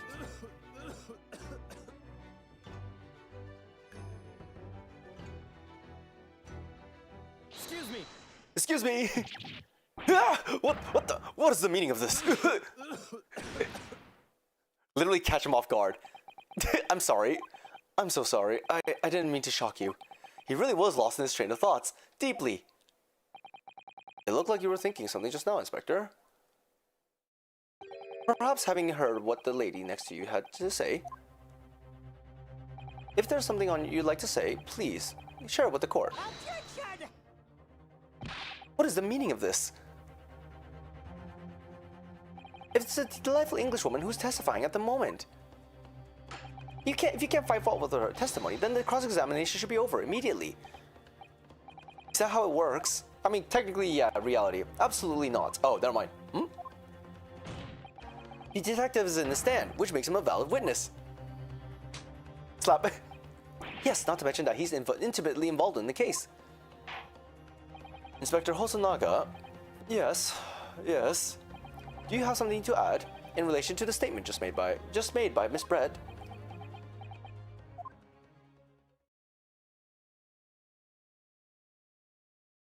Well, yes, if you don't mind, I would like to speak.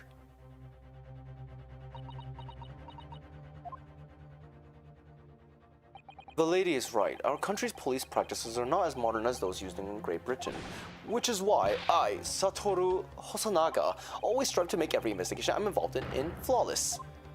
What do you really mean by that? I'll tell you what I mean. I won't have evidence lacking on my watch. I'm not afraid to take everything I can from the scene of the crime. It's preserving evidence, you see.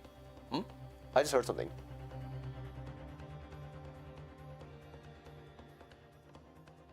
Wait, he takes things from the scene of the crime? To preserve evidence?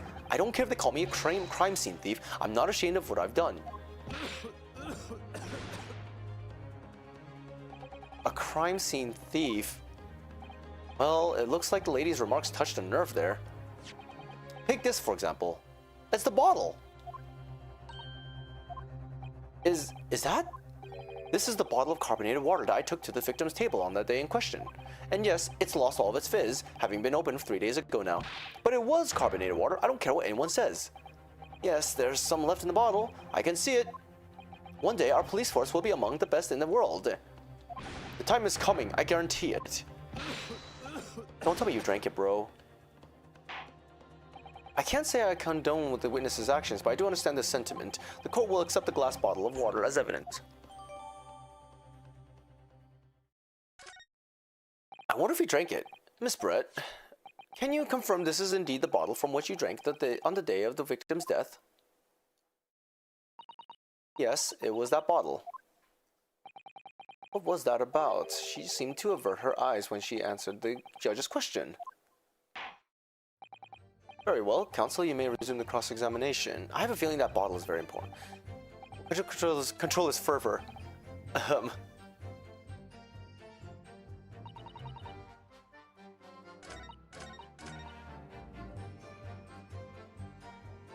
Is this the time when I present it?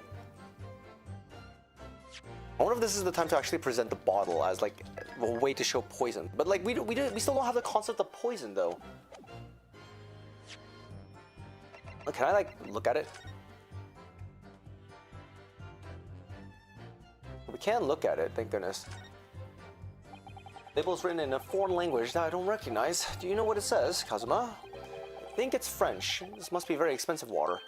Yes, LaCroix. It must be LaCroix, I swear to God. Go to friends and ask. You could just say that, you don't know.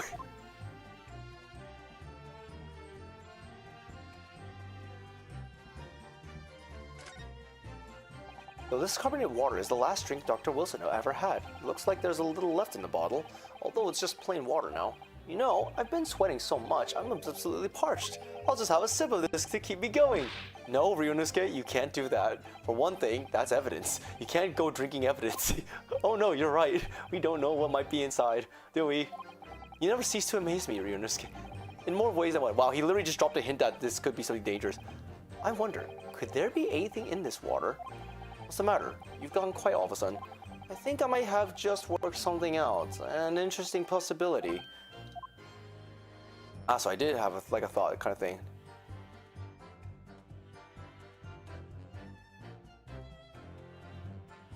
Okay, it looks like that's about all I can think of right now. So I guess yeah, this is when I actually do present it. Yes. Okay, so it is, yeah. What is this? The bottle of water? Actually, there is one method of killing a man without leaving a trace that comes to mind. Obviously, I'm referring to poison. Poison? On the day of his death, we know that Dr. Wilson drank from this bottle of carbonated water. Could it be that there was poison inside? Oh no, he got shocked. Could it be that the professor actually died after taking a sip from his glass?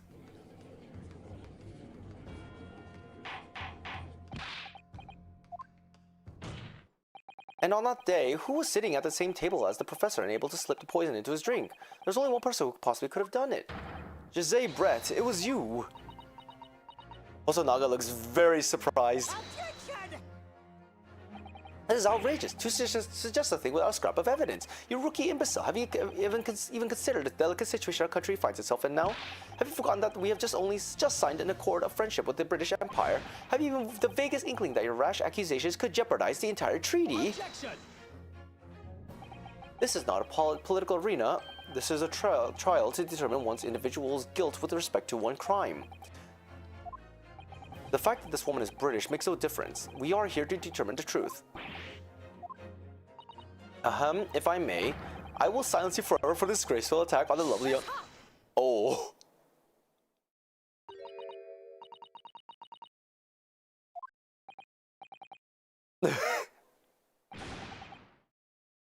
Poor Wilson. Where'd that come from? She just snapped. Is she gonna actually... Oh, she isn't. I'm afraid I may have spoken unfairly before. I offer my most humble apologies. I'm sorry, my lady. To what are you referring? I described your police force as inferior, but no matter how inferior they may be, you still investigate this particular point thoroughly, I believe. The bottle, I mean, Inspector, and whether it contained poison or not. Of course. You did. Have you forgotten what my guiding principle is already? I strive for a flawless investigation every time. I don't believe it. Naturally, we tested the inside of the bottle and its contents. And what did you find, Inspector? I ordered tests for every toxin that's available in this country at the present time. We could find no trace of poison in any description in a bottle of carbonated water, Your Excellency. Damn, no poison too? The tests were meticulously carried out by the chief coroner himself. Oh, I'm very grateful to all you Japanese. You've successfully established my complete innocence in this horrid affair. Thank you.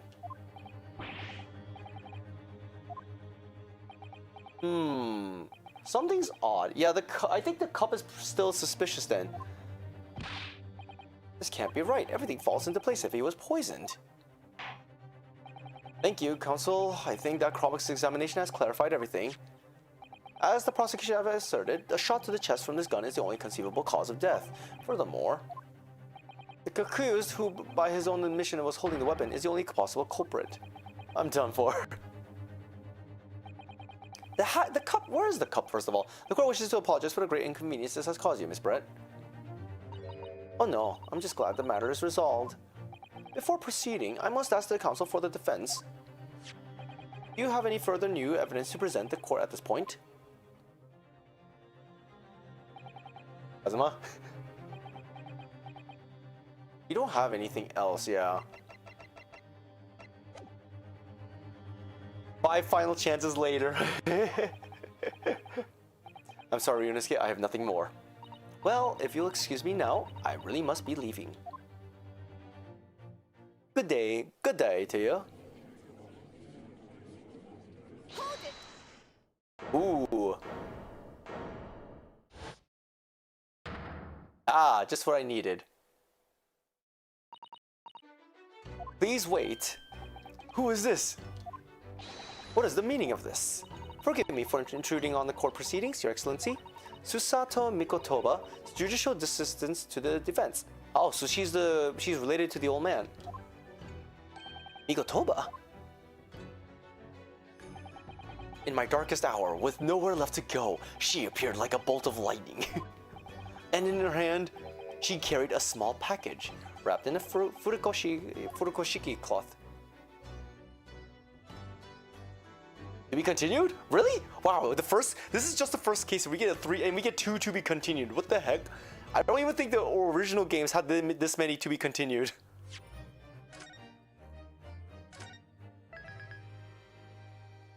Surprise face. So very surprising indeed. I'm gonna take a small break, guys. I'm gonna go and maybe like snack on something real quick, and then we'll continue. PP, go ahead and take your time to go ahead and fry your fish. But yeah, we're gonna go ahead and take a small break, and I'll snack, And hopefully I'll be back in about, let's say, it shouldn't be take more than 30 minutes. So yeah, you should have enough time to fry that fish and cook it, unless you're already done. But yeah, taking that break, I'm gonna take a break, stretch up and everything. Fish. Okay, enjoy the BRB. Meanwhile, I will be back soon. Okay.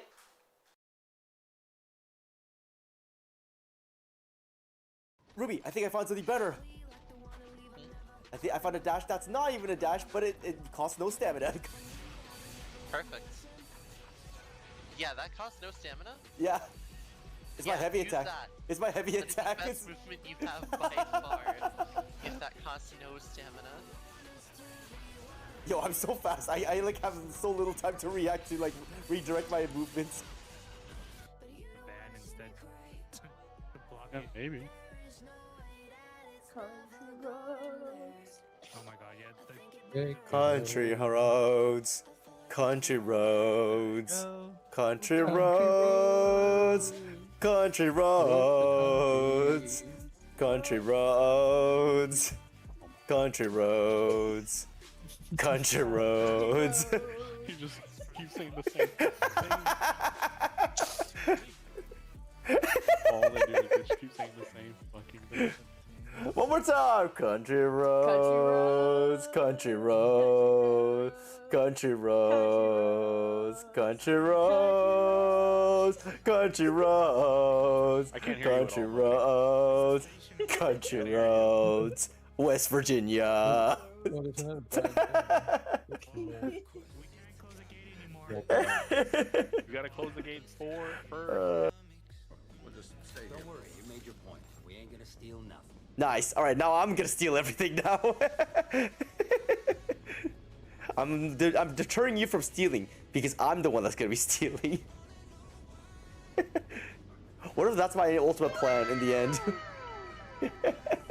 Hey, Senpai, I didn't realize you're still here. No one steals under my watch because I'm the one stealing. You can't steal my stuff. It's all mine. It's above. Yeah, that window. Oh, what? I whipped. Do you see the kill cam? I'm watching it. Do you see how I just whipped?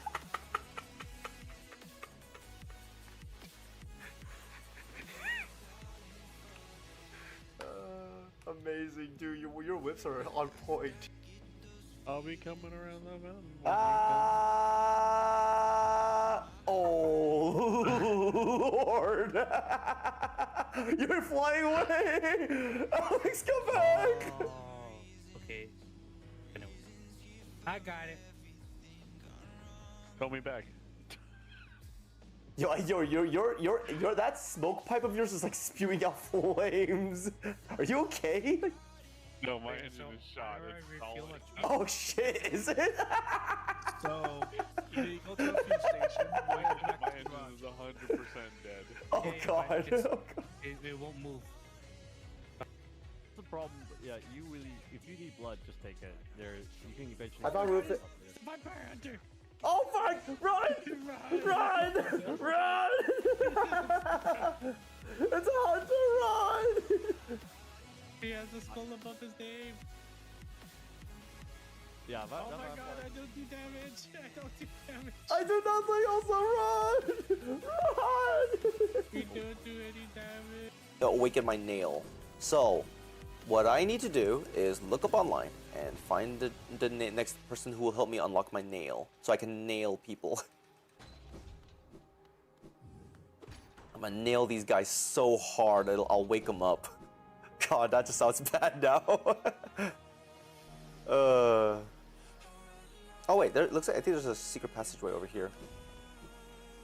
Hi. Did the bed fall off? Well, I mean, it's fine as long as we turn in the car. That's all that matters. We just have to turn in the car. We're fine.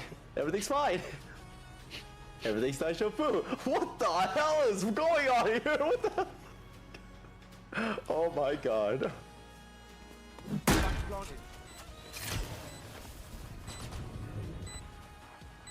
Hey, you should run. Oh, Lois? Last player standing.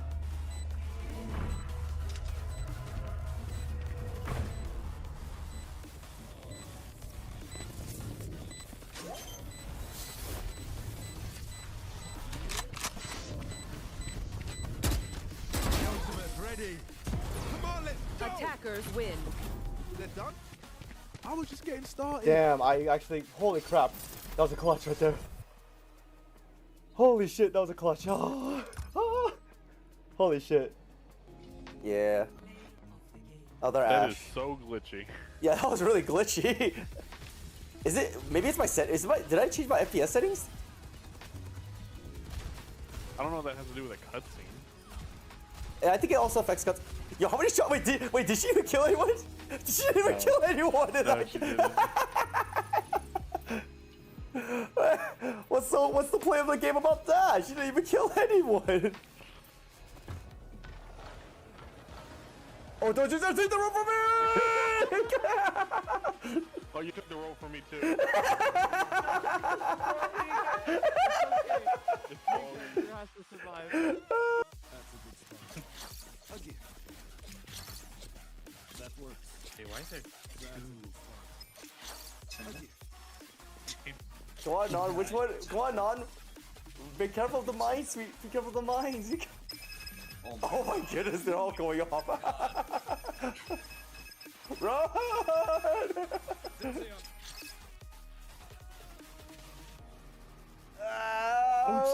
Oh my god!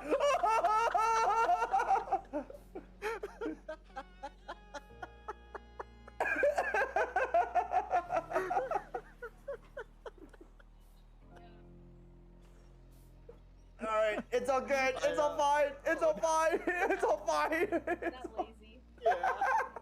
I am. Hey, lazy, is your truck stuck? Oh no, it's kind of.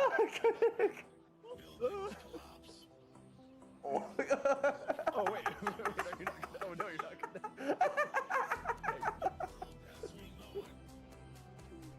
Oh my god. I swear it was like this when I found. I wonder if the reason why people smash the fish is it because he's wet, so there's no foreplay.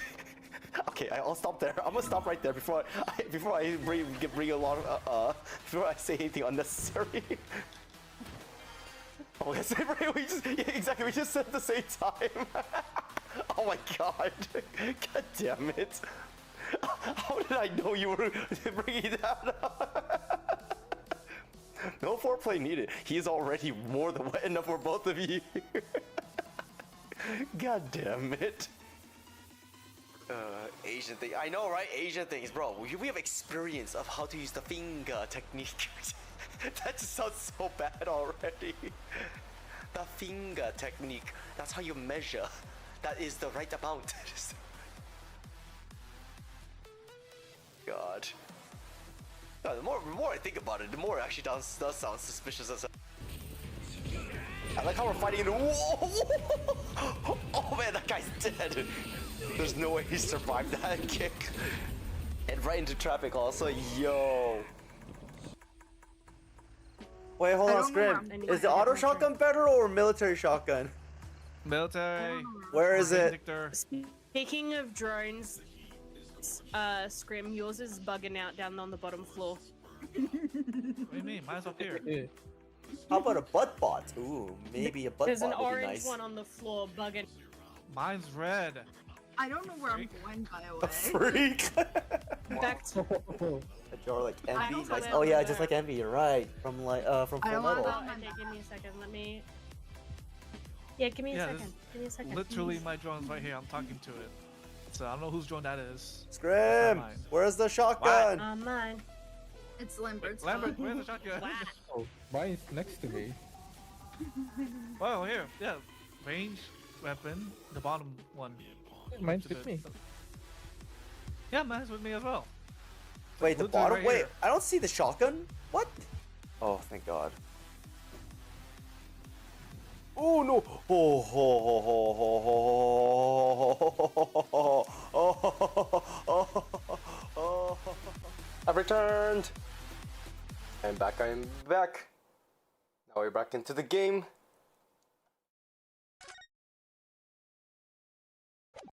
Okay. I just ate some quick like chicken nuggets. It turns out my brother bought some chicken nuggies and everything, so I was like, okay, well, I'll just eat that. Eat that and that's it. Pretty much that's it.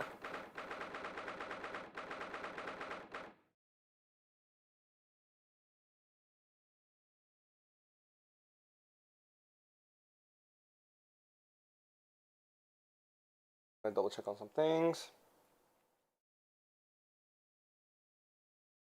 Oh, I just realized. Oh, fuck. I've realized something.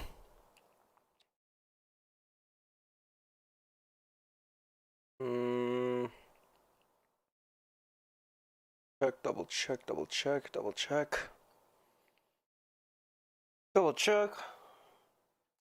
Hey, Fran. Thank you. It's dinner time for my Snorlax. I gotta feed my Snorlax.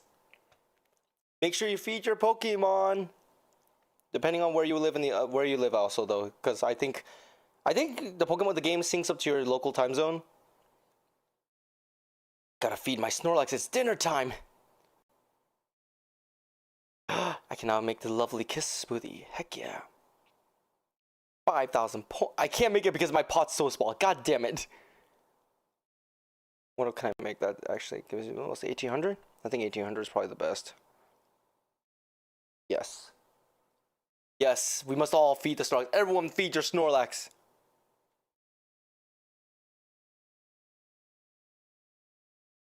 By the decree of the Emperor, you must feed your Snorlax. I have an alarm to remind myself to feed Snorlax. Oh my god, you have an alarm? My god.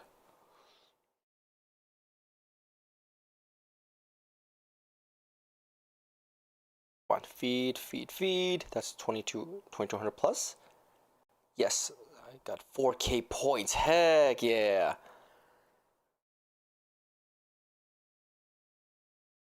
What minutes before time? Oh really? If I forget, I forget. If I do it, I'll do it then. Yeah. I'm not like gonna restrict myself strictly to do it. It's the same thing for Honkai. Like if I forget to do my dailies, then it is what it is. The same thing I did for Genshin. I'm not gonna like beat myself over it, kind of thing.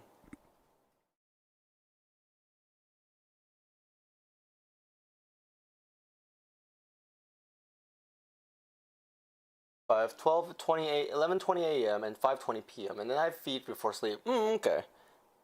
That's a good schedule. Like as soon as I wake up, I do my feeding. And then like around lunchtime is the one I might forget, but it's okay. And then like before I go to sleep, then yeah, I'll feed my Snorlax. So it's only one time in particular I have to like feed my Snorlax.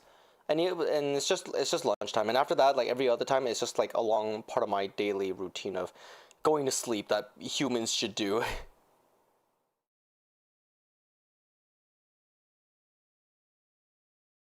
Let's pick up my ingredients as well. My Blastoise and my Bulbasaur just give me a blast ton of ingredients. And then that Pikachu giving me a few apples. Cool, that should be it.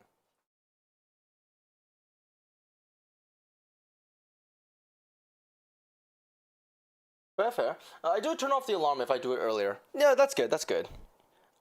I know. I feel like it kind of stresses me out that I have to like constantly be stuck looking at the game, and to the point where then it kind of bothers me also. So yeah, like I try to take it easy now in games lately, because the more I get too involved with it, the more I get stressed about it.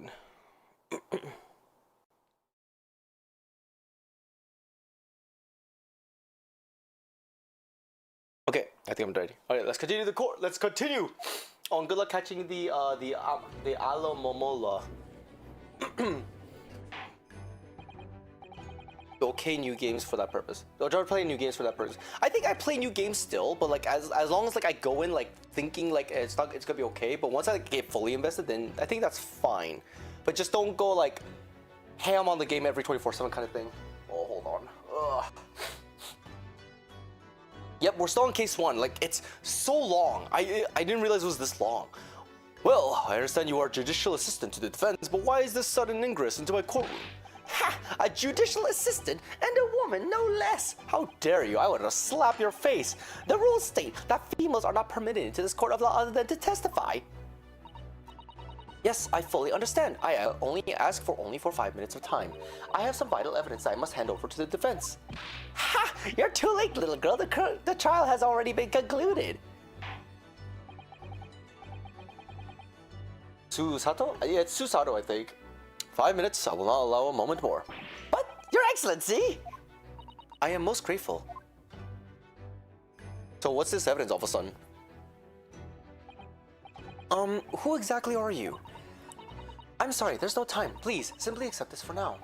What is it? A report about something written in English. It's Giselle Brett's research. The English woman's?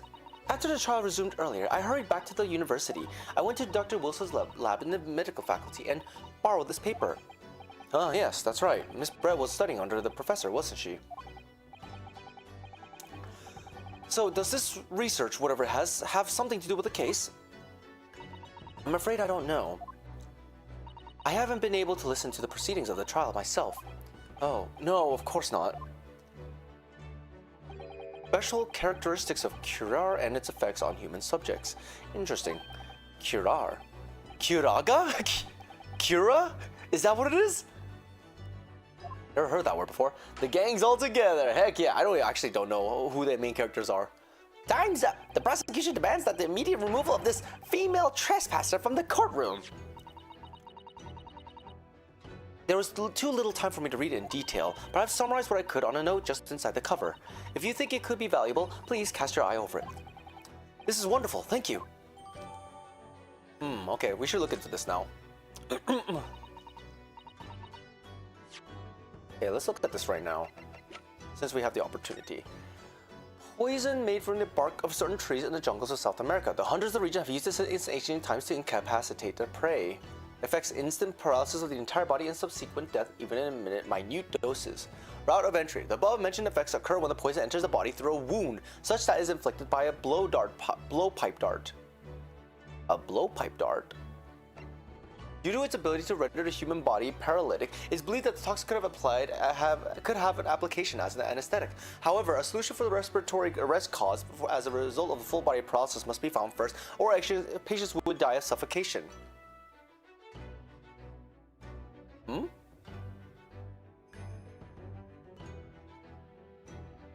Yeah, it's not from Japan.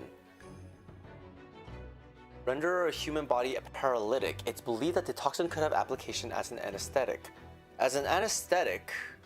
However, a solution for the respiratory arrest caused as a result of the full body process must be found first, or patients would die of suffocation.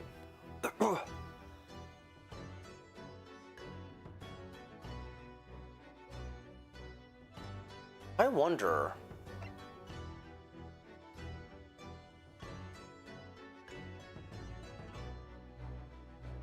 It must be entered through the body through a wound, so it can't be by a glass bottle. Wait! Wait a second. Was this an accidental death? Was she supposed to just like stun him, but then the molar cavity in his mouth caused the death of him? Is that what's going on here? It was Truck-kun. It could be Truck-kun. There was a gunshot. It's sort of a gunshot though. Remember? That's also true. Yeah, the gunshot and then the chest shot. What if she was supposed to drug him and take him back with her, back to the Great Brit, but they ended up getting him killed. So in order to avoid any suspicion, she somehow gets the gunshot on him to then throw the suspicion on someone else of the death. No confidence. Also, thanks, Mochi. I'm wondering that's what's going on here.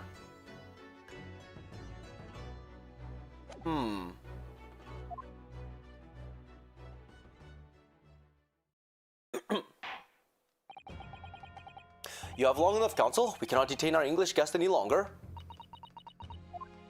I ask the prosecution and the defense now one last time.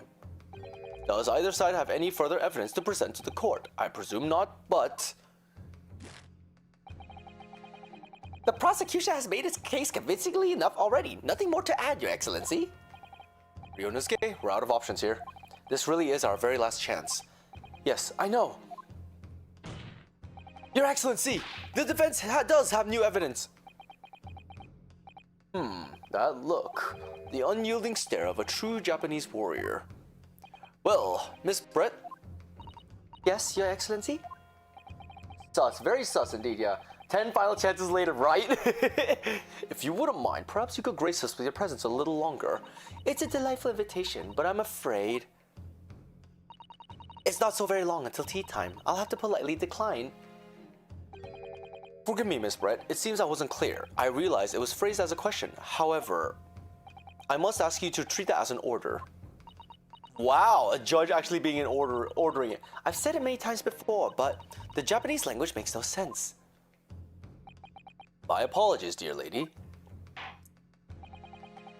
So, Counsel, yep, the lady appeared.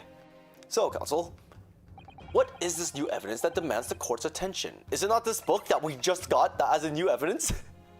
Is it not this?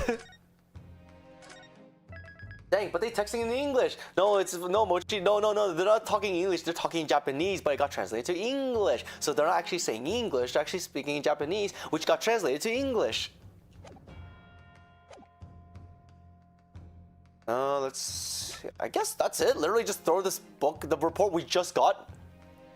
But your voice acting in English, because I can only speak in English. I can't speak Japanese. I'm not Japanese. I don't even know enough Japanese to speak in Japanese. English parts aren't cursive. Yeah, it's an illegible cursive. And sometimes like and then there's some like one words that's like actually legible cursive. I guess this? Yes. Google Translate, right? Miss Jose Brett, we understand you were studying under Dr. Wilson at Yume University, doing research. Or the Korean Papago.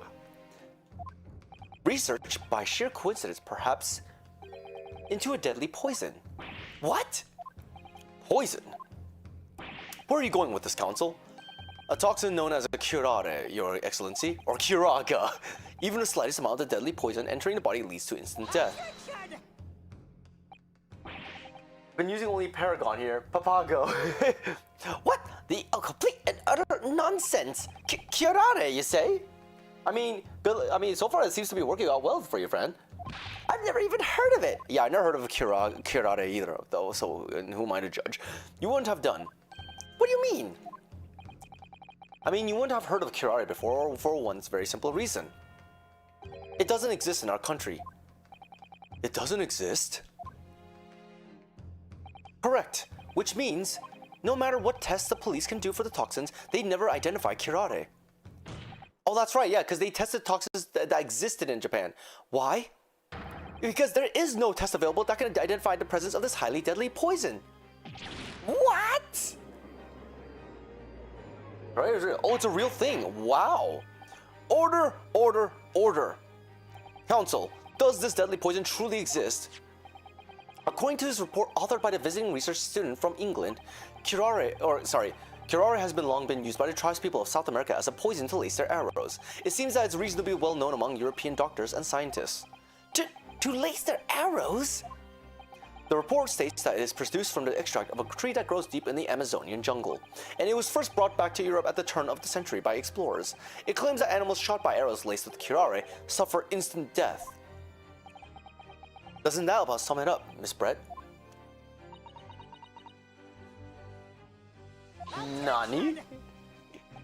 Trumpery! These aspirations are utter trumpery! To start with, if the victim had been administered some of this so-called deadly poison, he would have been squirming and writhing in pain. The other diners would have surely noticed. That's true. What do you say to that, Inspector?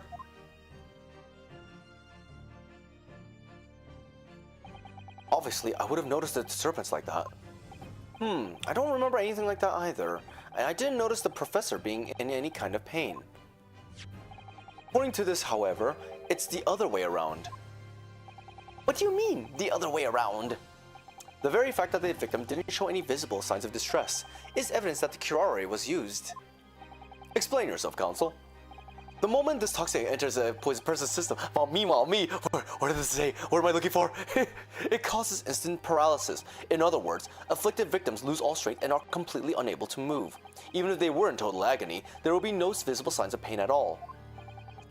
How terrible. Obviously, if a man lost all strength in his muscles, he'd collapse on the floor. But with a chair under him for support, as Dr. Wilson did, the effects would go largely unnoticed. But I don't follow, Kazuma. That's just paralysis. I thought the poison caused instant death. It's the dosage.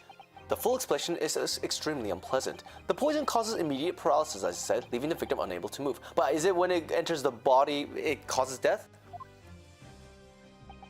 But after a short time, the paralysis is so severe, it causes the muscles that control respiration to fail. Oh, no, okay, I guess it's just in general. Respiration? In other words, the actual cause of death is suffocation. And all the while, the victim is conscious and aware, just unable to move. That's hideous! To the observer, it would look almost like the victim was slipping peacefully into an endless sleep.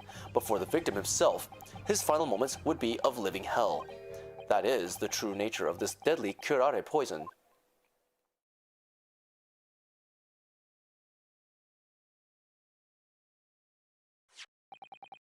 And you're suggesting that this bottle, Counsel, actually contains this terrifying poison? This is all very convenient, isn't it?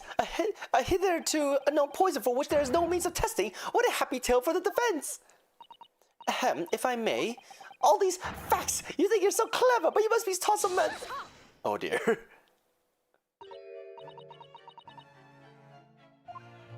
Of course! My lady! So, this is how you Japanese behave, is it? What? You steal another's honest hard work and then announce the results as if you discovered them? I'm appalled! What a loathsome act! Well, Miss Brett, the feeling is mutual. Whatever do you mean? Capitalizing on the unfortunate circumstances of an innocent man to frame him for a heinous crime, that really is a loathsome act.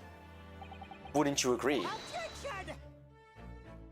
Enough of this! I for one have refused to accept it! The idea of some poison that doesn't even exist in the great empire of Japan is breaking the rules! Would you like a drink? Ha ha ha! What's so funny? Oh, excuse-moi, Your Excellency. Yes, Miss Brett. May I borrow that bottle for a moment, please? Well, yes, I don't see, why not? Oh, is she gonna drink it? She is going to drink it. And she's gonna prove that it doesn't do anything to her because it's just harmless. Don't get too big for your boots, you insignificant little island boys. Sorry. To an English woman such as myself, this whole affair is a farcical comedy. Your little police games and these foolish courtroom antics, it's laughable, really. But I'm getting bored of it all now. It's time for the games to end. It's not in the bottle? No, I think it's because this thing's not dangerous unless it actually enters through a wound. But she did hide that one cup, so it is still possible, you know, as you mentioned. Wait, what are you doing?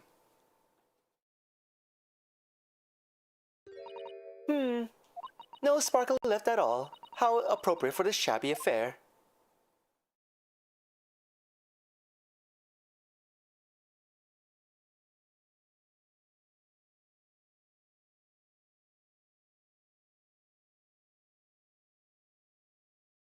Are we not going to mention about the pulled out molars, you know, or something? Goodness, whatever is the matter? You all look quite stunned.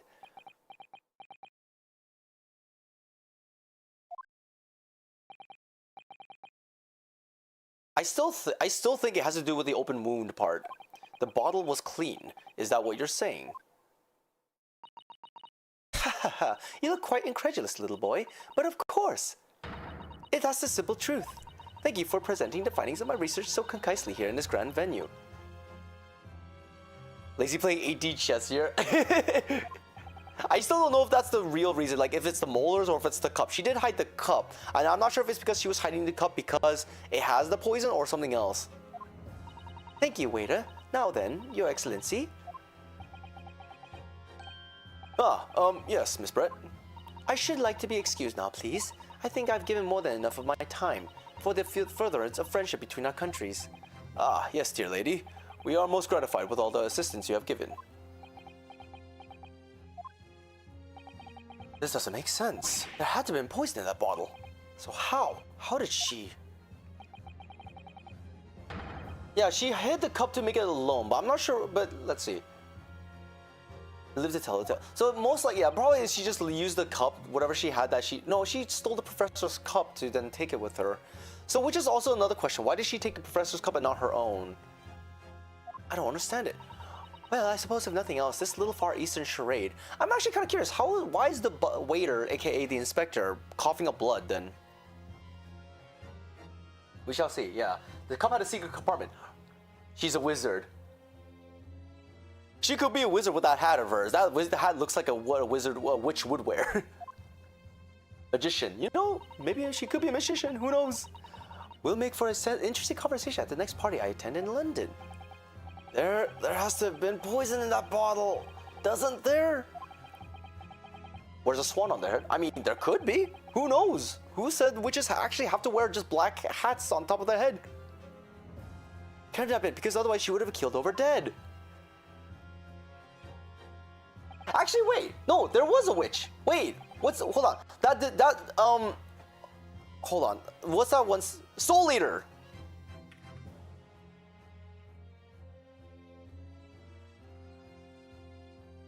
There was a, let's see, the Froppy girl has a hat that has like a frog style on it. Let me see what I'm looking at also. The witch, I think? Yeah, the witches have their own stylized hats, which kind of indicates like what kind of witches they are. So the froggy one, she has like a froggy face on her hat. The Medusa one, she wears a hood, but has like a snake, indications that indicates that it's a snake kind of thing. Contains poison! Contains no poison! I say both! It does contain poison though. The culprit did put Chiari poison into Dr. Wilson's carbonated water. The defense refuses to challenge change its position. You're so serious. Umi forgot about most of Soul Eater. Umi? Oh, I forgot about most of the. The opening is in karaoke in Korea though. Really? The opening's in Korea? Wow, I didn't know. Black Paper Moon or the other one? Yo, I can't wait for them to remake Soul Eater, cause they just revealed in fucking Fire Force that that's a prequel to Soul Eater. So we gotta see a remake of Soul Eater now with an actual true ending of the manga. You know? Black Paper Moon. Oh, Black Paper Moon. Resonance is also good. Yeah. There was no possible way that the bottle could contain poison. I mean, we just saw. I saw Resonance speak his English. Miss Britt drinking the water from it. That's right, which rather complicates your argument, I think. And I believe that complication can be explained. How exactly? Unsatisfied with Punch of Friendship ending. Yeah, that was annoying. Like, okay, I read so I watched the anime, I was like, okay, I guess that's an okay ending. I read the manga, I was like, oh my god, I love this ending much more than the anime ending. Yeah, so for those who, okay, you guys are like very late to this now, but yes, Fire Force is a prequel to Soul Eater. They are related. Well, how far is Fire Force in the anime right now, actually? Hold on, how far is Fire Force in the anime?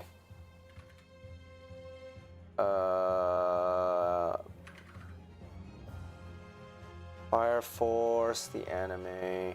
How many? They had like 2 seasons, I remember. But what happened after that?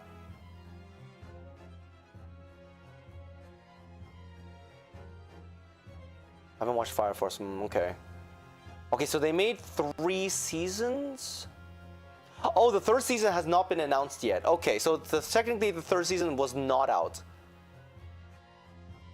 You haven't watched it, you only heard of it. Okay, so since it looks like, I don't know if you're planning to watch it then, but yeah, essentially the manga confirms that, yeah, it is the prequel to Soul Eater. Thank God you're not watching it. If you were watching it, I really spoiled it for you then. It's actually, I found it really cool though that they actually made a prequel to Soul Eater, which is known as Fire Force. It's like a cool concept, pretty much. I loved it. I loved it, a lot of it. I need to think through all the things that don't quite add up here. One by one. I'm sure the answer is in the evidence we have in the court record somewhere. It has to be. I'm more interested in Fire Force now. You should read the manga. It's like already finished, so why not go ahead and just read the series through there? At first it feels like there's no way they match, but the longer you read it, the more you start seeing something interesting, like some similarities and stuff like that. I forgot most of Soul Eater though. I kind of forgot most of Soul Eater. The reason why I kind of got back into Soul Eater, like kind of recently, was because of their spin-off series Soul Eater Not, which is about another group of girls that were Meister and Weapon. Very well. If the defense truly intends to assert this claim, there's a spin-off. Yeah, there's a spin-off. Soul Eater Not. It's about another girl who is a Meister who I think was looking for a weapon, and she finds two weapons that are looking for a certain Meister, looking for their Meisters. Right Stuff Anime has 15% off right now. What is Right Stuff Anime 50% off? Then I must ask you to support the assertion with evidence. What explains how the witness was able to consume this supposedly poison water unscathed?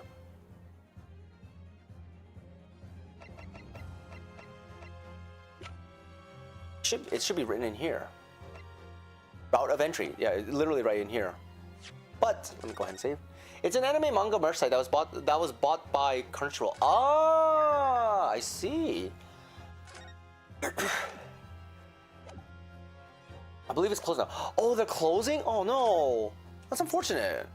Man, I'm kind of sad that I see a lot of these sites like closing down and everything. The answer to this riddle is right here in Miss Brett's own research report. That's not a valid explanation. No. After all,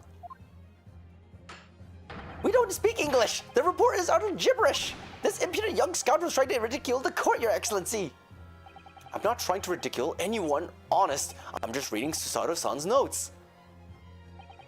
I concur. This report is too extensive to be considered in its entirety by the court. You will direct us to the pertinent section, Counsel. Which section of the report reveals the alleged answer to the riddle? Synopsis, special characteristics, and practical? Hold on. Where is it considered under?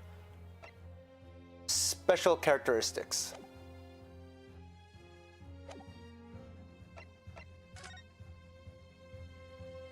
We've been hearing a lot about this curare poison. Wait, can I read it? No. What the heck? I can read it. I'll show it to you here. Here you go, Emoji. Here you go. Here's your synopsis. And then here's your special characteristics. And then the practical applications.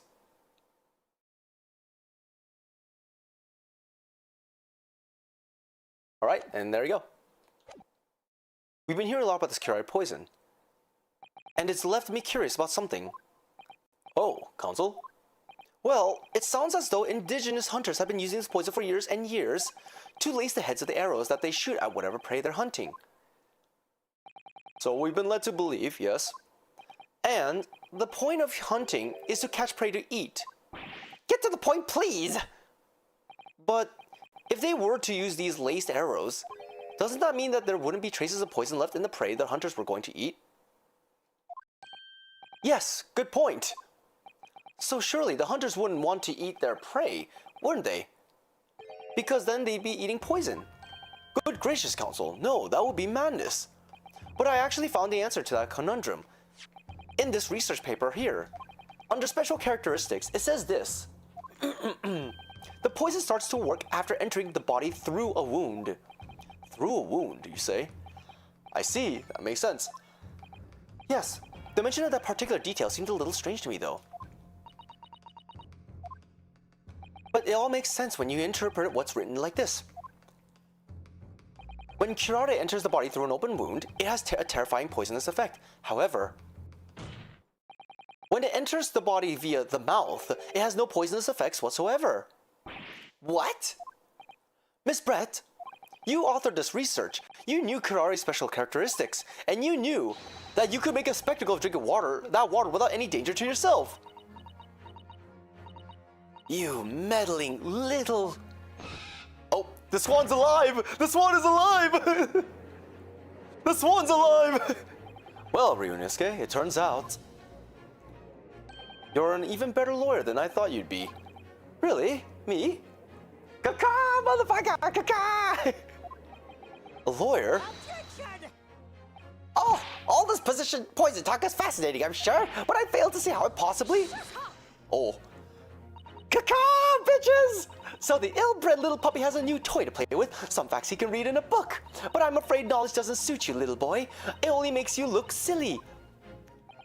What are you trying to say?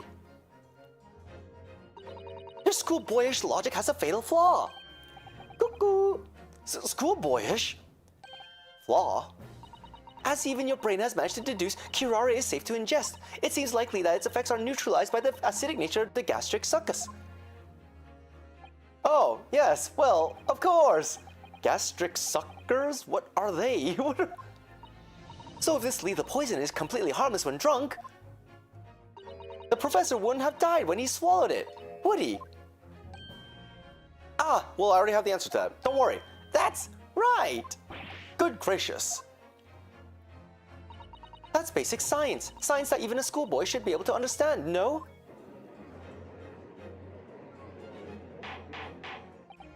Order! Order in court! Order! The logic holds. If the lady and the professor drank the same poison, they would be affected in the same way. Are you trying to suggest? Yes, this curare poison is completely irrelevant to the case on trial. That's right. Surely even a little cockroach like you could understand something as simple as that. Kaka! Higiyori!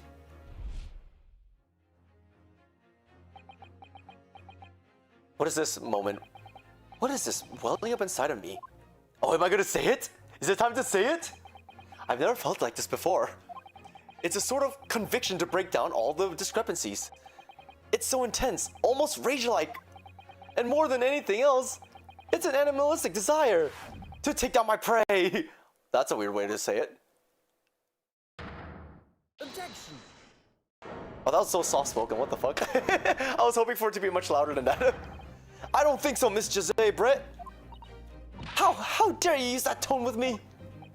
You know very well that there's no fatal flaw here. You know exactly why, even though both you and the victim swallowed the same poison. You are alive, but Dr. Wilson is dead. Counsel, I'm sure I don't need to remind you. You must provide compelling evidence. As we now know, this poison is completely harmless when ingested. Why would Dr. Wilson alone have been killed by the curare? It would technically be the medical card report card. The medical report card. Take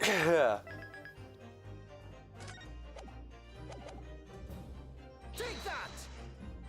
As Miss Brett so readily pointed out, she drank the same water as the professor. However, there was a fundamental and fatal difference between the two diners. He had an open sword in his mouth. I don't know. He does not have, no, not this guy. This guy does not have this open sword. That's the professor who died who has the sword in his, that has a molar taken out. A fatal difference? The toxic effects of curare are only felt when the poison enters the body through an open wound. So, for a healthy person with no injuries, drinking it is completely harmless. But what if there was a wound inside the mouth of the person drinking the poisoned water? Inside? Yes, like the wound you might have if you had just been to the dentist and had a tooth extracted, for example. Ah! Oh! I don't know. Miss Brett, you've acknowledged many times in your testimony already that you were well aware of Dr. Wilson's dental appointment that day. Ah! So that's it. You used that knowledge to orchestrate this. Oh, she's going psycho! Is she? It's the psycho mode! Hand glance gone, you will be missed. Hand glance, you will be missed. I don't like to repeat myself, but honestly, I can't resist. These childish courtroom games and your half-baked arguments are also puerile. What? She has another thing against us? Don't worry, little schoolboy, you'll find out soon enough.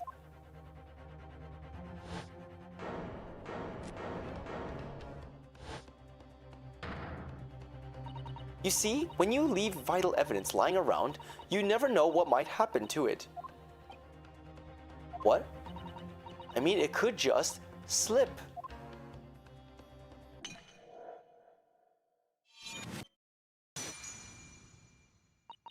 dear, how careless of me. I'm afraid some crucial evidence may have just been tragically destroyed. Oh, wow. So that's what she's doing. Oh, God. Ooh, Lucario. Good luck, Fran, catching that. You got this. You got this. Oh, fuck. So she literally just tried to destroy it? It's the English woman. She just smashed that bottle. And in the Supreme Court. What a terrible blunder. Officer, what are you waiting for? Collect up as much of the water from the broken bottle as once. Possible. At once. You're wasting your time. This delightful carpet under my feet here was a gift from the British Empire. I assure you, it will soak up the water beautifully. You have neither the technology nor the presence of mind to recover it. Yeah, it's pretty much an admission of guilt. How could you? You won't get away with this! You can thump the bench and shout as much as you like, little boy, but I'm afraid we'll never know now, will we? If there really was poison in the bottle, or not. You. And let us not forget, we still have some very compelling evidence left intact. Isn't that right, counsel for the prosecution? That's tampering evidence. Exactly, yeah. Never use carpet, right? Oh, of course. You're referring to this photographic print, I presume, dear lady. That's right. Actually, yeah, that's actually a good point. What happened? Where did the gunshot come from? And really, look at this photograph. It's as clear as day, isn't it? The poor professor was sitting with his back to me. So of course the only person who could have shot him from the front is the little schoolboy. Objection! That's actually another good question. What happened with where is that gunshot from? No, you killed the victim that day using karate, and then, in order to frame Ryunosuke Naruhodo for the crime, you waited until he picked up the pistol you arranged for him to find on the floor, before you shot the professor's dead body in the chest with your own hidden gun. So like right in front of him, kinda? Then in the confusion that followed, all you had to do was turn the dead professor and his chair around. You see? You had every opportunity to commit this crime. What a wonderful imagination you have, young man. Oh my god, I hate her. I hate her so much. A hidden gun, you say, and I shot the professor's dead body, did I? Well, I'm terribly sorry, but you don't have a shred of evidence. Exactly! And as you have nothing to support your wild claims, the prosecution's stance remains unchanged. The victim, Dr. John H. Wilson, was killed by a gunshot to the chest. Delivered in cold blood by the accused, Ryunosuke Naruhodo. Yeah, this is like clearly, there's a complete clear evidence of like what's going on here, and yet there's completely ignoring it also. We had her, but now, is she really going to get away with it? I still feel like the waiter could be used as evidence next. The way she destroyed the evidence was obscene, literally, she just literally did it. Ryunosuke, yes? How could you kill them with a gun? Because he was going to kill me with his own gun. We've come this far, but now you're the only one who can finish it. What? What do you mean? We've lost a vital piece of evidence. It's true. So if there are any clues left for us to use now, they must be in your head. In my head? You told me before that your powers of observation were the one thing you could really depend upon. Well, yes, that's true, but I didn't manage to notice that this woman was a foreigner with a swan on her head. So think back again now. Try to remember every last detail about the scene that day. Everything you saw, everything you felt, every color, every smell. What I saw, what I felt. Every color. Wait, is color important? Huh? Is Cosmo right? Wait, where did that come from? Somewhere in the vibrant memory of this same scene in my head, could there be another clue to expose the identity of Dr. Wilson's killer? A clue? Wait, hold on a second. Can you even see that? You can't even see that though. You can't see that.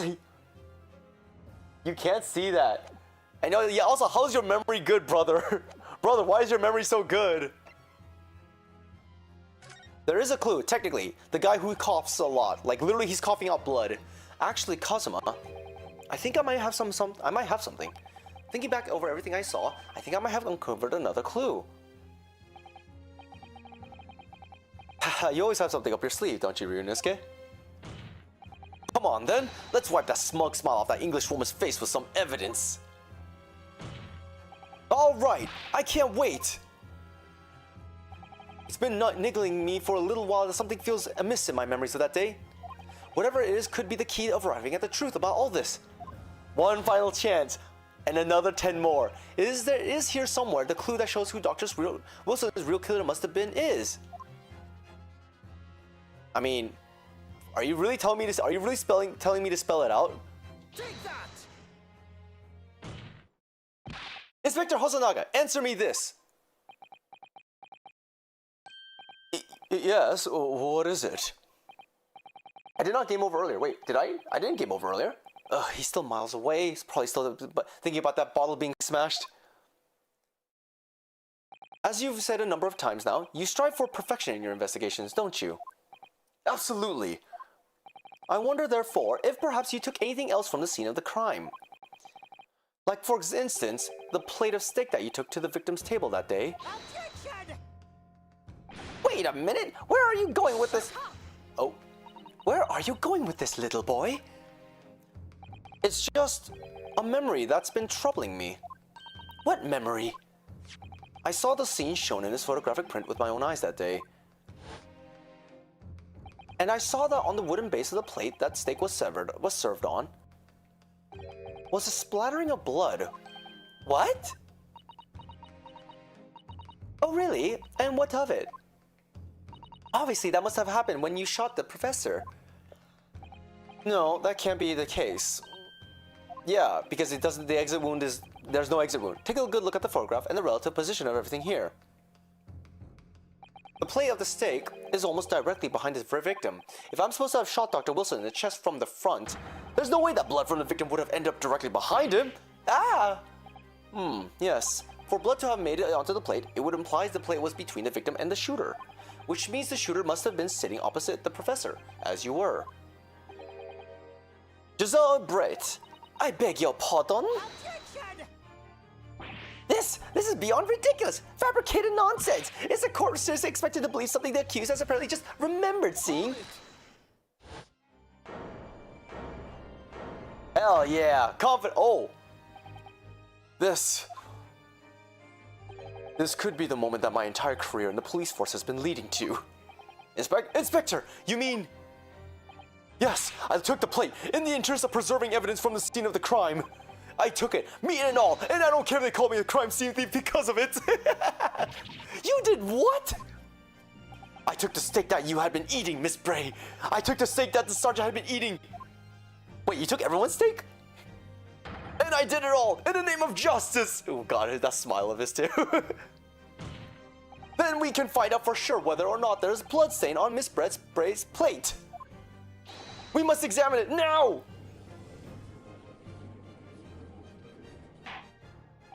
Inspector!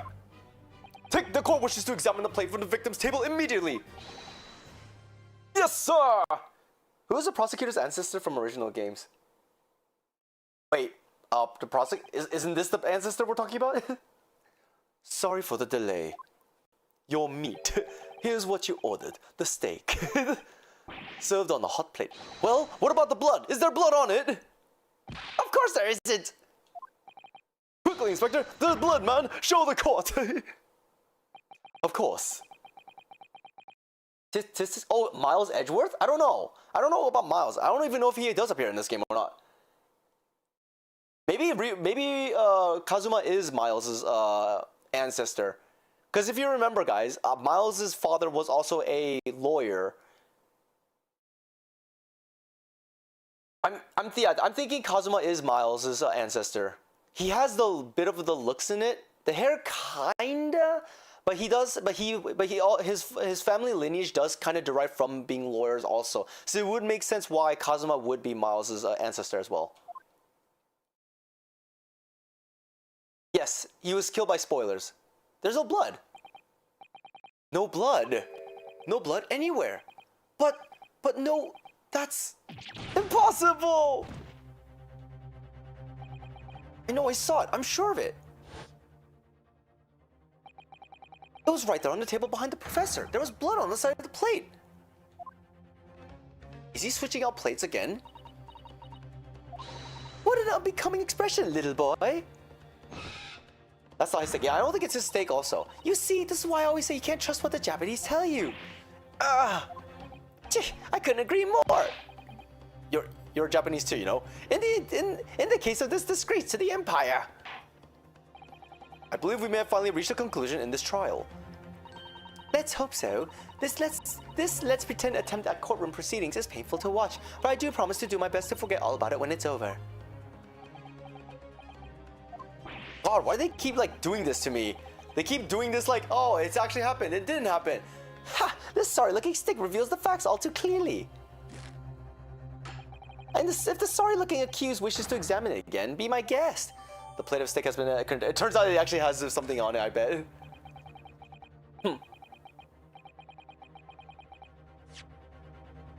Let's take a look real quick. Very delicious looking. Why is it bitten out of it like directly though? Oh! This is the wrong one! It is the wrong one! Also, why is the waiter? We think the waiter might be bleeding because he actually... I'm thinking because he drank poison as well, or something else. What in the world is this? I think it's a Koban coin, and the hallmark is from the Hoei era, I believe. No, I mean what? I don't mean what is it? I mean, what's it doing there? Wait, did you say it was the Hoei Koban? Yes, and apart from the meat juices, it looks to be in good condition. I imagine it's very valuable. It actually was stuck. I know, right? Like, what the hell? I've heard of pearls before swine, but I've never heard of a bullion in a bullion. And I don't think you ever will again. This is extraordinary, though. This means... Huh, yeah, this is the wrong plate. Hey, waiter, you gave me the wrong order. Ryunosuke, it's not over yet. Not until the final gavel. Never stop believing in yourself. Keep looking forward, no matter what. Believe in myself. Believe it. Really? Maybe I should at least examine the evidence for myself. Let me examine it. Let me give it a taste. Maybe I have to do a bite. Kind of juicy, you know. I don't know. I might have to eat this whole thing just to investigate, you know. Let's take a court recess. I must have examined this meat for further investigation. As the evidence requested by the defense has not been shown to be problematic in any way. Careful, you have closed my clothes. Oh my god, no! If it's too good, this will become another sequel. It'll be a prequel to Food Wars. I presume any further examination of evidence in this trial will be unnecessary. Does the defense have any objection? I do. That bloodstain was going to clinch the trial for me. Can this plate of steak reveal any other clues at all? There's another clue. Your Excellency, please wait. This plate of beef is hiding another clue. Another clue that will reveal the shocking truth. Or was I supposed to say no because that's the wrong plate? The only thing that's shocking here is your unhealthy fascination with beef steak. Your Excellency, I think I've made myself clear, haven't I? I will not be able to turn a blind eye to any more unnecessary procrastination in this trial. I'm sorry, Miss Bray, but we must ensure a thorough examination of the evidence. I will not give a ruling until I'm completely satisfied that all reasonable doubt has been dispelled. I see. As a newly affirmed ally of my country, that's still your position, is it? Thank you, Your Excellency. Counsel for the defense, you will now clearly show the court to what you are alluding. Where precisely on this plate of beef is this new clue to be found?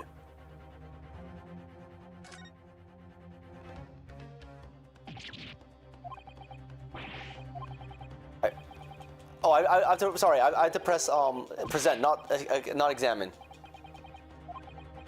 Damn. Skip.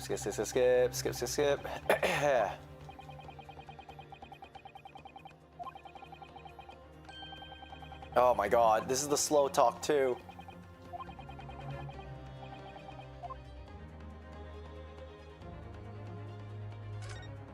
Oh, I pressed it again! I certainly never expected to find a precious coin underneath the stick of steak, and it's from the Hoei era too. That would make it really quite valuable.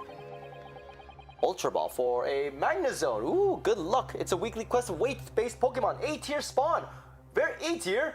Use Magna Ball, guys. Use it. Deja vu. I've been in this place before. Are you thinking of eating it? No, but the next time I order a steak in an expensive restaurant, one thing's for sure. My heart's going to be racing as I lift up the meat and peer underneath for a prize. I think you might have the wrong end of the stick about this, Ryunosuke. A koban coin underneath the steak.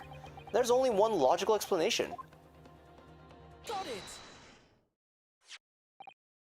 Good gracious, that's... Koban? What on earth? A Hoy era one at that.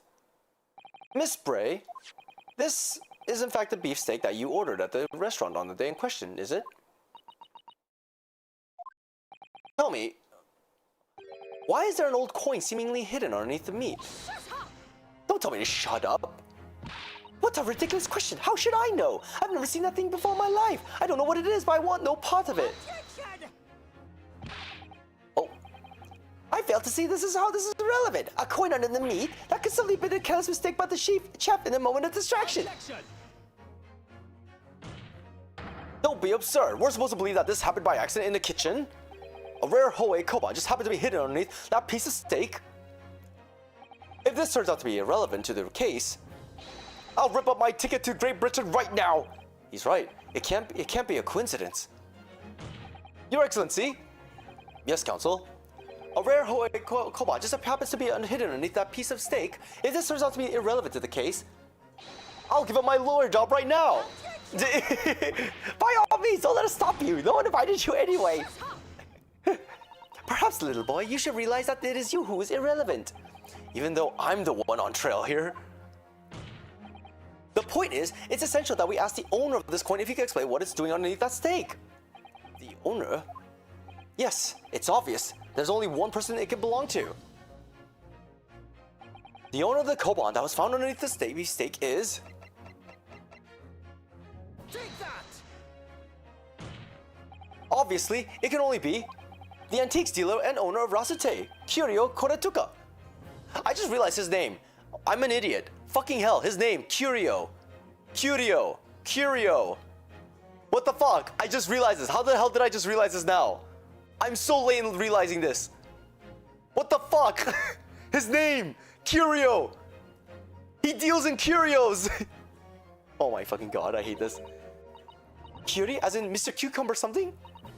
Honestly, these ridiculous Japanese names are quite unfathomable. Ah, yes. The old man who testified earlier alongside the military sergeant. Correct? Yes, Your Excellency. I remember him saying that he was up to something with his koban coin when it happened, at exactly the moment the gun was fired.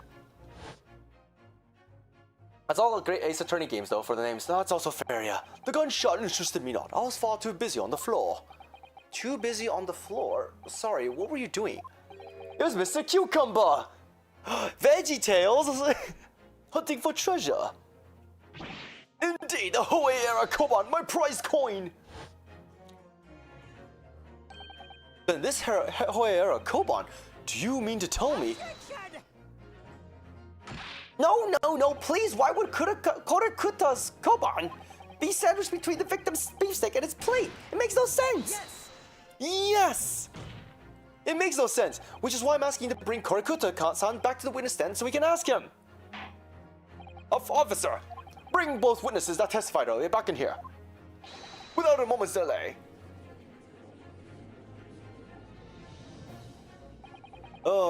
I can't believe we made it back, come back round to that pair again. But I have a hunch, a strong hunch, that if we chase down the real significance of this koban, we'll find out it's a key element in this case.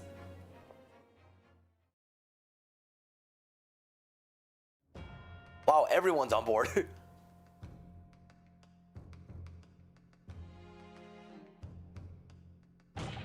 Now what's this all about? Why have I been called up again? Don't you realize it's dinner time for little baby Aido? When my son's belly is empty, he's fiercer than a pack of wolves. Exploited by the police we were, like miserable dogs, forced to bear false witness. And when cast from this courtroom, myself I became a ruined man in a trice, a worthless withered antique. Nothing more than I have to say. The sun has set on this Rasute shop's owner's existence. Be that as it may, Korekuta-san, something has come to light that requires your clarification. As far as your Rasute memory serves, have you ever seen this koban? Wah! What? Oh god, the shoe. That's it. That's the one. The very one. The very exact one that it is. Oh god, the knife. Oh god, the knife. The baby. There was splendiferous Hoey treasure that my rusty bones managed to misplace that fateful day. It can't be. As I thought. Young man, mind this decrepit fool. Put me out of my misery. Sure, we'll put you out of your misery. Just pull out your knife. Where was my treasure? Where was it dropped? Oh, I'm not sure if it was dropped anywhere. We found your coin sandwiched between a beefsteak and its plate, soaking in the seasoned meat's juices. Sandwich? Soaking? Seriously? Clearly, it couldn't have fallen there by accident, which means somebody must have hidden it there on purpose. Somebody concealed my Hoey treasure between a slab of meat and a metal plate. Who would do such a thing? Such an unconscionable thing!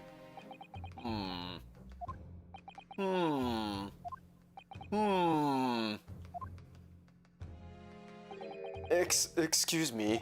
Could I say something? Yes, of course. Proceed, Inspector Hosonaga. I mentioned this earlier on in the trial, but I was working undercover in the restaurant in order to investigate another case. Wait, another case? Wait, this is related? Yes, that's right, the secret undercover operation. Le Carnival is a high-class Western cuisine restaurant. It attracts wealthy diners, including many foreigners. Recently, there's been a run of similar executed thefts targeting the restaurant's rich clientele. A number of such incidents have been reported to the police bureau. Wicked crimes indeed. We wanted to nip the case in the bud quickly, especially with so many foreigners being affected. So that's why you were sent in undercover, is it? Yes. I took on the job of waiter at the restaurant in order to flush out the criminal. It seems likely that this Koban incident is the work of the same thief. So unbeknownst to us, there was a master thief at work in the restaurant on a regular basis. Wait a second, what? The place was already a scene of several crimes, it seems. I don't know about the master thief part, but the identity of the person who stole and hid Korakuta's Koban is all too clear. What? What? I have a feeling it's the child. I think the court would like to hear the defense's view on this matter. Tell us, who is this despicable scoundrel that stole the Korakuta's son's Koban and hid it under the steak?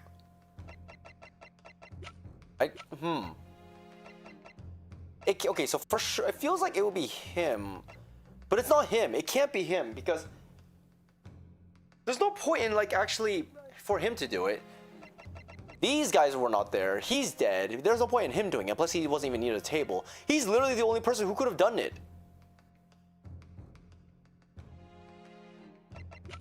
But yeah, basically, it's the kid, right? It has to be the kid. It has to be the kid, right? Am I going crazy? Take that! Obviously, it can only be you. Kid and dad are the one and the same. Oh my god, if they were the same people, oh god. Sergeant, yes sir, no sir. What? How dare you? You monster! Monster? I stole that Koban, did I? I'm the master thief of La Carnival, am I? You're seriously accusing me of those crimes, cadet? Why is he sweating so hard? But it wasn't me, it was Ido. Ido's the master. Well, okay, what? What? I'm sorry, what? He threw his kid under the bus?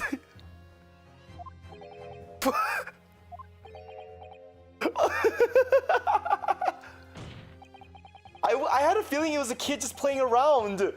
But then, you will push the blame for your crimes onto your own son, an innocent little baby? It's you who's the monster, Sergeant Nosu! Oh my god. Wow, I just guessed that it was a baby just like having fun with the coin and stuff like, oh. Oh my god! Oh god. What the heck? Oh, that hurt. I heard that back crack.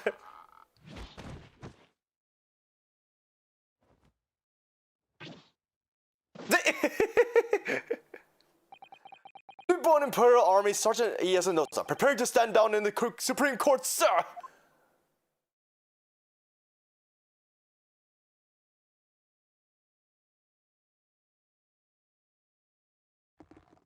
Do any of you know of the extraordinarily low wages the Nippon Imperial Army pays those it expects to keep our country safe?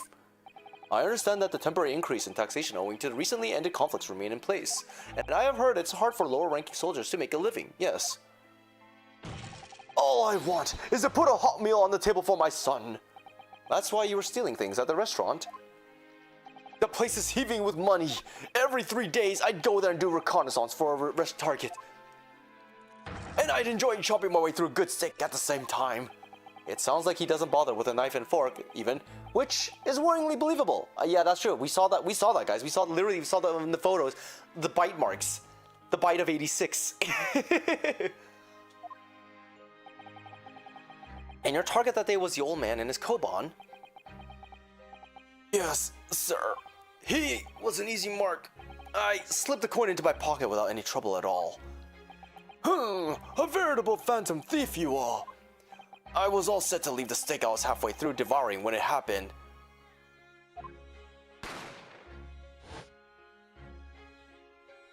Yes, when the professor was shot, I knew that if the police conducted a search and found the coin in my pocket, I'd be finished. Ido too. So I hid the incriminating evidence as fast as I could. On the double. I slipped it under the steak, hoping that I'd be able to rendezvous with it again at a later date.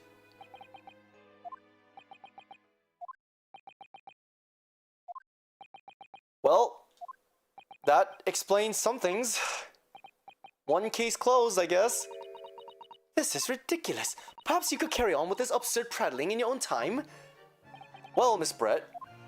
Oh, of course, dear lady, of course. How rude of us. I'm quite sure there's no need to detain you any longer at all. No, it is. Because that's not her plate, that means. That's a different plate.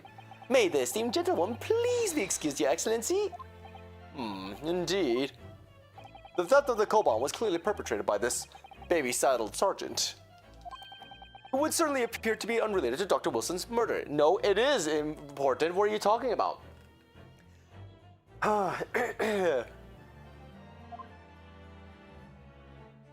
Of course it is. Hiding a coin underneath a lump of meat? The sheer nonsense of such an idea astounds me. Nonsense, is it? Well, oof. And as for picking up your steak and biting into it without using a knife and fork, it's beyond nonsense. It's pure madness. Hey, lady, guess what? Some of us are hungry and we don't have the money, the money to actually get a fork and knife. I even bite my steak without cutting into it. I just pick a fork up, stab it, and I just eat it right off the meat. Okay? You're just too posh of yours, woman, you are.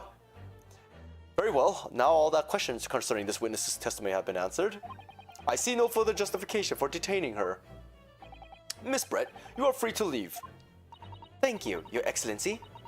Good luck, everyone. And good day.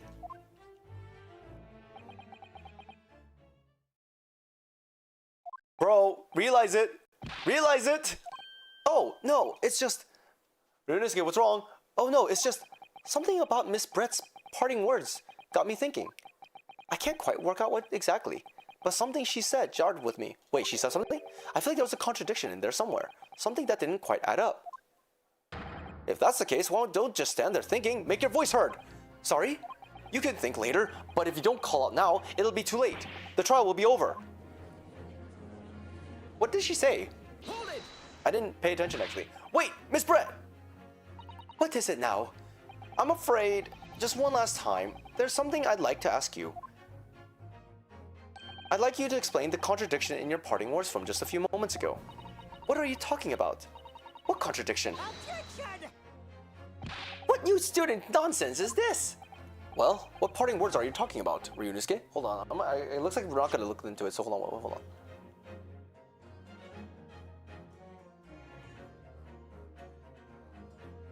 And good day? What's wrong with that?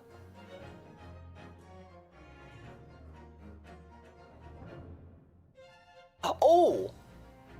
Okay, so basically it's tying into the idea that it's not her plate, basically. Hiding a coin under a lump of meat? The sheer nonsense of such an idea astounds me. And as for picking up a steak and biting it without using a steak knife, yeah, okay, so the bite mark is important! Holy crap, it comes full circle, everyone!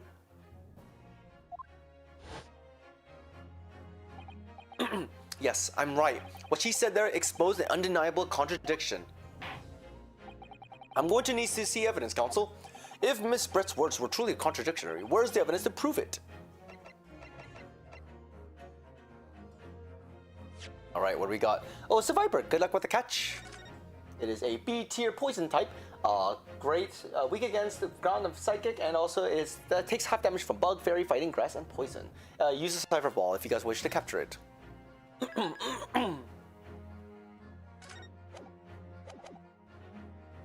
Take that! The photographic print of the scene, taken immediately after the incident occurred.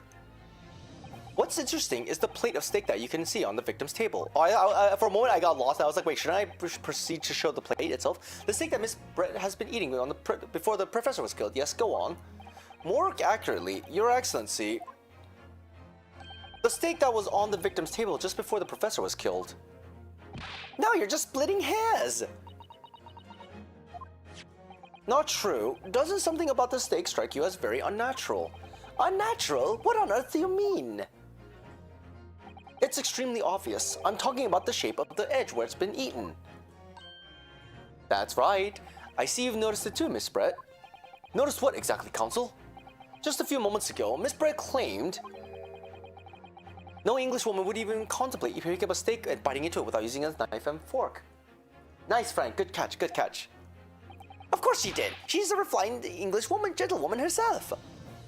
Then take a good look at the steak, in particular the edge where it's been eaten. As you can see, there are clearly defined barbaric teeth marks there. Ah! Oh. Ah! It looks like Miss Brett has realized something. So, if the witness, as she claims, wouldn't contemplate eating anything without using a knife and fork, there shouldn't be teeth marks in the steak at all. But what is your actual point? Perhaps the delightful Miss Brett was ravenously hungry and couldn't help. Oh, wow, you're actually saying that? Steak! Oh, whatever you say, dear lady. As I said, I really must be leaving now. Afternoon tea with the Minister of Justice cannot possibly wait any longer. Of course, of course. This will all be over in a blink of an eye. Rest assured I'm about to put this rookie in his place. Just leave everything to... Oh. I need to sneeze, hold on.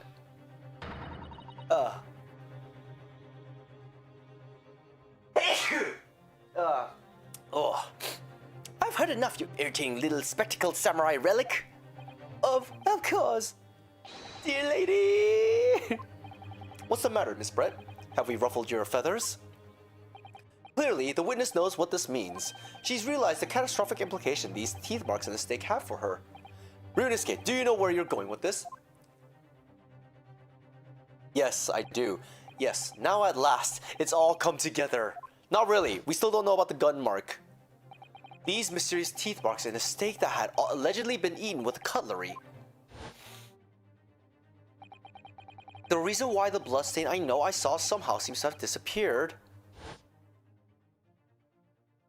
And most importantly, the evidence that proves once and for all who shot Dr. Wilson that day.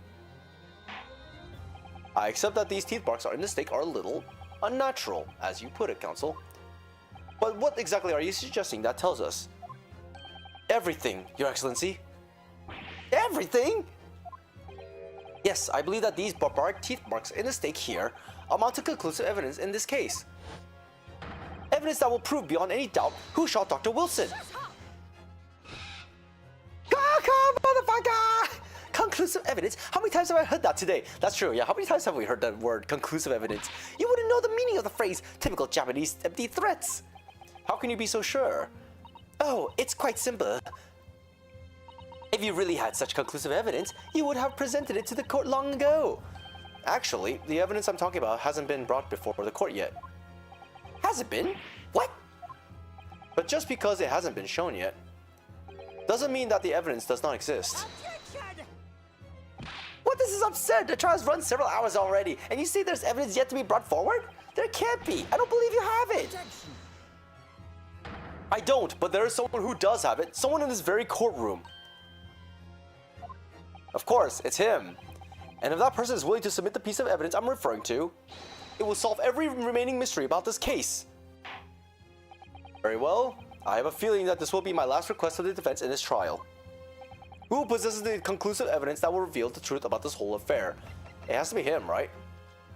Take that! The answer is obvious. It's Inspector Hosonaga. What? I have it? Yes. You think I've been withholding conclusive evidence? The final chance. That's ridiculous.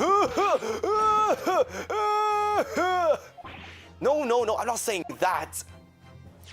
Everyone's attention has been focused on this steak with the teeth marks. Yes.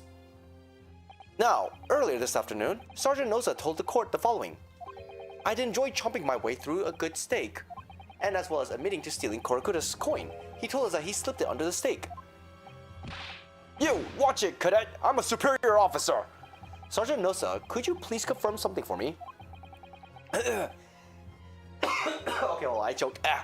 Was the steak that you put the coin under, in fact, your own steak? Attention! Affirmative, of course! I might have been a soldier in the Imperial or Nippon Army, but still! I'm not brave enough to ask a foreign gentlelady if she'd mind me manhandling her meal to hide something in it. In other words, the steak that the detective submitted as evidence earlier was yours. Was in fact Sergeant Nosa's meal. Objection! But that makes no sense! That plate was taken from the victim's table! Objection! Because she swapped it, yes, yet the gentlewoman doesn't take bites of her steak, nor does she have any opportunity to steal the coin. Of course I didn't steal it. To even suggest such a thing would be an affront to the entire British Empire. Well then, how do you explain this paradox? Exactly! Surely you're not going to suggest that the sergeant switched the two steaks over?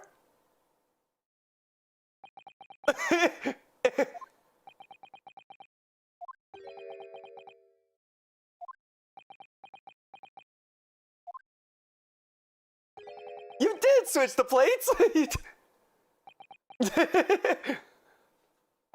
Well, after it happened,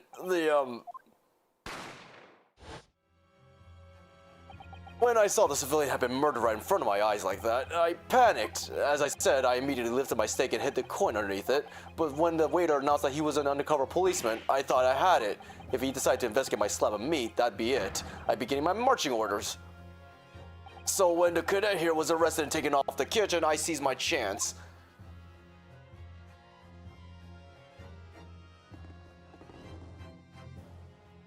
With military precision and timing, I switched my steak with the one on the foreign lady's table.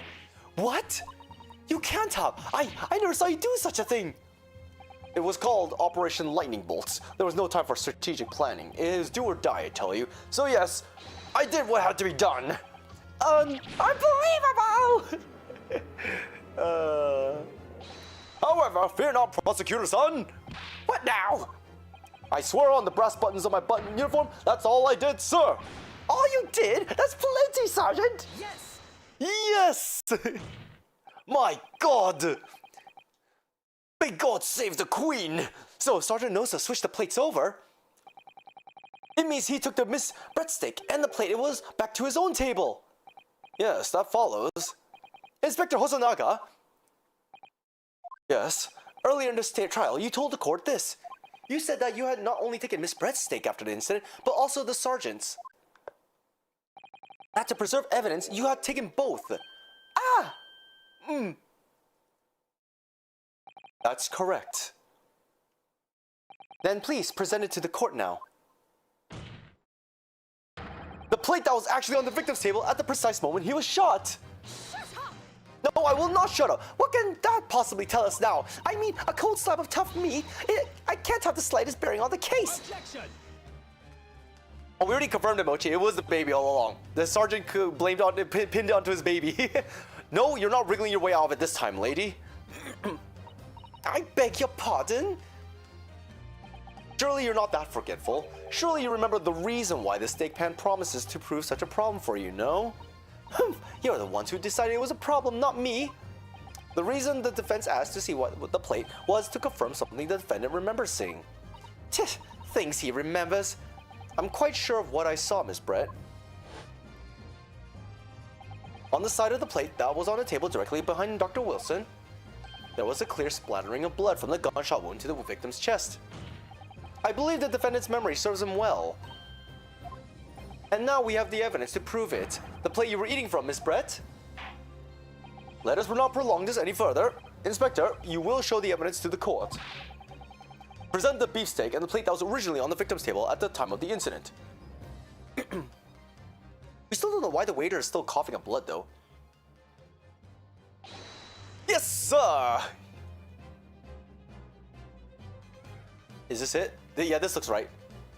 Sorry for keeping you. Oh, it's right there. Here is the other steak and its plate.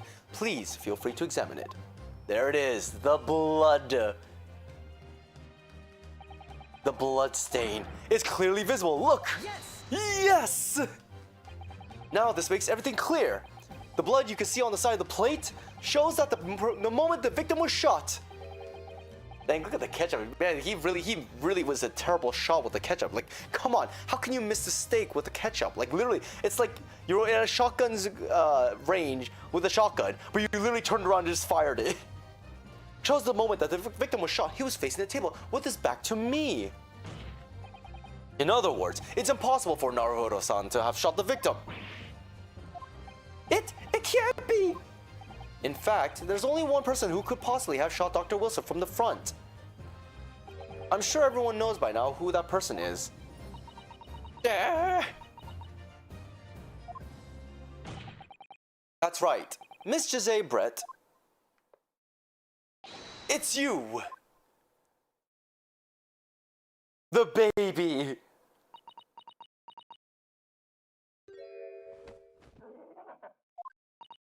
Outdone by a Japanese? Me? By a Japanese schoolboy? No, no, no! Caca, motherfucker! I always love these scenes, these like last bits. Oh. Oh. This is why you don't use the actual animal as your hats.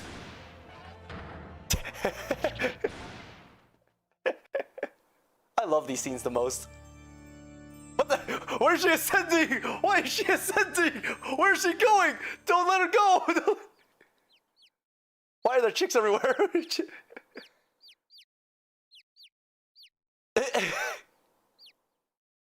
She's an angel? Could she be a tenshi? Please excuse my little outburst. I briefly lost my composure. Most unbecoming behavior for an English gentlewoman. Forgive me.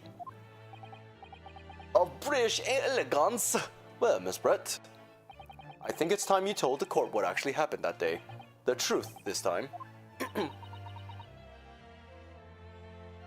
Gladly, Your Excellency.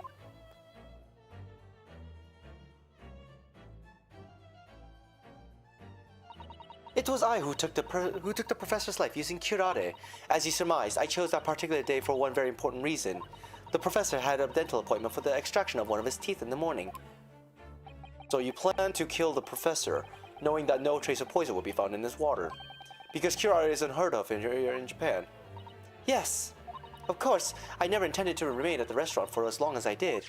I only need to see the professor take one tiny sip of his water and it would be all over. I would place the steak I had ordered in front of him to make it appear as though he had been dining alone, and leave immediately. However, before any of that happened, there was an unexpected visitor at the professor's table. That would be me, I suppose. Yes, you. Who else?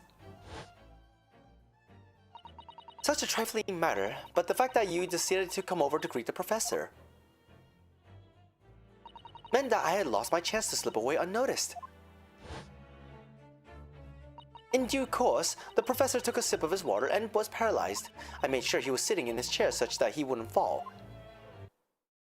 There's no going back at that point. So I concocted a plan on the spur of the moment. A plan to pin Dr. Wilson's murder on this innocent man. I happen to know that the professor always carried a gun. Oh, he does have a gun. I decided to use that fact to my advantage. I had the bottle of a curare in my handbag, and my own pistol concealed under my skirt. So it was under her skirt. Under your skirt? So I was right. There were two guns. Yes.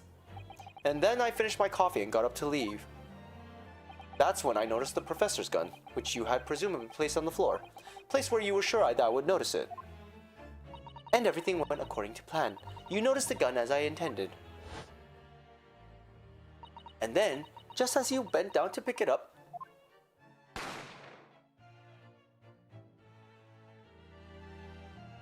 that's when you shot the professor with your own gun, even though at that point he was already dead. Naturally, the gunshot caused a commotion, at which point the waiter appeared. Obviously, I assumed Naruhodo-san was the culprit and apprehended him. I took him to the pantry that adjoins the kitchen and locked him inside. That's when I took the opportunity to turn the professor and his chair around. Because, of course, you needed to make it look like the defendant had shot Dr. Wilson from where he had picked up the gun.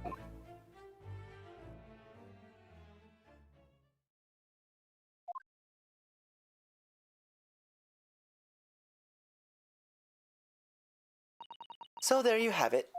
That is the entirety of my misdemeanor. You know, out of curiosity, how did she get close to the body? Because there were scorch marks on the clothing. Because you have to be in close proximity to actually have scorch marks around the gunshot wound.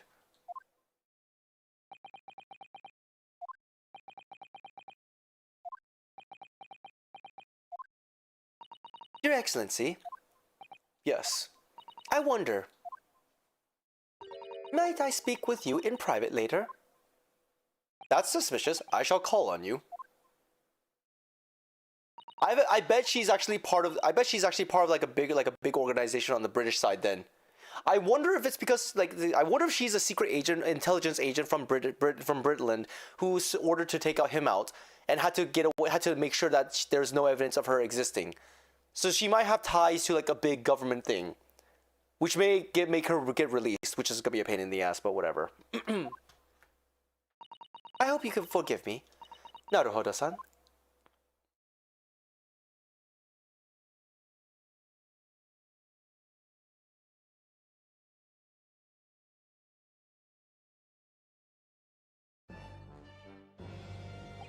It would seem this trial has finally run its course. I presume the prosecution is in agreement. This can't be! Takatsuchi Hachi does not lose! Not into the likes of this rookie student! You'd better start getting used to tough opposition. Ah! Ryunosuke Naruhodo! Oh, yes?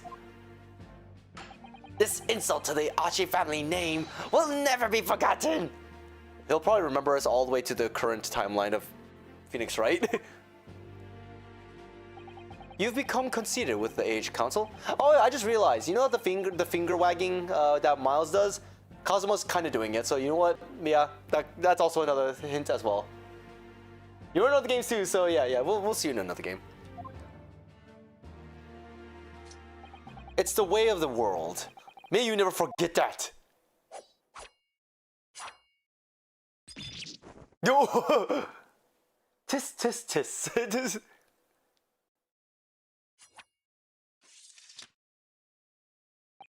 A thousand millennia may pass, and still, the Ashi clan will never measure up to the Naruhodo clan. This trial in the Supreme Court of Japan will, I believe, go down in history as the start of a new chapter of our country's judicial system. Despite being summoned as the accused, you, Ryunosuke Naruhodo, presented an excellent case. I thank you, Your Excellency. The use of evidence and deduction to unravel the truth is a modern tech methodology. After all, it has only been a few short decades since our country opened its doors to the wider world. But the Western ideas of science are rapidly gaining acceptance here. I feel sure that science will soon bring new methods of investigation and new procedures of justice. A new future of law awaits, but what will it look like? I cannot begin to imagine. That is for the young to pursue. Kazuma Asogi? Yes. After this trial, you are set to embark on a journey of discovery to the illustrious British Empire. Learn all you can, absorb everything of the wider world that you are able to. And do not forget to fulfill the mission imposed upon you. Oh, hello, mission? What's this? Mission? I understand, Your Excellency. Oh, what is this? What is this? What was that about? Why'd you look so grave all of a sudden? Never mind.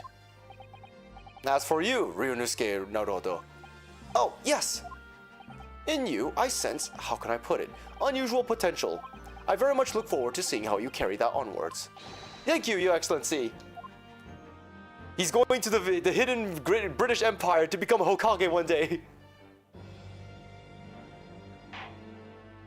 It is time to deliver the final verdict. I hereby find the defendant, Ryunosuke Naruto, not guilty. The hidden British Empire.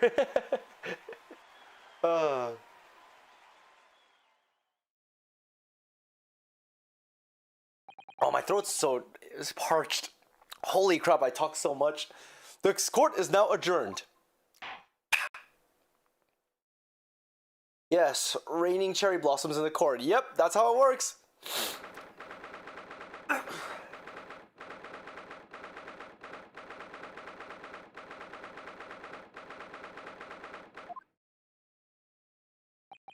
I can't believe it. I can't believe what's happened. What did Bleach show up? When? You mean when? I made it! I defended myself. I made it through that horrendous trial. Ryunosuke, you finally pulled it off. Congratulations. Well, I couldn't have done it without you. Thank you, Kazuma. Ha ha ha ha ha! No, it was a pleasure to watch you at work. So, you owe me an extra large sukiyaki from the place on Yume University Street. Don't forget. Good afternoon. All your hard work has certainly paid off. Congratulations to both of you for proving Naruhodo-san's innocence. Ah, our trusty judicial assistant. You worked hard for that result too, you know? Oh no, I didn't do anything. Thank you so much! If we hadn't had that research report of Miss Brett's, I don't know how things would have turned out. Your kind words should really be for my father. I was simply doing as he asked. It was his idea for me to go to the university and investigate. Yeah, I know Byakuya's Bankai. Your father? Ah, yes, of course. Where is he? Forgive me for my introducing flashback. So it was her father, Mikotoba. Speaking of Mikotoba... Ah, there you are. I believe congratulations are in order. Naruhodo, you did an excellent job. Thank you, Professor. Oh no, it is I who should be thanking you. After all, your efforts exposed the true criminal that took the life of my good friend. Good friend? Oh yes, you mentioned that before. It was you who actually invited Dr. Wilson to Yume University, wasn't it? Yes, that's right. Professor Mikotoba studied overseas himself. He went to study forensic medicine in Great Britain. Presumably, that's when you met Dr. Wilson. Exactly. In those days, we worked together in the same hospital. Oh, you worked together? I've never heard you mention that before. Well, it was a long time ago now. Besides... It's your turn, Asogi. Great Britain is a magnificent country. It leads the world. In science, medicine, engineering, culture, and of course, in law. Watch and learn, my boy. See what's happening in the world's largest melting pot. I will. I will learn all that I can. I swear on this, the spirit of the Asogi clan. You're not taking that sword to Great Britain, are you? I'm wondering if Kazuma's last name is supposed to be like is also like tied to Edgeworth's last name as well. Of course I am. A Japanese man's katana is his soul. This blade shows me where I need to go. Yeah, you're gonna get caught, bro. And this cuts down anything that's in my way. Yes, I've definitely seen how sharp it is already with my own eyes. That reminds me, what's happened with the woman? To Jose Brett, I mean. After all, she's guilty of murder. Ah, yes, her. It's not easy to tell you this, but... What do you mean? Surely she's going to face trial herself now. She's the true culprit, after all. She will be leaving Japan in the very near future. For Shanghai. What? Shanghai? Jose Brett will not appear in court again in this country. I'm certain of that. What? But why not? It's a matter of consular jurisdiction. Oh, Inspector Hosonaga. It was a hard-fought battle in the courtroom today. Very impressive to watch. I must congratulate. But what's this all about consular jurisdiction? Raining cherry blossoms, Zenbon Zakura. I don't know how to pronounce it. I really don't give a damn. We could not try this particularly for foreigner for her crimes here in Japan. What? We can't try her? But then who? Who's going to bring her to justice? It's the British then. A British consular court will hear her case, somewhere far away where our voices can't be heard. But why a consular court? Professor, I simply don't understand. I thought consular courts were a thing of the past now that we've signed the Friendship Treaty. Yes, in normal circumstances, you're right. Then, so long as this is not a serious incident of a highly political nature to our respective governments, they can't invoke a consular court just like that. Oh, can't they? Yes, she's a student, but it doesn't justify our governments making secret agreements about her fate, does it? It does not. So she has to be a secret agent or something. Something strange is going on. So Miss Brett can't be held accountable for her actions here in Japan. I'm afraid that's for the young student. Today's trial was nothing more than a game all along. There was never any danger of comeuppance for her. I don't believe it. The British government's foreign affairs ministry has demanded that we hand over custody of Miss Brett. They're obviously taking this case of a foreign student committing murder very seriously. But it's all going to change from here now on. We can make a change. This is a time of great turmoil, this new era heralded by the start of the 20th century. One day, I have no doubt, that woman will receive the judgment she deserves. I wonder if she's like the ancestor of, No, she can't be the ancestor, I just realized.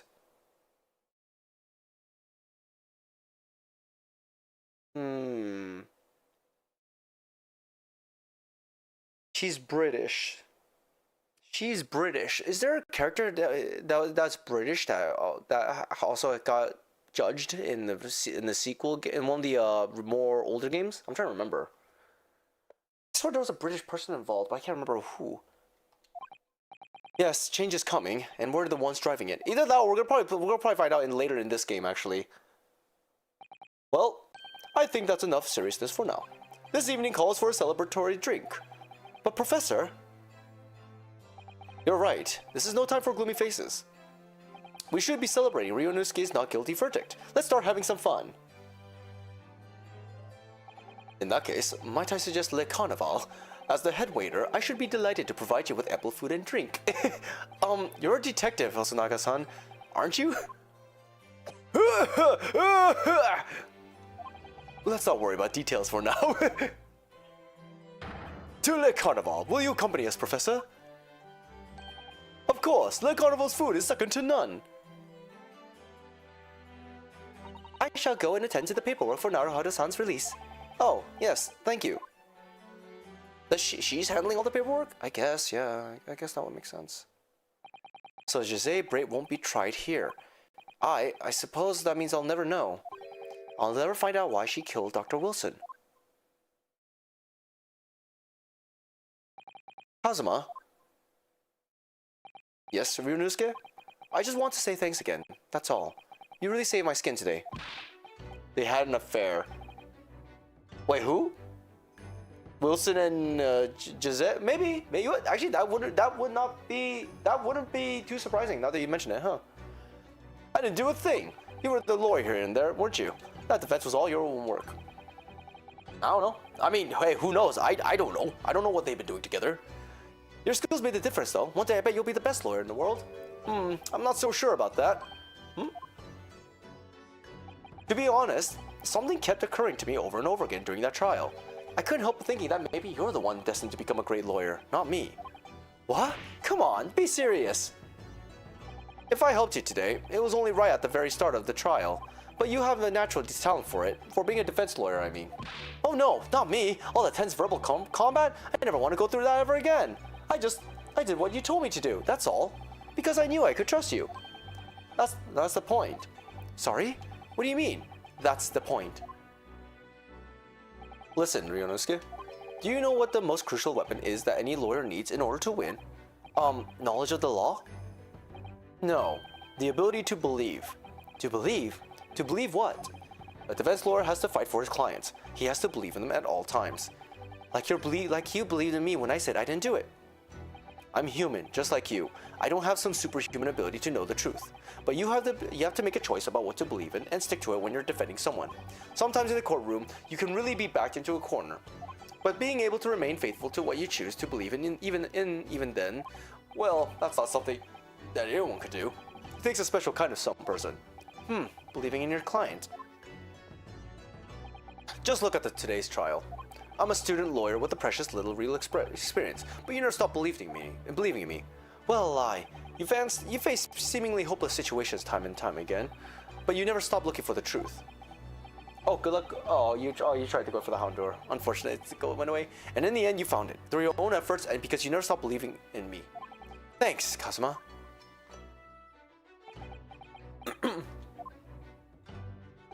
There's something I want to ask you, actually, Ryunosuke. Well, it's a favor, really. Something very important to me. It sounds serious. What is... Ah! You're Suhil, aren't you? Oh, Inspector Hosodaga. I've arranged some rickshaws for us. Let's go. Thank you. We'll be right there. Let's pick up this conversation again later. We should be celebrating right now. Your first court victory. And your study tour of Great Britain, don't forget. Ah, yes, that too. And thus the ending of round 1. So my very first trial came to an end. Kazuma. Professor Mikotoba. Susato-san, who acted as my assistant. Inspector Hosonaga, who didn't really play much of a part, but still. It was because of the help and support of all these people that I managed to get through that trial. Is he going to be our main inspector? Well, he can't be. It would have to be Sherlock Holmes or Herlock Sholmes. But more importantly, Kazuma hadn't yet managed to ask his favor of me. Little did I realize just how much it would change my life.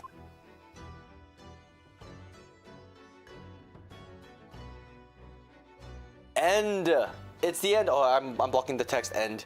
We did it. We finished the case number 1, guys. Oh, holy!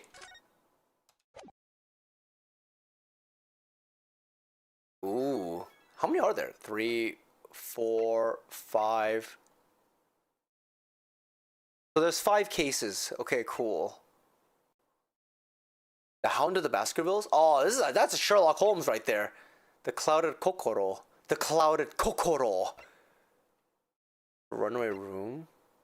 Alright. Let's watch the trailer. Let's watch this video, guys. Let's watch this and let's start deducing like how it actually happened. I want to make all of us start making guesses of how this actually how this crime started.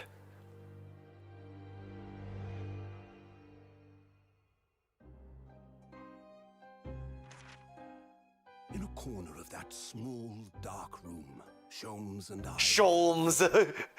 Sholmes! In time, there came from the ventilator a hiss and a soft, almost growl-like sound. Suddenly, Sholmes sprang into action, lashing furiously with his cane at a point in the darkness. "You see it, Wilson?" he yelled, his tense voice reverberating through the air. It is Wilson! I raised my dark lantern's shutter, and the room slowly came into view. I was right! It was Wilson! Intently at one particular corner when he started whispering to me. The victim's most perplexing final words. The speckled band. I believe this is the terrible coil to which you referred, Wilson. In front of us was an enormous adder, its fangs bared as it threatened to strike. It truly was the most terrible speckled band I had ever seen. I was right! Wilson is Watson parody!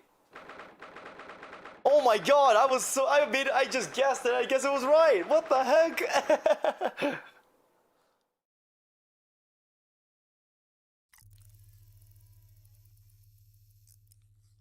So then, let us unravel this mystery and discover what events led to this curious murder. Pray, do excuse me.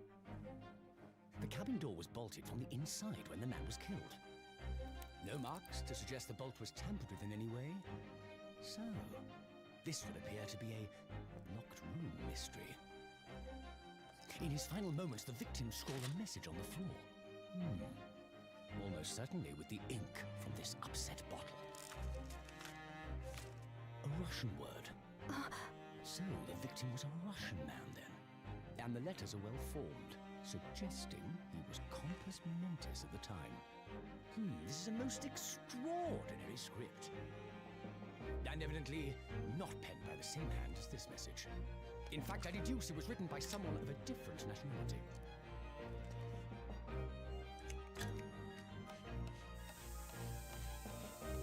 This paper seal was placed just prior to the incident, by the victim himself, I would venture.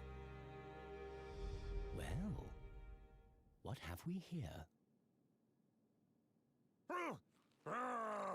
Who are you, and what do you think you're doing here? Well, what a weird Russian accent. Time police come. We must wait. That won't be necessary. You see, in less than 5 seconds from now, I will reveal the killer to you. What? Don't be absurd. This is murder. An cabin locked from inside. Ah yes, the locked room. But that mystery is paper thin. You don't mean the culprit is in there? Who are you, and where have you come from? I'm a great British consultant detective, the only one in the world. Sherlock Holmes. I presume you must have heard of me.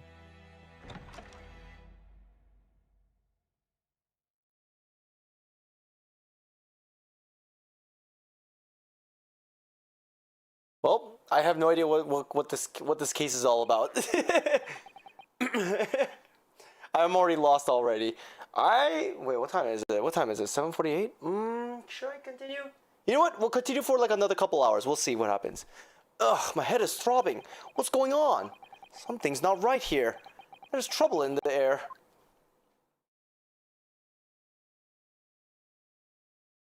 Oh, I'm in a locked room.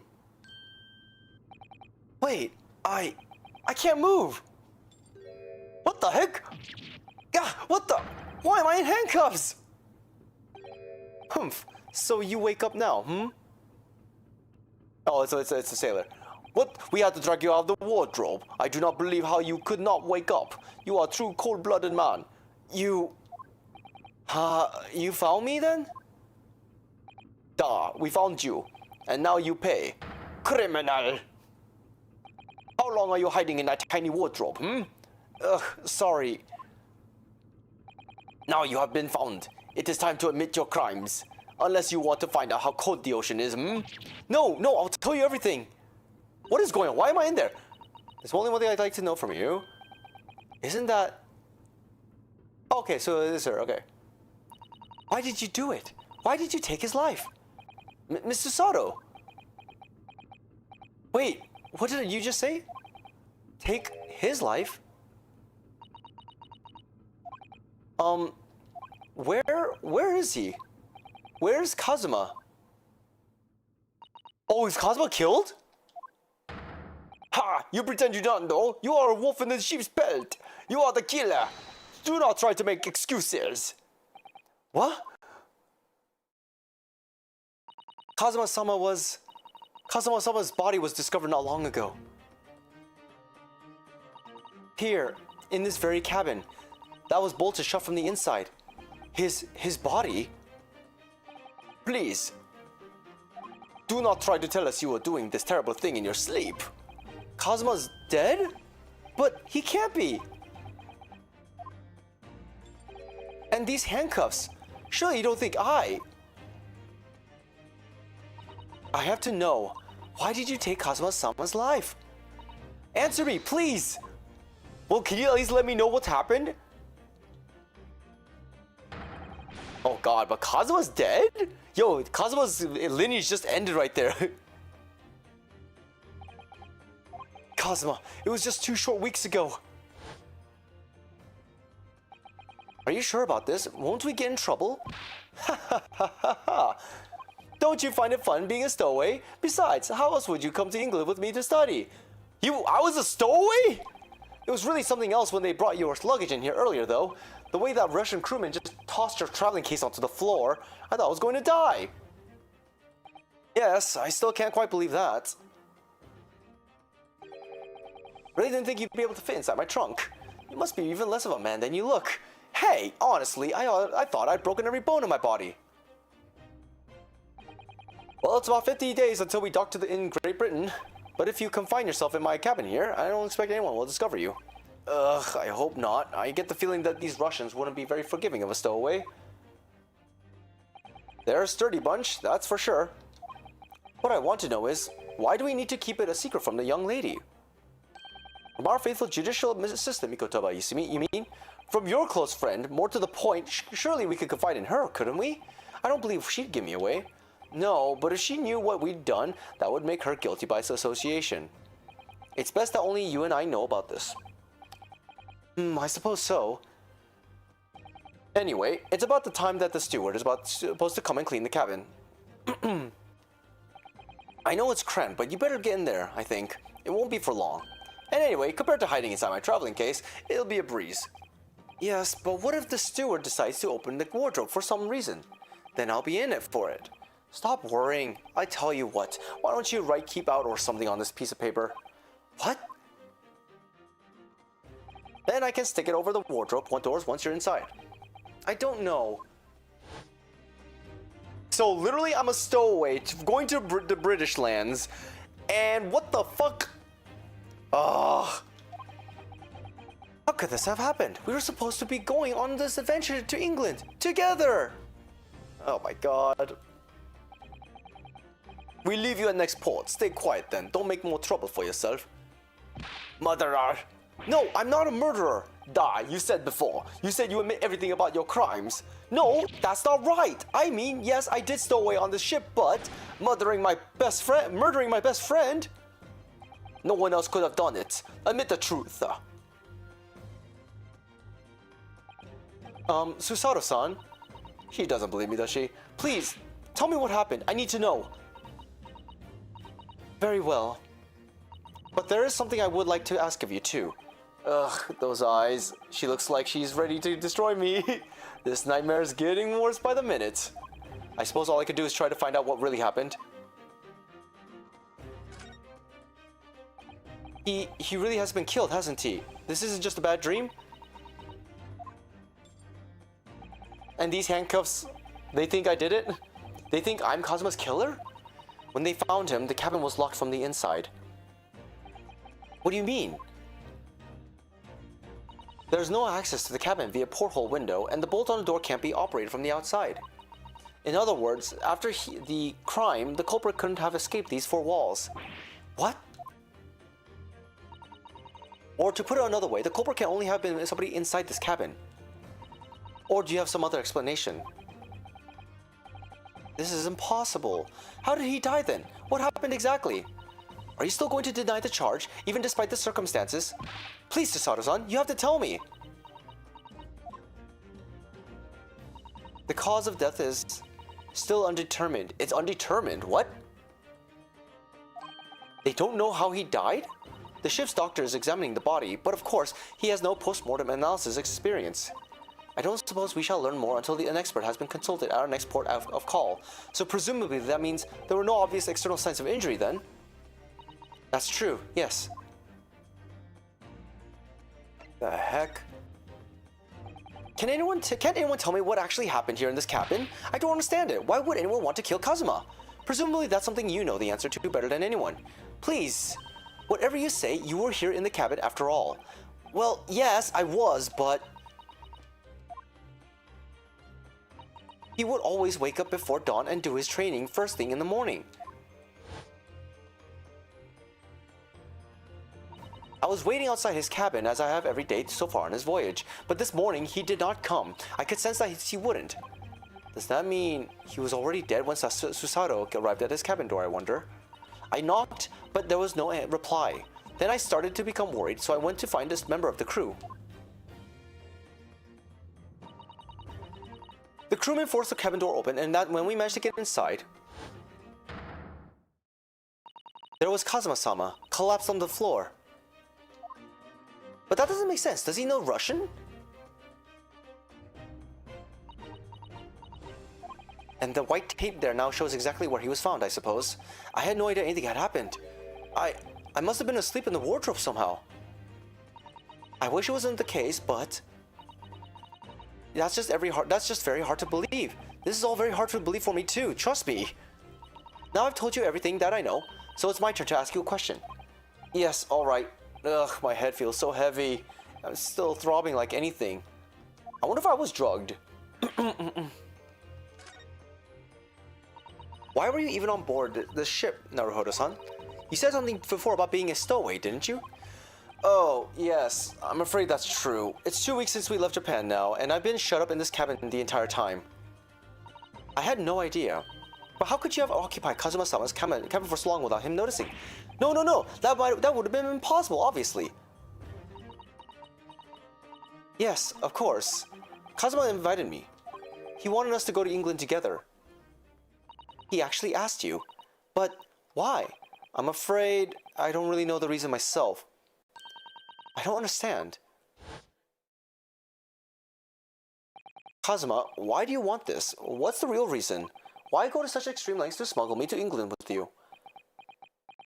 Why? Indeed, why, yeah. It's an idea that's been on my mind ever since the end of that incredible trial. I think I told you then, didn't I? That you ought to become a lawyer yourself. Oh, so he wants to bring me over there to learn law also, I guess. Well, yes, you did say that, but I didn't think you were serious. You have a talent for it. I can assure you of that. But I've never really thought about becoming a lawyer. Well, that's something you can decide for yourself. London is at the spearhead of cultural development, the center of the world in many ways. There can't be any harm in seeing such an important place with your own eyes, can there? Well, no, definitely not. But on a personal level, if you were to become a lawyer, then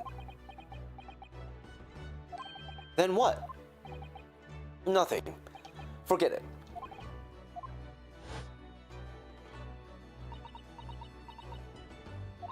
Kazuma-sama he was always saying the same thing, that he wanted to change the Japanese legal system. Perhaps he thought that he couldn't do that with you. Yes, maybe, but something's still bothering me a little.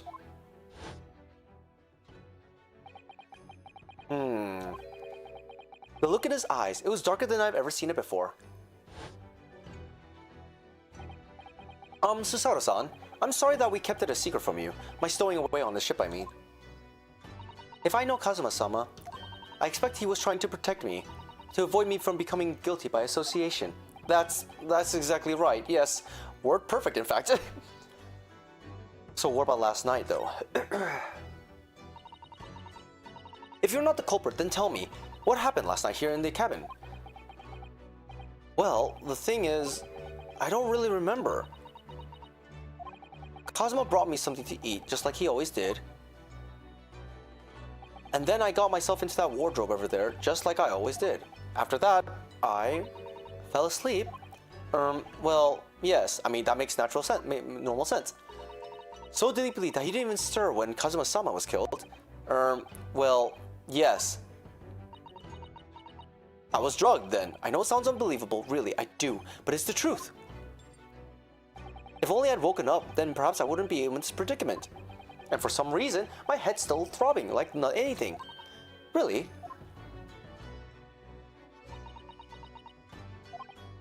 Is something wrong? Oh, no, it's... Please, forget it. Susato-san, you have to believe me. I didn't do it. I really don't want to doubt you. But the trouble is, there is no one else who could possibly have done this. Ugh.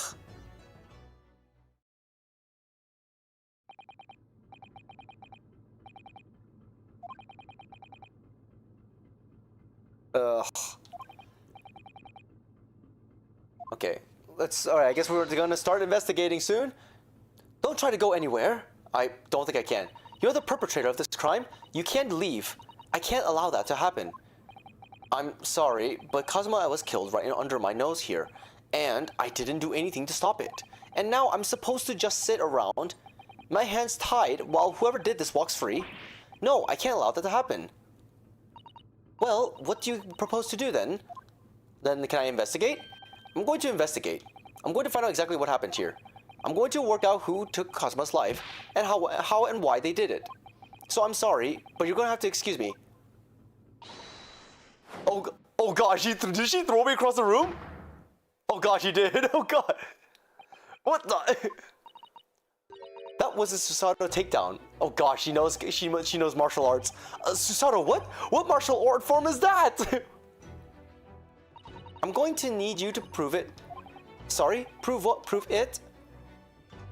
Yes, your innocence. I need evidence. But how am I supposed to? Have you forgotten already what you achieved just a few weeks ago? You successfully defended yourself in court of law. Ah, I see. She's expecting me to present some conclusive evidence. Do I have any evidence at all? I have to get Susato-san to believe me. Alright, do I have anything at all?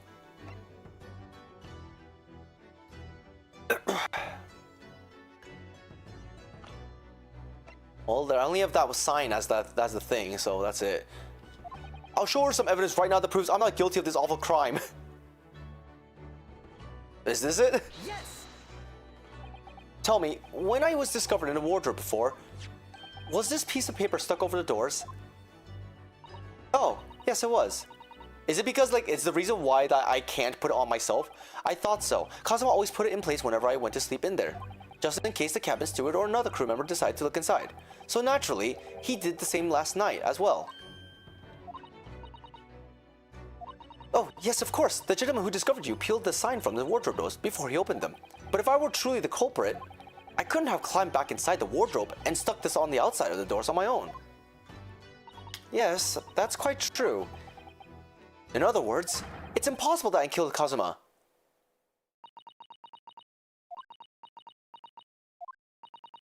Well, even if you are sprawled hopelessly on the floor, I can see why Kazuma-sama thought so highly of you. Thank you, Susato-san. Now, do you think perhaps you could help me up? I'm stuck upside down, it seems. Well, in the light of that evidence, I don't see any reason why I should stop you from investigating in here at least.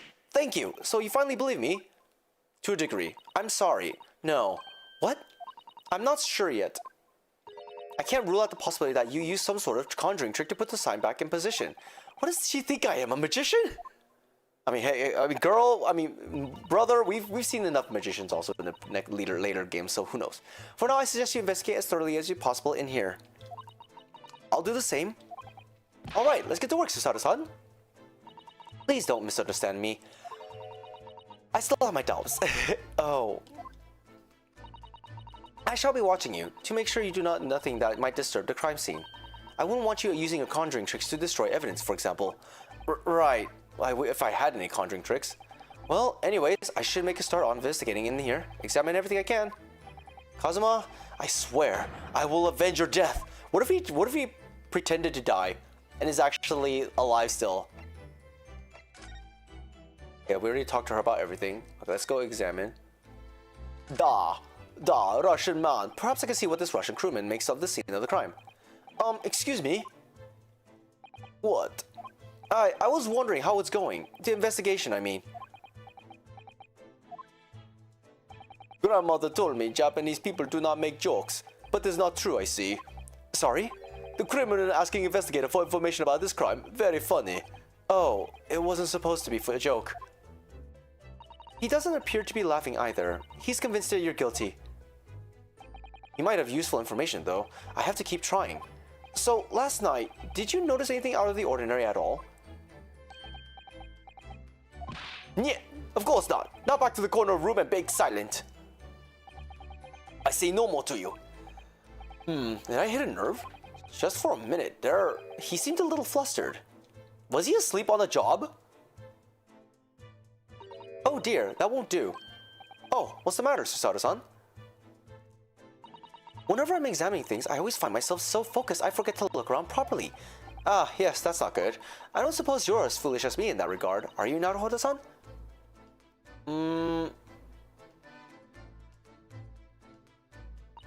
I'm sure you're careful to look around all using the left and right, aren't you? Now, let's investigate all corners of this cabin. Yes, let's do that.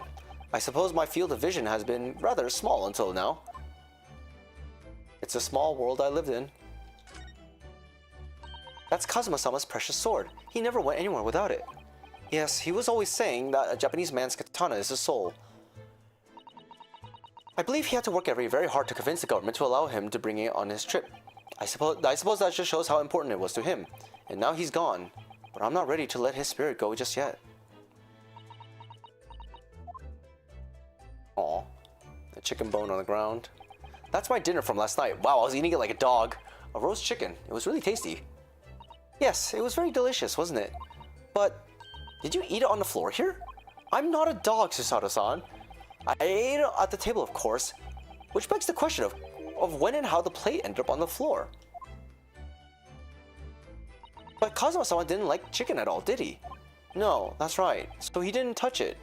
Which meant all the more for me. Oh no, does that mean poor Kazuma-sama spent his last night on his earth with an empty belly? It's just too horrible. Ugh, now I suddenly have a guilty conscience and an achy stomach. What about this tablecloth? There's nothing on this table at all. The plate and cutlery are all over the floor for some reason. Yes, it's strange. Last night when I went to sleep, I'm sure everything was still. No, wait a minute. What is it? That's funny. I can't seem to remember anything about what happened after dinner at all. So then perhaps you are responsible for what happened to Kazuma-sama. No. I wonder if I was drugged for sure. What is that? The knife? That's my dinner for. Oh, that's a dinner thing. Roast chicken, eating, blah blah blah blah blah.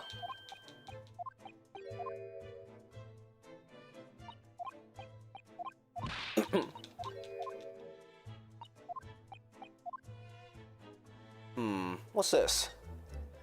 Did Kazuma write that before he died? It looks like it's written in ink. He must have knocked the ink pot from the desk when he collapsed on the floor. Then I suppose he wrote this message by dipping his finger in the spillage. Poor Kazuma-sama, no doubt he was in terrible pain. It's almost unbearable to imagine. Wait, hold on a second, something strange about this.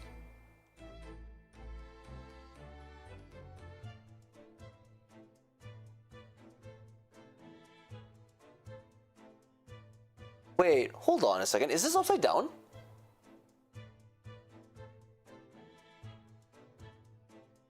Wait, is this upside down? I suppose he was trying to leave some kind of clue in his final moments. Was he? No, the E is... But I can't read your... I'm sorry, partner, but I can't read your writing.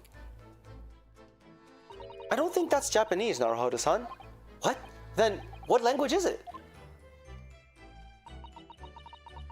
It pains me to admit, but I don't know.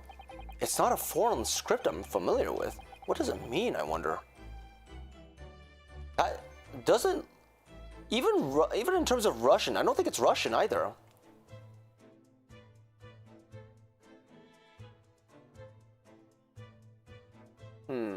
What's this? Oh, the trunk. That's a very large traveling case, isn't it? Yes, it carries a lot of memories for me. Memories? What do you mean? Well, that's actually how I stowed away on this vessel. I was brought aboard inside that case.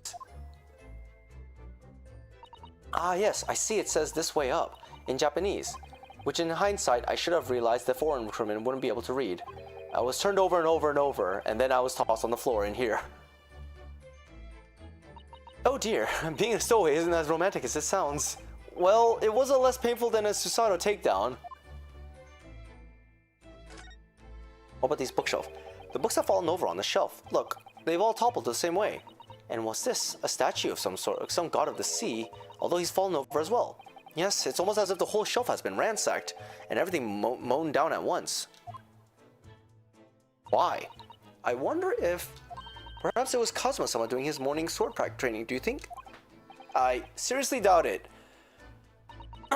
Then perhaps...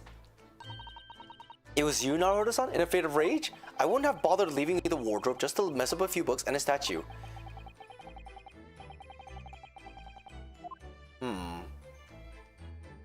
Well, I'll just set everything straight again.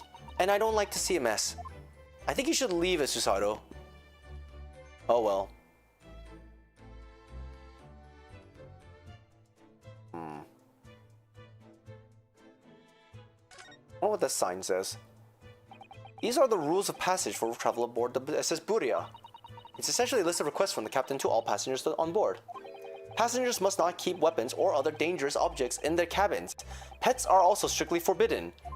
Well, Kazuma broke both of the rules. What? Why are you staring at me? Oh, sorry, I was just thinking. Are you more of a dangerous object or a pet? I can't decide. Well, one thing's for sure. Either way, I wasn't supposed to be in here. This is where dear Kazuma-sama would have sat whenever he was writing. London Diary. Poor Kazuma. He didn't even make it to his destination. It looks as though the last entry is incomplete, which means what? He was in the middle of writing it when an incident happened? Let's see what it says. Could be a valuable clue. Oh god, this is out of takedown! That's out of the question! What? Kazuma-sama may have departed this world, but you must not read his private thoughts. But what if it's something important? Something relevant to the case? Alright, I won't read it.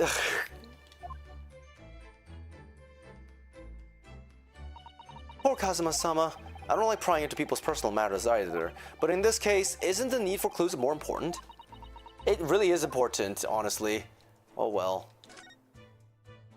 It's some 2 weeks since we set sail from Japan. Have you really been living in that wardrobe the entire time, Naruto-san? I think living isn't quite the right description. Oh, no, I suppose not. Although it must have been rather exciting, making this voyage in your own secret hideout. The trouble was, I never knew when a member of the crew might have come in. So yes, I did basically have to live in the wardrobe. And last night was no exception. But because of that, you had no idea what was happening out here in the cabin. No, sadly not.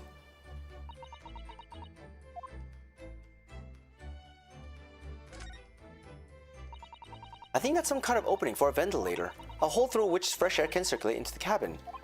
Isn't that a little odd?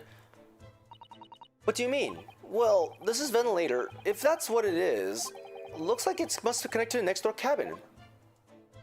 Yes, it would appear so. You're right. But if its purpose is to allow fresh air into the room, surely it should be connected to the outside. That is also true. That's true. Perhaps it's so that the rain and spray don't find their way in when the seas are rough, or something like that? I suppose maybe that's it. Oh! Who are you? Who's that? He wasn't there a minute ago. As far as I can tell, it looks like he might be European. Oh, how did he... You've noticed the man too, have you? I've no idea who he is or how he got in here, but he looks suspicious and tall. Suspiciously tall. Naruto-san, don't tell me. Do you really not know who that man is? Well, no. I don't have any foreign friends or acquaintances at all. He doesn't look like a member of the crew. There's something very unusual about him. And he is investigating Kazuma's desk, or is he just playing on it? I can't tell. Well, in that case, we simply must talk with him. Am I just imagining it, or does Susato look almost uncontrollably excited? By the way, I expect that you've also noticed already, but just in case, if you press A on people when they're in the crosshairs, you can converse with them. Alright then, I'll get that suspiciously tall gentleman in my sights and see what he has to say for himself. Oh, please do. I haven't checked everything though. Like, what is this thing? This is...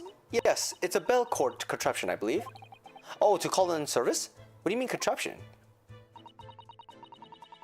I read about it in the book I was studying that talked about life in Great Britain.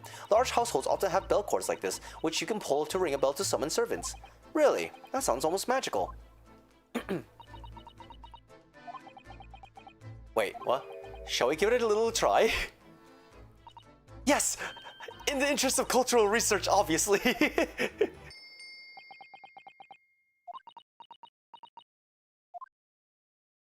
Aww. I suppose nobody comes for lowly Japanese people. Aww. No, I'm sure it's just that everyone's busy, that's all. Aww. I will ring that bell until someone comes. I will do it until my hands are dried out and dead. Alright, so what are you doing here, sir? Excuse me. Excuse me, do you have a moment? Shh, this is a critical point in my investigation.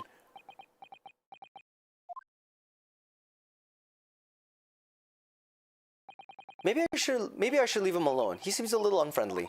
Yes, perhaps that would be for the best. Greetings! I hope I haven't kept you long. Ah! What exactly were you doing on Kazuma's desk just now?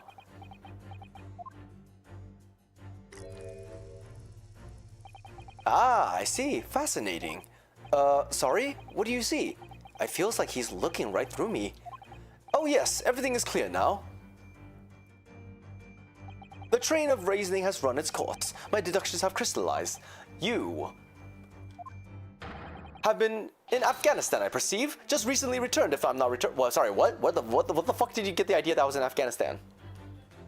Sorry? What? And now, whilst venturing toward foreign climes, you will find yourself in a most troubling predicament. Oh, well, that's true at least. But how? How the deuce did I know that, perhaps? It was really a most elementary deduction, hardly worth explaining. Have you perhaps managed to deduce anything else? But of course, a great many things. There is no mystery, my dear madame. For example, you fled your native land of Russia, being as you are, a merciless revolutionary. Huh? You leave 16 victims of assassination in your week, and now travel to England to blow up the Crystal Tower? And when the Berry Bond occupant of this very cabin discovered your identity, you ended his life too! Yes, I believe that summarizes the facts beautifully. No need to hide the truth now. Nothing can deceive these eyes. Just to be clear, you are talking about me, are you? Certainly I am. Do you see another in this cabin who fits the bill? A Russian assassin with 16 victims to his name? I don't even see one person who fits the bill. So it's true. It was you who did this to Kazuma. Are you saying I'm Russian? What? And you're plotting a revolution too! It's a shameful behavior, Naruto-san. Absolutely wicked. No, listen, there's no way oh my god, fucking hell. Now explain yourself, tell me everything. This is ridiculous.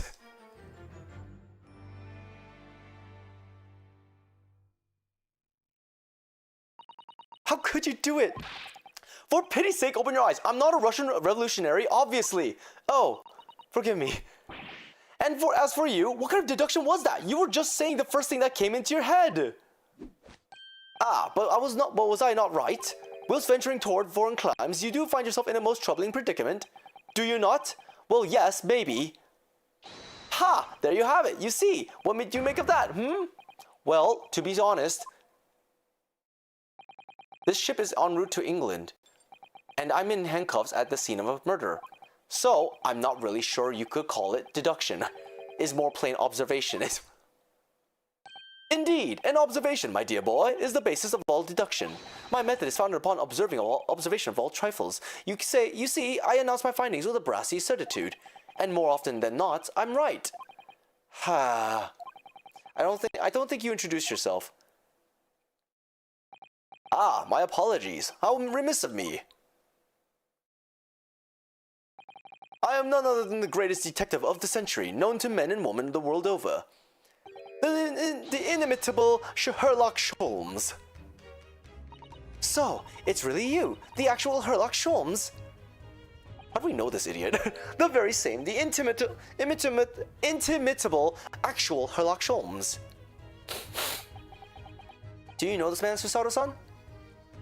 The most famous detective in the world? Naruhodo-san? Of course I do. There's nobody who hasn't heard of him. How is he a popular guy if he literally made the worst deduction on me? What planet have I been living on then? We must ask him what he's deduced. He will have worked out the entire case already, I'm sure. Really? Why do I feel uneasy about this? Alright, here we go. Let's converse. The great detective. Here we go. So, you're a great detective, are you? Sorry, what was your name again? Indeed, I am none other than the one and only Sherlock Holmes. Oh, I see. You're German. Sherlock, was it? No, I have no hair. I mean, I have hair. Please call me Holmes. You can read all about my exploits in this exciting London publication. Oh yes, Rand's magazine, full of wonderful short stories and interesting articles from Great Britain. I never miss an issue. I have it sent from England especially. Ah, yes, here it is. The Adventures of Sherlock Holmes. So, you're the protagonist in the series of short stories, then? Indeed I am. And you've read so many of your own stories, you've started to think you really are a detective. Make no mistakes, I'm not the poor deluded fellow you take me for. Your inference is backwards. Backwards? My trusty biographer records my greatest detecting achievements and chronicles them in the magazine. You have a biographer, do you? Doesn't everyone? Mine goes by the name of Dr. Wilson, presently keeping shop in London. Oh, it's another Dr. Wilson. Dr. Wilson? I must say, thanks to that publication, I've been fantastically busy of late. Why, this very moment, I'm returning from Asia, having solved the mystery of the cursed royal crown. Really? I can't work out whether I should take this man seriously or not. Deduction, you see, is to me a science, logical reasoning in its purest form. A science? Really? The astute observer notices even the most subtle of reactions in the subject. A furtive glance, a twitch of a muscle, a slight inclination of the posture. Fingernails, arm sleeves, furrows in the skin, all these things are data. Right. And the trained logician makes deductions from this data in the blink of an eye. The ultimate conclusion is, without fail, the truth. As I demonstrated only a few short moments ago. How can you look me in the eye and claim that? So you see, I have a turn both for observation and for deduction and fame. That is what makes me the one and only. No. Sherlock Holmes. Alright, well, what about Kazuma's death? Have you managed to deduce anything about this particular case yet? Have I managed to deduce anything, my dear fellow? Who do you suppose discovered the culprit in his most cunning hiding place? That's right. It was none other than the great detective before you now, Mr. Sherlock Holmes. God, I'm gonna keep saying Sherlock Holmes. Ah, I see. In other words, I'm in these now because of him. When I became anxious about Kazuma-sama this morning, I summoned all of the crew members to force the cabin door open. And I concealed myself among their number, gaining entry to the scene of the crime. Yes, luckily for everyone, the great detective, Sherlock Holmes, was on board. And the handcuffs seem to be an excellent fit, Mr. Naruhodo. Ah! The very moment I laid eyes on the scene, two facts were immediately apparent to me. Oh really? Two facts, you say? Oh. Can I literally, like, contradict him right now? Mr. Holmes, please tell us, what two facts were apparent to you when you came into this cabin this morning? Ah, yes, but first, let us be precise. The two facts in question were immediately apparent to me. Yes, I understand, but what were they? Allow me to elucidate. The two facts that I deduced from a mere momentary glance at the scene of the crime were as follows. Number 1, the cabin was locked from within, rendering escape of the culprit out of the question. Number 2, the victim was Russian and is killed following the The victim was Russian and killed following a dispute with an acquaintance. Hold on, Mr. Holmes, what made you think the victim was Russian? Observe the dying message left by the victim on the floor. So I don't know how to read that in Russian. That is the Russian word for wardrobe.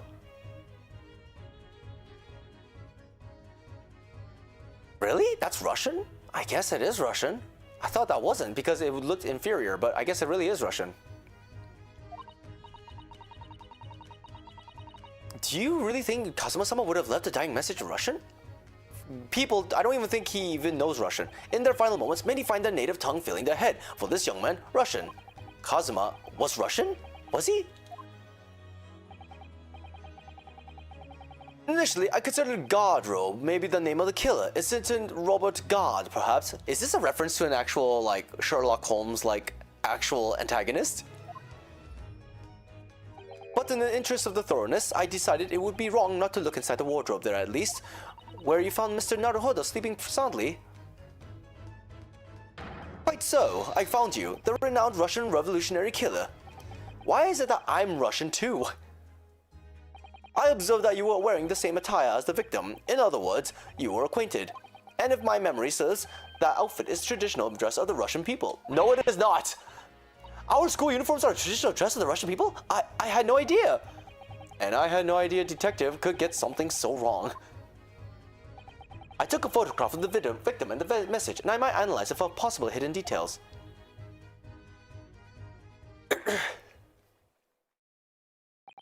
This was taken immediately after the young man was discovered, shortly before the body was removed.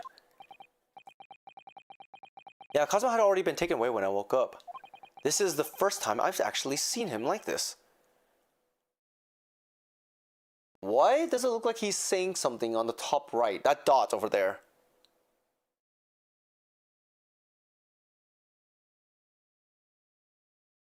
I swear, it looks like he's trying to write something else instead.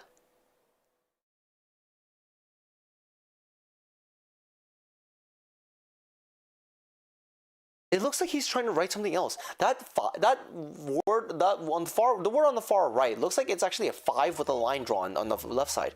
Are you all right now, Mr. Naruto? Oh, yes, thank you. The photograph of the crime scene has been entered into the court record. Can I ask you something, Mr. Sholmes? What, pray? You mentioned Russian before as well, didn't you? You know, when you said I was a fearsome revolutionary fleeing from Russia and all that. Ah, yes, the train of reasoning that led me to the truth. Would you mind explaining that train of reasoning to me, do you think? Something in Russian, certainly if it interests you. How many times? I'm not Russian, and I don't speak Russian. Alright, tell me about your deduction. Can we talk about your deduction before? The things you could conclude about me, I mean. Ah, the now famously accurate troubling predicament you find yourself in. Actually, it was the other details that I was more hoping to discuss. You know, the merciless Russian revolutionary and assassin of 16 part. Ah yes, the most sordid details. It was a fairly commonplace deduction.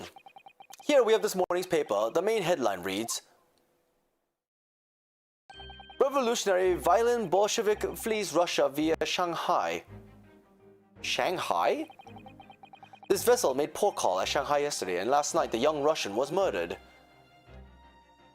Since when was Kazuma a Russian? It sounds like Mr. Sholmes has concluded that he was Russian because of what Kazuma-sama wrote on the floor. It was a simple act of reasoning to realize that the culprit of this crime was the same merciless revolutionary. One who would kill the very man who helped him to escape after his true identity was discovered. Yes, you. Villain Bolshevik. No, how could it be me? I don't look anything like this man. Just look at his face. Well, you are a fearsome revolutionary after all. Therefore, you have no doubt learned to revolutionize your appearance as... I hate this guy so much. I absolutely hate this guy so much. Ugh, please. And I might add, your name does not appear on the ship's passenger list. Need I say more? Well, that's because I'm a stowaway. This is why you guys should actually be literally doing things legally. What about the other details? The 16 victims of assassination blowing up the Crystal Tower? Ah yes, the journalist clearly interviewed the man and printed all those particulars in the article. The deeds the man has perpetrated thus far and those he is plotting. Yes, everything about this revolutionary Bolshevik was included. There can be no mistake. Do revolutionaries usually agree to interviews with newspaper reporters, I wonder? And what about the part where you said I was just returning from Afghanistan? Also quite clearly stated here in the article. So you're literally just pinning on me. What the fuck? Bolsheviks recently returned after a period of subversive activities in the war-torn region of Afghanistan. Where even is it anyway? This Afghanistan place. Thank God I'm as dumb as him regarding geography. Here, take the paper for yourself. A little memento of this great deduction. Oh, thank you. I've absorbed all that is of interest to me within its pages, but I see no rubbish bin nearby.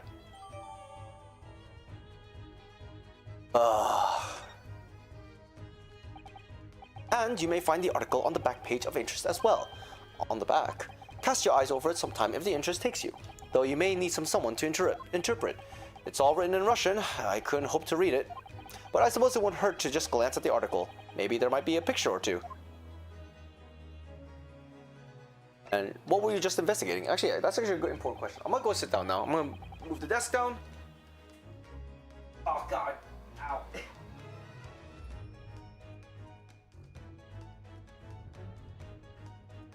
Okay, before we started talking, you were examining Kazuma's desk, weren't you?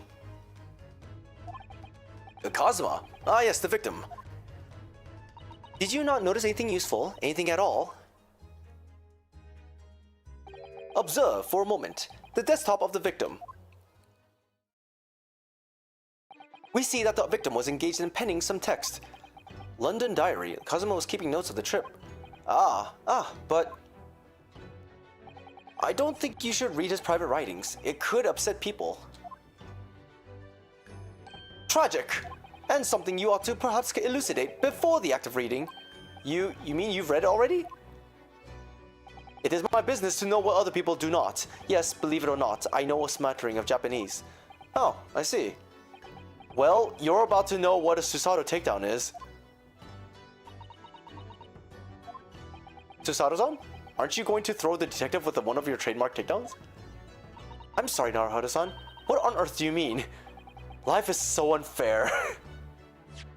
Anyways, to return to the matter at hand, namely this diary belonging to the victim.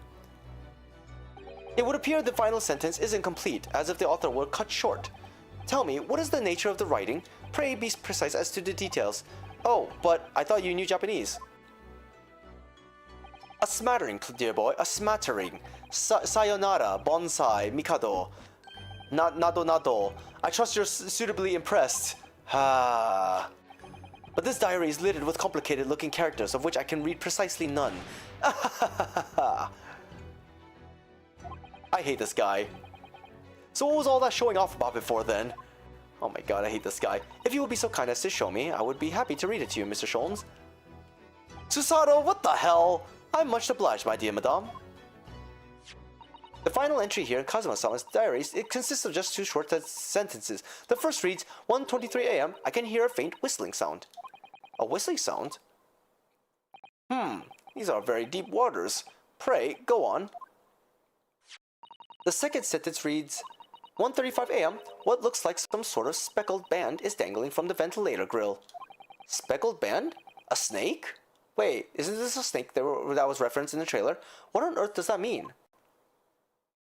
I have no idea. I've never heard of that expression before. The ventilator grill, you say? The man was presumably referring to the lattice there on the wall, which connects to the adjoining cabin. Yes, the adjoining cabin. Kazuma's diary has been entered into the court records.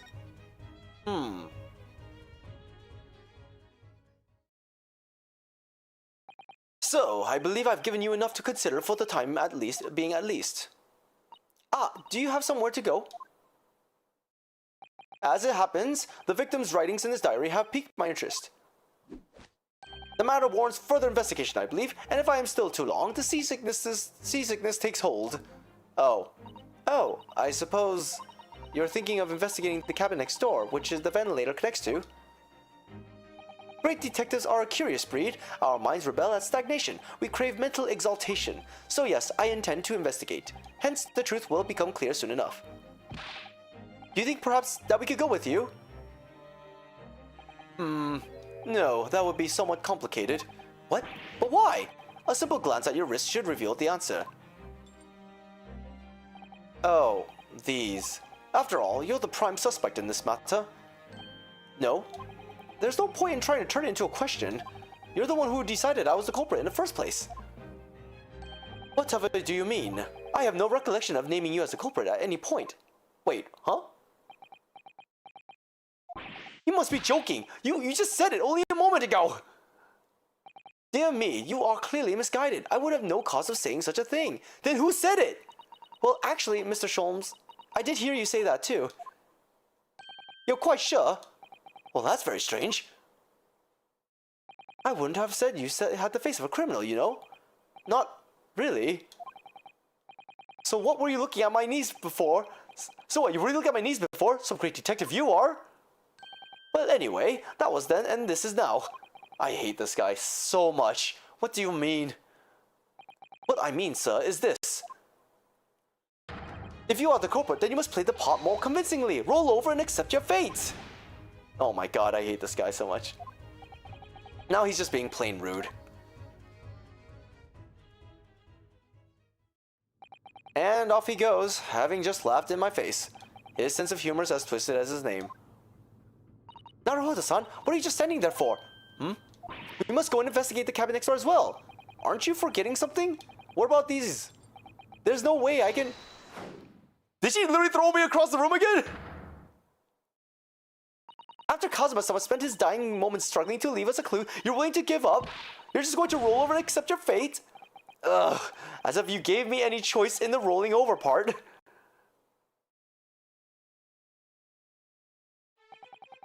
I think we still have some investigation to finish off in here, don't we?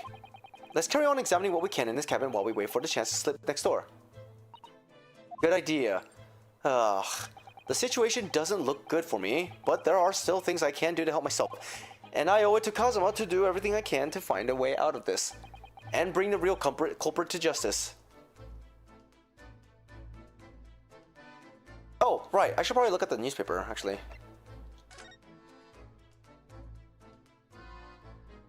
Who's this? This is interesting. Have you found something relevant, Naruhodo-san? Well, no, I meant it looks like it might be interesting. I can't read a single word, I'm afraid. No, nor can I, but look at this picture. Perhaps it's about a beautiful young Russian princess, do you think? She is very pretty, isn't she? I suppose you can enjoy articles like this, don't you? Or do you? I don't know, I can't make any sense of it. Ah, I'm glad you've noticed this article. Where'd you come back from? Ah! Allow me to give you a short summary of its contents. Oh, thank you. He pops up everywhere, this Mr. Sholmes. It's about the disappearance of a young lady last night. Oh? Renowned prima ballerina of the Nova Vish Ballet disappears from Shanghai. During a performance in Shanghai, the famous dancer was reported missing. She is, of course, the talented, young Nikolina Pavlova. Why are Russian names so hard to remember? It would appear the woman was in costume when she was found to be missing from her dressing room. Wearing the diamond tiara you see pictured, which is worth some 20,000 rubles. Oh, how much is 20,000 rubles? I have no idea, but I'm quite sure it must be an unbelievable sum of money. Susato-san's eyes are shining like diamonds themselves. The tiara is the property of the Novovish Ballet. It would seem the director is beside herself with worry. Yes, I'm not surprised. The company is most anxious to recover both Miss Pavlova and the valuable tiara. They've requested international assistance at all ports with sailings to Great Britain. Could this be another case of Russian fleeing his or her country? Does seem to be the Russian thing to do. I'm not even going to dignify that with a response, Mr. Naruhodo. Huh.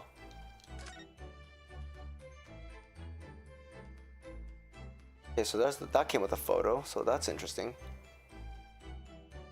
And this picture of this assassin. I'm afraid I can't read a word of Russian. No, me neither. I have no idea what any of this says.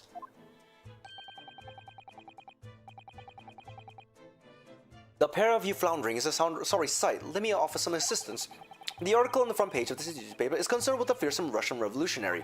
It reads, Revolutionary villain Bolshevik flees Russia via Shanghai. Yes, you told us that before. It reveals also that those who see the man's beard with their own eyes never live to tell the tale. Oh my goodness, he is fearsome! Well, presumably the newspaper photographer was alright, wasn't he? The solution is obvious, of course. If he despises his beard to that degree, he needs only shave it off. I'm not quite sure that's the problem, Mr. Sholmes. Yes. Yes. Yes.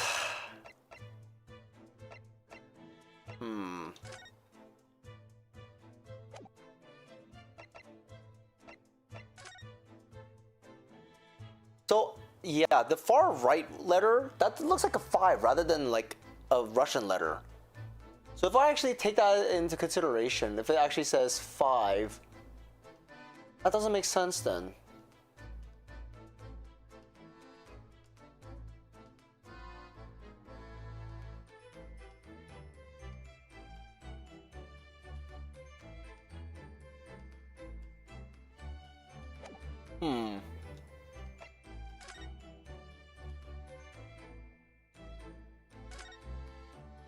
Ah, these must be the remnants of the glue you used to stick the paper seal on that wardrobe. That's right, it was pulverized rice. Pulverized rice? Yes, I pulverized some of the rice for my evening meal, even though it broke my heart. Broke your heart? What do you mean? Remember, I'm a stowaway on the ship. All I had to eat were Kazuma's leftovers. Even a couple of grains of rice would have meant the difference between life and death. Oh my, it must have been awful for you, Naruhodo-san. But I had some glue with me as it happens. You're welcome to use it this evening. Oh, thank you very much. I don't need the glue anymore. You drew the characters for this paper seal, didn't you, Naruhodo-san? There's such bold, vivid strokes you made. You're looking at a man who came aboard inside a trunk. Those brushstrokes needed to make a statement. If they found me in that wardrobe, those rushes would have hurled me into the freezing cold ocean. I'm sure none of the crewmen would have done anything like that. Well, I'm not so sure about that. They would have forced you to wash dishes in the galley until you were on death's door or something like that. Wash dishes until I was on death's door? That's a lot of dishes! That indeed would be a lot of dishes, yeah. Well, I don't know if there's anything else I could actually look around to as well.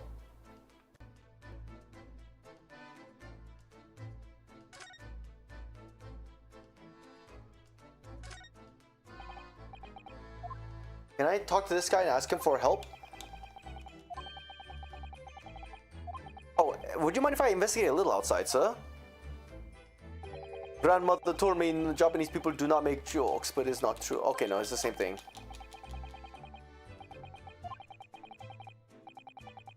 Oh wait, no, it's slightly different.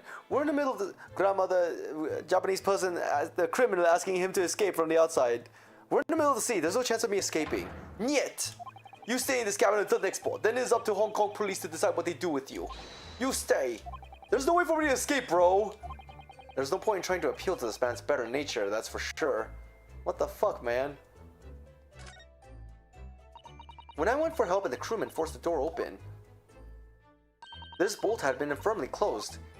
It's quite a small bolt and not particularly sturdy, and it just slides across to secure the door shut. But still, with the door bolted, there'll be no way to get in or out of the cabin, that's for sure. No wonder everyone suspects me. When she glares at me like that, I can feel tense up all of my spine. I remember reading once in a detective novel, the culprit used a needle and thread to draw a bolt across outside the room in a situation like this. Yes, that's a clever trick, isn't it? I'm an avid reader of detective stories myself, but the door of this cabin and its frame are made of metal, and they seal together perfectly. There would be no possibility of using that needle and thread trick here, I'm afraid. When she glares at me like that, I feel pins and needles all down my spine. Anything else? I guess this. Seigi. Seigi. The Japanese word for justice. The brushstrokes are straight and true, just like Kazuma. Yes, his calligraphy was always a reflection of his heart. Yet can you really look at those characters without feeling shame, knowing who drew them so thoughtfully? Of course I can! I mean, I'm innocent, so why shouldn't I be able to? Even though you stowed away on this ship. Now you're going to bring that up, are you? I can't win. This is, I swear to God, this is the stupidest idea that you guys had to literally smuggle people. Oh, I can now examine this. Okay. What do you think this is? It looks like a piece of broken glassware. Whatever the thing was, it appears to have broken clean in two. What is that? Glass is such a beautiful color. It looks like a cute little Netsuke fastener from a kimono outfit. I'm not sure that sounds like a Kazuma. He wouldn't have secretly carried a cute little trinket like this around with him, would he? And the mark besides it, what is it, I wonder? It's like some sort of brick-like hue. Yeah, you're right. It is the color of a brick, isn't it? I don't see anything of the same color anywhere else in the cabin. Oh, who's this? Oh, look over there. Crewman, do you mean? He wasn't there before, was he? That's what I thought. Why don't we try talking to him? Probably because I'm likely to get yelled at again. But I suppose I could try.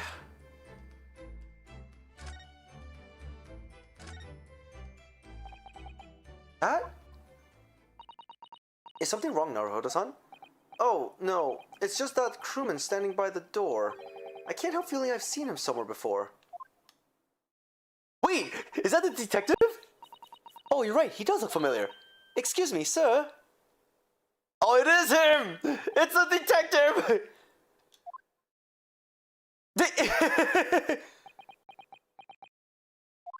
I recognize that face, but it can't be!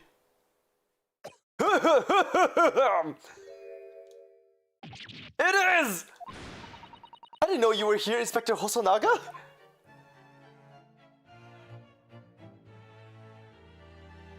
Hello again. What are you doing here? I think that should be my line. I was so stunned when I saw you. My heart stopped. Nearly stopped. I hope. I received some special orders to go undercover as a member of the crew on board the ship. Again? You certainly seem to enjoy undercover work, Inspector. If there's anything I can do to help you, please ask. I never expected to see this man on board, but perhaps his presence can help me out of this hopeless situation. So what are your special orders this time, Inspector? Yes, and why are you dressed like as a member of the crew? Oh my god, oh my god, god! Hi, Mawu! Yes, it's Dai Gyakuten Saiban! Or basically, Ace Attorney Chronicles! How are you, by the way, Mawu? How are you? How are you? Oh, I probably should do a shout out for you. Here you go. There we go. Shout out. なでお前はもう死んでいる。何 I'm dead. Ho. Ho. How are you? How are you? Welcome, welcome. And yeah, this is my first time playing this game. I played all the older ones. I've watched the older ones, but I played one of the more recent ones, and I'm I'm very excited to play this one. This is all my fault. I take full responsibility. The clip, it's adorable. It's okay. I take full responsibility. For what? My orders were to act as Asogi-san's bodyguard. Huh? It was Minister of Justice Jigoku who pushed for this overseas study tour to go ahead. And he entrusted me with ensuring that Asogi-san reached Great Britain without being assassinated. Assassinated? How could that have been a possibility? I'm not sure. But these are complicated times. There are tensions between the world's greatest powers. Minister Jigoku said we should be prepared for all eventualities. This is incredible. I don't believe it. Kazuma-sama was assassinated? Obviously, we couldn't give Asogi-san a visible security escort. Which is why I'm undercover now, posing as one of the crew. I see.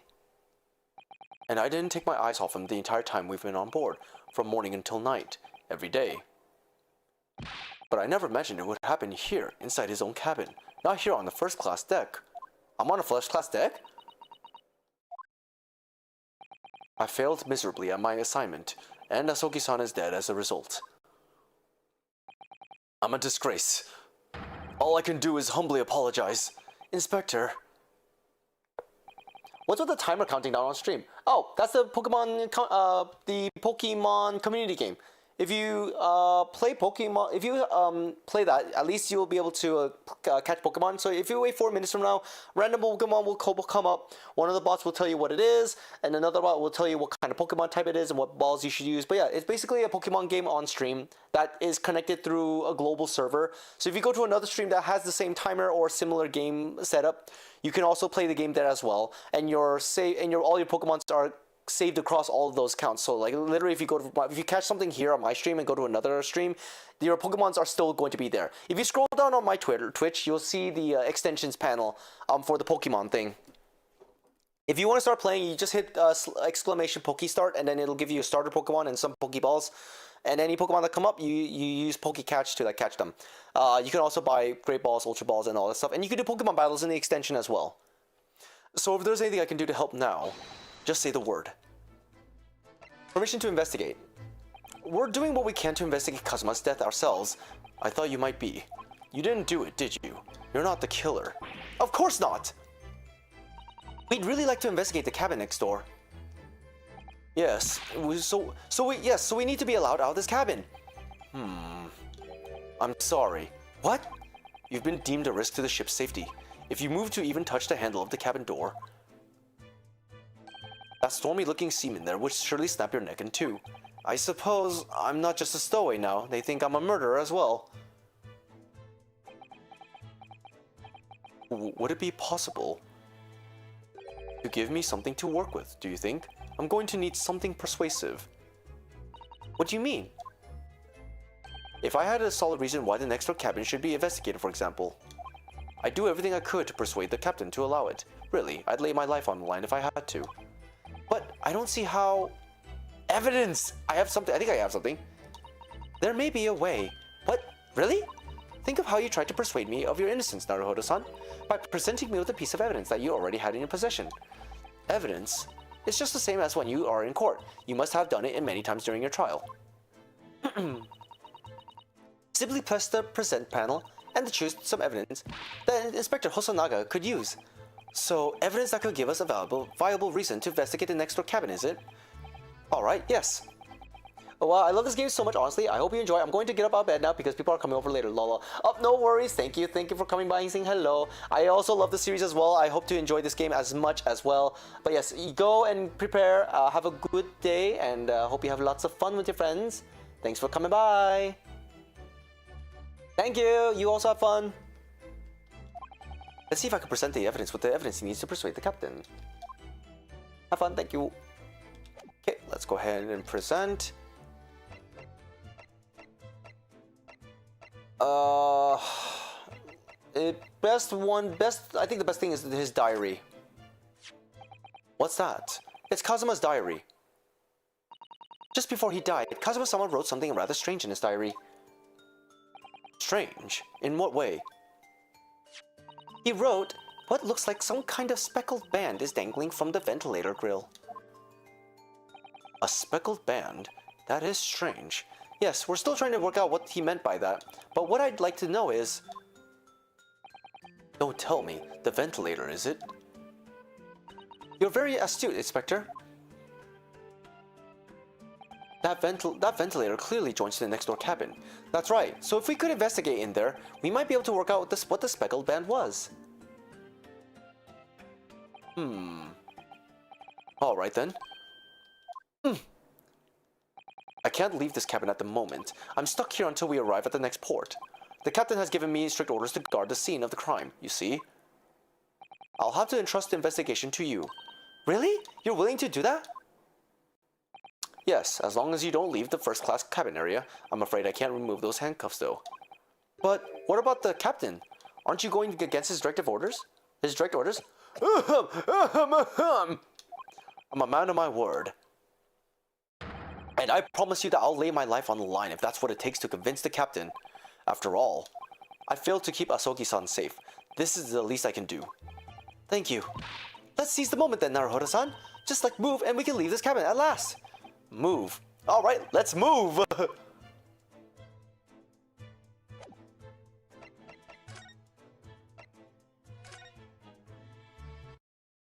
Alright, here we are.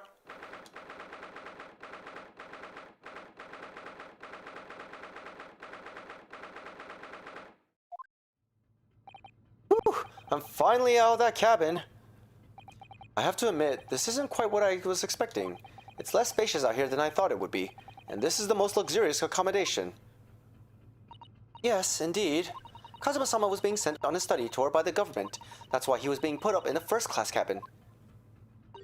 Even still, this is about twice as large as my accommodation in steerage. Really, that must be awful. Oh, look over there. There's another crewman keeping watch. And he looks enormous, even if he's sitting down. The door next to him leads to the second class accommodation. I suppose he's making sure that no one comes in here who shouldn't. I suppose. Like people in handcuffs. Naruhodo-san, you look like a little boy visiting a toy ship for the first time. I would have thought you'd be used to the ship by now. We've been at sea for 2 weeks already. Well, yes, I know, but the thing is, I was inside of Kazuma's trunk when I first came aboard. And ever since then, I've been shut up inside that little wardrobe. It must have been a very trying time for you. Please, don't give me that pitying look.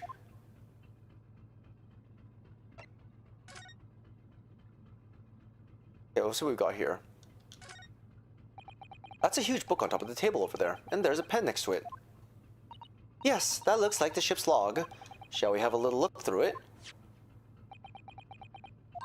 The writing is so neat and precise. Every detail about the voyage has been meticulously recorded. You wouldn't expect a rough and ready sailor to have such beautiful handwriting. A sailor? And nothing. No reaction at all. I thought he might appreciate the compliment. I'm not sure that rough and ready is much of a compliment, Naruhodo-san, even to a sailor. Anyway, last night's log is mostly blank. Presumably that means that there was nothing to report. Wait, what? Well, that makes sense, yeah. This looks like a plan of the SS Buria. Shows each deck, look. The Buria is a large-scale steamship with a triple-skinned hull. What a marvel of engineering. Well, it is playing on my mind for a while now, actually, but how is it that such a huge lump of metal doesn't just sink to the bottom of the ocean? Oh, that's really quite simple, Naruhodo-san. It is? Well, consider the Japanese archipelago. The islands of Japan. Yes, they're not from metal. They're not metal, but they are enormous lumps of earth, many, many times larger than the ship. And they don't sink, do they? They've been floating happily on the sea since the gods created them. Well, I suppose so. Okay, well, kinda.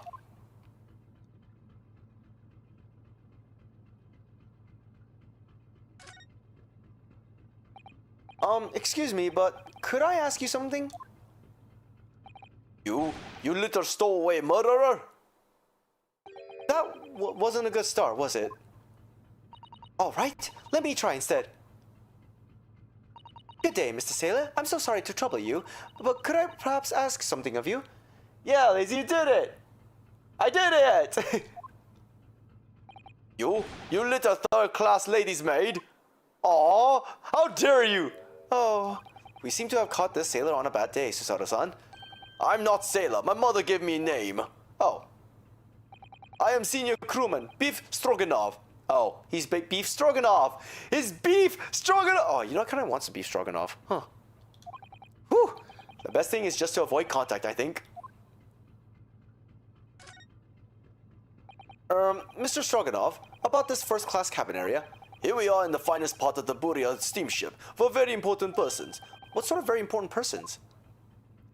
Government officials, kings and queens traveling in secret, many important persons. That is why I am always guarding this place. Gosh, that's amazing. But somehow I let stupid stowaway inside. I want to pick you up and throw you in ocean, but Stroganoff is not animal. Thank you? If I may, I was wondering, is the cabin next to Mr. Asogi's currently occupied? Da? Susato-san, did you understand that? It sounded like da. I think it's probably Russian for yes. Or no. Genius. It is not permitted to visit other cabins without invitation. Ah. Well, it sounds like there is somebody in the next door cabin at least.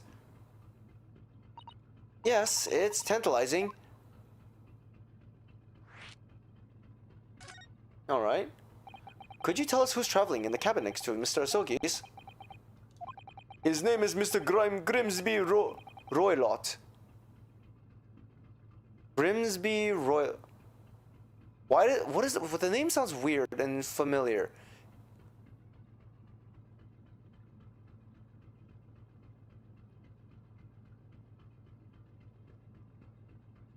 Grimsby Roylott? He's very important Western gentleman. A Western gentleman? Do not think about it. He has nothing to do with murder of student boy. How can you be so sure about that? Mr. Rolla is authentic Western gentleman. Such a man would have no interest in lonely student from insignificant Far Eastern Islands. That was harsh. Could you tell us when Mr. Rolla came aboard? That is not your business. Come to think of it, even though we've been at sea for 2 weeks now, and I've been in Kazuma's cabin the entire time, I've never once heard anything from the next door cabin, or even felt like there's anyone there. Well, presumably, since the gentleman is occupying one of the first class cabins, he must be rather important. Is that right? That is not your business. Are you on watch here all the time, Seaman Stroganov? Duh, all the time. So criminals like you cannot come in, or get out. I wonder, could you tell us anything about last night at the all? It is sad about student boy. Were you on watch last night as well? Of course. And did you not notice anything at the time? Anything unusual?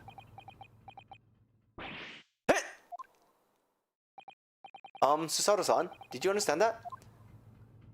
It was clearly a no. Oh, that was a niet. Okay. I saw nothing unusual, nothing at all. And you didn't hear any strange noises, or sense anything was wrong in some way? Wait, why is he averting his eyes? I said no! Sorry! I'm not so sure. I could have sworn that he wouldn't catch my eye for a moment there. Do I have like ability to like press him or something? This is enough. I cannot say more now. Oh. It is time for me to report to Captain. You must return to cabin. Yes, alright. Bulkhead to second class area staying locked to all times. You escape when the lobster whistles on the top of the mountain, or as English say, when the pigs fly. Yes, I understand. Good. Now we can investigate this area properly, shall we? Definitely!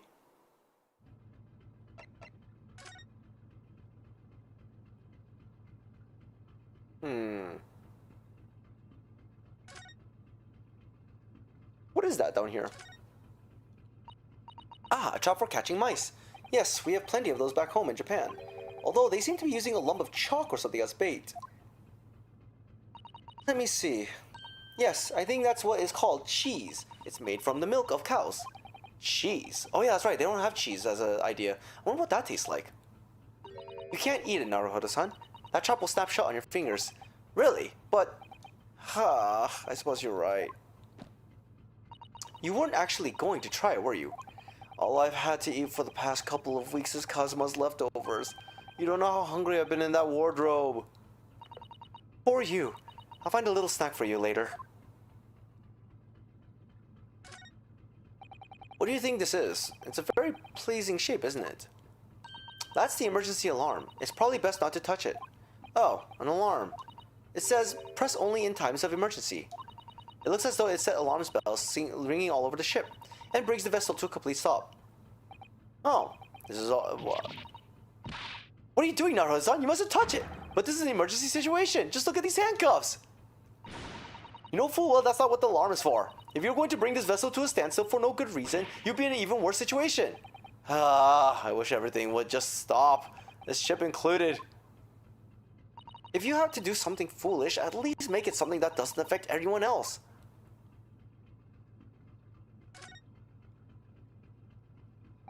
This is it. This is the cabin next to ours. One ventilator connects to. Yes, the ventilator from which Kazuma-sama wrote that he saw a speckled band emerging. Maybe whoever's in this cabin can help solve that particular mystery. Let's ask. Knock, knock. No answer. We're out of luck, it seems. There's no one in there to help with our inquiries. How annoying. Ah! What was that? It came from inside the cabin. Such a high-pitched scream. It must have been a woman. Stand aside. I'm about to break the door down. Mr. Sholmes! I shan't be stopped. When the fit is on me, I revel in kicking doors off their hinges. Please, wait, Mr. Sholmes. The door doesn't appear to be bolted. It doesn't? Then how the deuce can I dispatch this muscular urge? What prey can I kick? I think we should go in. There's no time to think about stress relief.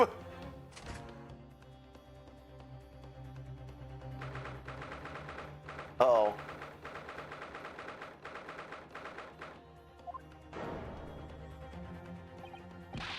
Who are you? A Western gentleman? This man looks Russian to me. We heard a woman scream. A woman? Don't be absurd. As you can see, there's nobody but me in this cabin. True, this old man appears to be the only person in here. But in that case, who just screamed? Get out, all of you, now! Please, excuse the intrusion, but you're Mr. Grimsby Roylott, I believe. Yes, that's me. And you are? I'm the one and only, the actual Sherlock Holmes. You've heard of me, no doubt. No. I'm the great detective among great detectives. One who adorns the covers of popular magazines, no less. So I assure you, you may trust me completely. The man uses that magazine like a business card. A detective? I do not trust detectives. We distinctly heard a scream emanating from within these walls. But there wouldn't appear to be a lady concealing herself within the wardrobe this time. So might I be bold as to ask you to open that small traveling case? What? Don't be stupid! How would anyone fit in a small trunk like that? Well, it's quite fashionable these days, is it not? Traveling inside one's trunk? Don't look at me.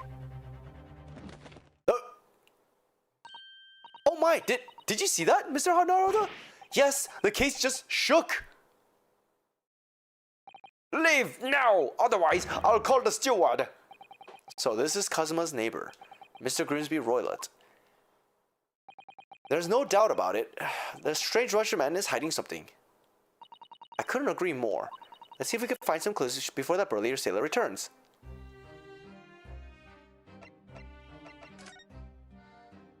Why are you in there, Mr. Sholmes? Do you have a moment, please, Mr. Sholmes? You need only address me as Sholmes. That's what I just did, then isn't it? Well, Mr. Sholmes, what were you doing in there? Why, I was resting, of course. Resting? Indeed, I was contemplating our sea voyage from the confines of the wardrobe whilst waiting for the inevitable time that you would need to call my great powers of detection into service. Oh, and it would seem that the hour is upon us now. The time has come. Am I mistaken? Well, no, actually, you're spot on, for once. Observe closely. Our Russian host in his cabin, Mr. Roylott, is clearly trying to hide something. And do you know what is the most effective weapon to use against a Russian hiding a secret? So why? The truth, of course. Though it should be pointed out, such methods are not exclusively for the Russians. Right.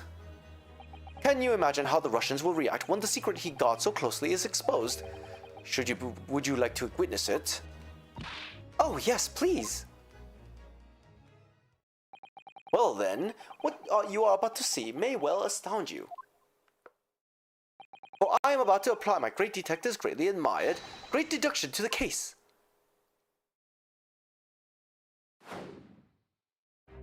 Could this man be a more hackneyed portrayal of a dubious Russian, I ask you?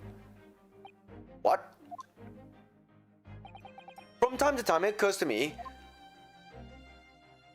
is the fellow but dubious on account of his Russianness or Russian on account of his dubiousness? I really don't think either of those things should be occurring to you, or anyone. That's right, and Mr. Sholmes, I know this man's beard and dark glasses are hard to ignore, especially on first meeting, but I once read, it is a capital mistake to theorize before you have all the evidence. It biases the judgment.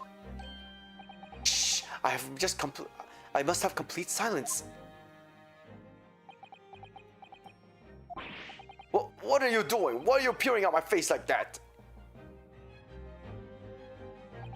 Ah, just as I thought. Yes, I have quite made up my mind now. There can be no other explanation that accommodates all the facts. Mr. Roylott, I have reached two irrecontrovertible conclusions. What do you mean? Number one, your true identity is that of a villain. Using those shears, you are about to end the existence of something most dear. Are you not? Huh! And number two, the other conclusion I have drawn, you are, at this very moment no less, in the midst of committing a most grievous crime. Beneath that beard, your mouth quivers with nervous tension as you realize you have been discovered. Does it not? Ah! Oh, Naruhodo-san, I never imagined I would witness one of Mr. Sholmes' great deductions with my own eyes. That was a great deduction. Nothing could deceive Mr. Sholmes. In a single glance, he could deduce all there is to know about a person. What? What an ineffable twaddle! Oh yes, I've read about it countless times in the adventures of Sherlock Sholmes. And now I've experienced the astonishing impact of this great deduction firsthand. This is like a dream come true. I can hardly believe it, but all the color has drained from Mr. Royle's face. It looks like somehow both of Mr. Sholmes' conclusions were right. How? How could you? How could I possibly know such a thing, you wish to say? Very well then. I shall elucidate. I shall explain how it was that I arrived at this pair of conclusions. So do I cordially invite you upon a journey of logical discovery. Let us board the train of reasoning. But plainly, let us work through my deductions together. Whoa, what is this? Whoa, new minigame?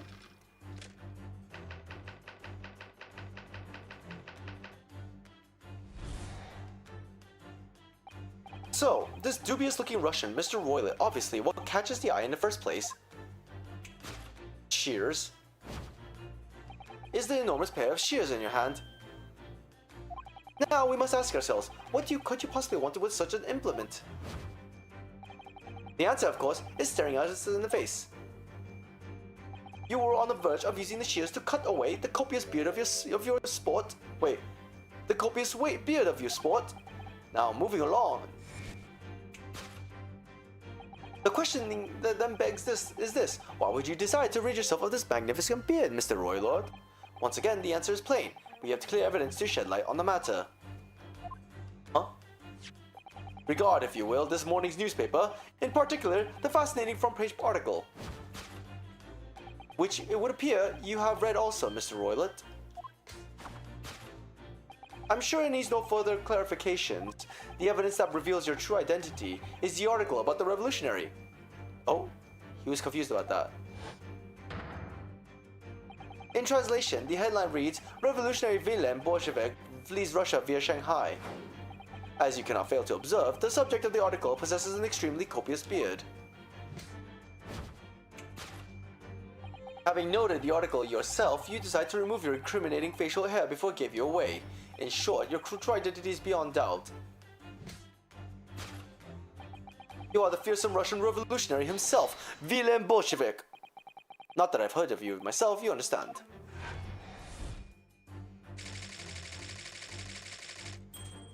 I think he might actually be the princess, though.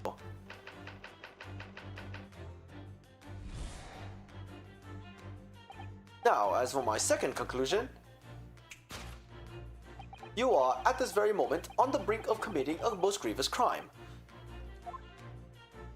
And the proof of this crime, over there. Oh yes, Mr. Roylott. Taken unawares, people have a propensity to let their eyes stray, you see? Ah! And I assure you, the eyes speak so much more eloquently and honestly than the mouth. The answer we seek lies where the furtive glance falls. The proof of your crime sits before our very eyes. Yes, that traveling case. Ah, so it's not a traveling case. It is time, I think, that the case be opened and its contents laid bare. No, I refuse. What could you possibly be concealing inside, we ask? By my estimation, a young lady, perhaps, one slight enough to fit therein. Don't be absurd! And what, pray, would be the identity of this young lady of the traveling case? Dear me, we are not well suited to a life of crime, are we? Your careless coup d'oeil a coup de duel betrays you. Once again, we need only follow your furtive glance to find the answer.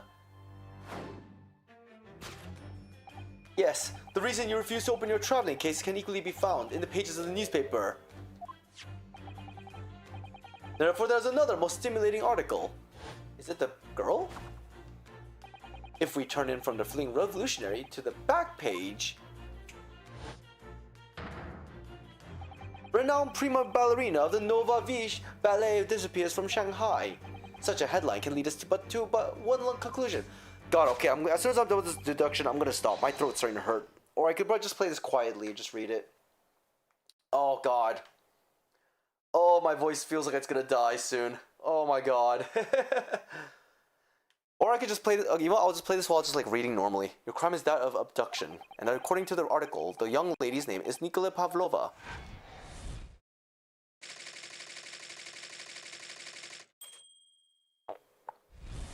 Oh, my throat hurts. Thus concludes Sherlock Holmes' great deduction of the Russian enigma. Elemensky. Elemensky? You mean elementary?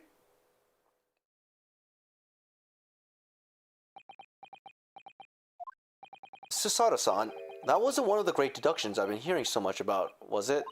Well, the stories are full of Mr. Sholmes' brilliant deductions, you know. But that did seem a little different somehow. Excuse me, Mr. Sholmes, could you come over here for a moment? Pray, what can I do for you? I have a feeling, here's my guess.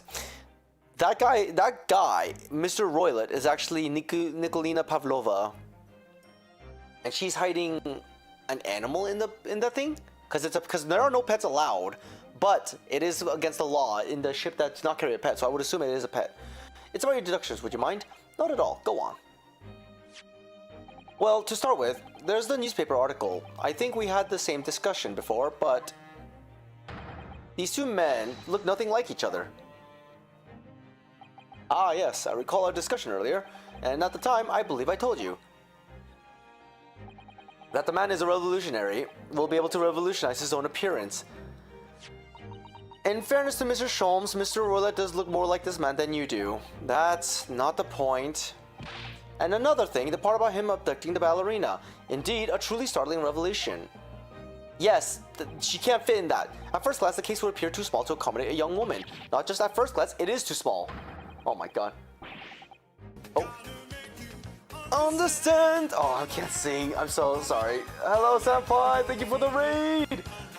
Welcome. Oh, I can't. I've been too much. I've been talking for so long. My throat's like hurting right now. Senpai, thank you for the raid. Greatly appreciate it. Welcome, welcome. Oh God, what's all those screams? Thank you, thank you. Sleep time, thank you for stream. Thank you, PP, for sticking around. Hope you enjoyed. I'm going to be stopping soon anyways. My throat is like dead. I'm so tired. My throat is so tired of like talking so much. So yeah, I'll be stopping soon. But yeah, thanks, PP. Hope you have a good one. Hope you enjoyed the fish, and hope you have a good night. See you later. And hello, Senpai. Hello, hello. Here's a shout out for you. Everybody will fix this eventually. I'll send you do that. This one's cool. Yeah. Things and stuff, man. Things and stuff. This one's kind of hard. Alright, well. It really is. This was a decent stream, I guess. I just realized that that knife. I just realized that that's there. Oh, yeah. What was going on in that clip? I'm so lost.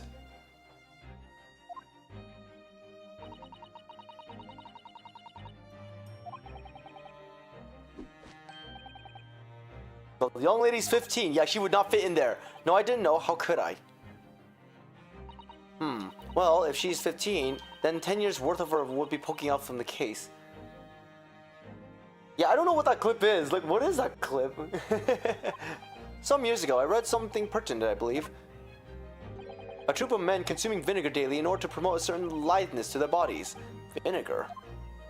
For a sour brunch, it would surely be simplicity itself to contort oneself into the confines of that small case. Oh dear, you might be thinking of contortionists in the circus, Mr. Sholmes. This whole thing is turning into a circus. Thank you for sharing. No worries. Right now we're playing the Great Ace Attorney series, and I've been looking forward to playing this because I love mystery games, and also because I love the comedy. But God, I hate Sherlock Holmes. I hate Sherlock Holmes. He's just an idiot. Something occurred to me about Dr. Sherlock's deductions just now. I think his powers of observation are, well, magical. His eyes cut to the heart of the matter almost instantaneously. It's just where he directs his attention and his logic that seems a little off. Your idea of maybe a little bit off itself, Mr. Sato, but it is helpful. It's just one or two keywords in his deductions that seems to let him down. So I was wondering if we might perhaps tactfully switch them for alternatives. What do you think? Switch some keywords in his deduction? Yes, but very tactfully. I feel sure if we could do that, we'd unlock the true genius of Mr. Sholm's great deduction. Precisely the thought that was going through my own mind. This man is a lot of work. He really is. I hate this guy so much. At times I wonder how anyone puts up with me. I hate this guy. It's not that funny. And my good fellow. Sorry. Take a moment to look at your wrist. My wrist? Huh? What? Where'd my cuffs go? Huh? How did... I felt they may hinder your ability to follow me in our dance of deduction. I don't believe it. I don't believe it. Mrs. Sholmes, you're a marvel. Isn't this illegal? And don't worry, I shall restore the shackles to your wrists when we are finished. I'm not worried. In fact, I'd rather stay like this. Although that is illegal. So, let us begin. Sherlock Holmes is proud to present his logic and reasoning spectacular. Now it's my turn. Course correction time. Hold it, Mr. Sholmes! How's this gonna work? I don't know how this works. So, the dubious-looking Russian boy, Mr. Roy, obviously, what catches the eye in the first place is the enormous pair of shears in your hand. Okay. Now we ask ourselves, what could you possibly want to do with such an implement? The answer, of course, is staring at us in the face. You were on the verge of using the shears to cut away the copious beard you sport. Okay, so yeah. I'm not sure. Would you really use shears like that to cut off a beard? I doubt that's something I'll ever have to worry about. It doesn't quite sit right with me, though. It doesn't seem to be sitting right with Mr. Roylett either. Which means I suppose that the deduction is wrong. Let's try to switch a keyword in there, Naruhodo-san, and see if it helps matters. Alright, but how? I think we should start by taking a long, hard look at Mr. Roylett. I wonder if it's really his beard that he intended to use those shears on. Exactly. If we manage to find something that seems to fit the sense of Mr. Sholmes' deduction better, then what? Then I'll leave the rest in your capable hands, Naruhodo-san. Why am I the one who does have to do something about this? Well, anyways, let's see if there's anything we could do to even use the switch around in the last sentence. What exactly was Mr. Roylett going to use those enormous shears for?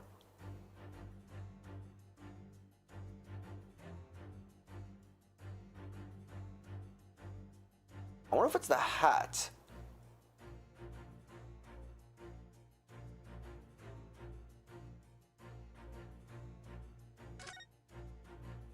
It's a very thick hat, isn't it? Ah, that's a secret, you see, Naruhodo-san. Don't you know? Secret? What? Well, before we left Japan, I took some time to study various foreign countries. Russia is a land of unimaginable cold, and a thick hat is the secret to keeping warm. Without one, I read that your brain would freeze. That's just one of many fascinating snippets of information in Oh Mother, Not Russia. What the fuck? Oh Mother, Not Russia. I think maybe you picked the wrong book to there. He wouldn't. So he wasn't. If he wasn't cutting the hat. Oh! What the hell? What the? What's this? It looks like a cascade of stunning golden locks. No. The color's not the point. The point is, what's it doing on the back of Roylett's head? And how is it growing out from underneath his thick black hair? Well, yes, that's true. So it's stunningly beautiful and stunningly surprising. Something's definitely not right here. Yeah, she has to be, she definitely is the golden locks. I can't find that clip. What was that? It was literally just like a black screen with the Pokemon on the top left corner. I don't know what it is. Oh wow, I'm just here now. You're on the verge of using the shears to cut away the golden locks you sport. Indeed, you have identified the precise detail I was intending to expose. I hate you so much.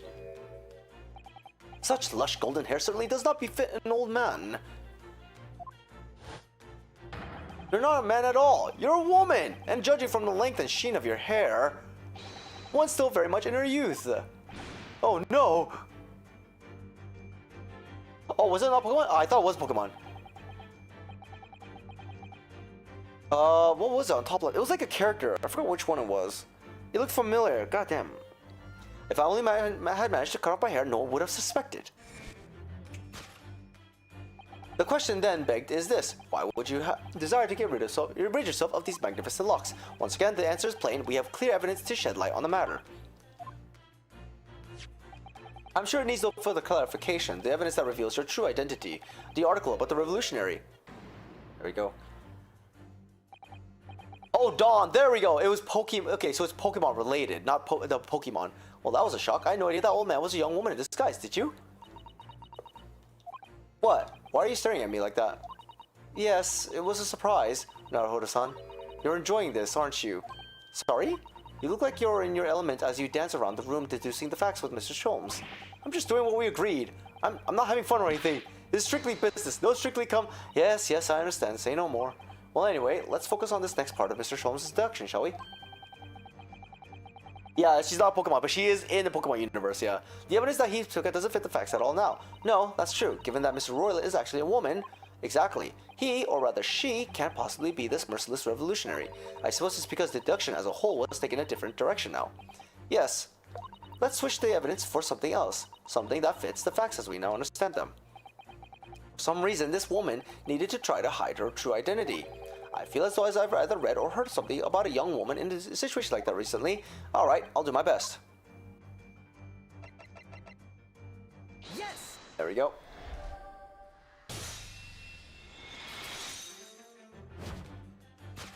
The evidence that reveals your true identity is, of course, the article about the ballerina.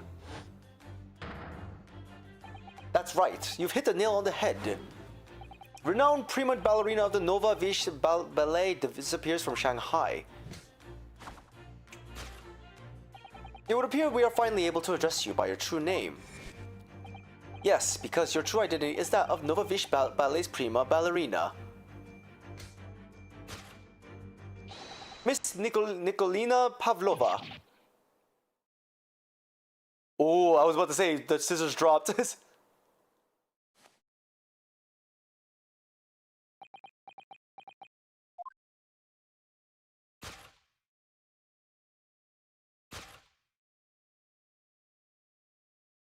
So it is her.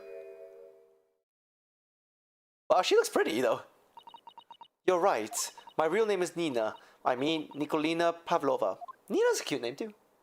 But please, I beg you, don't tell anyone. Why?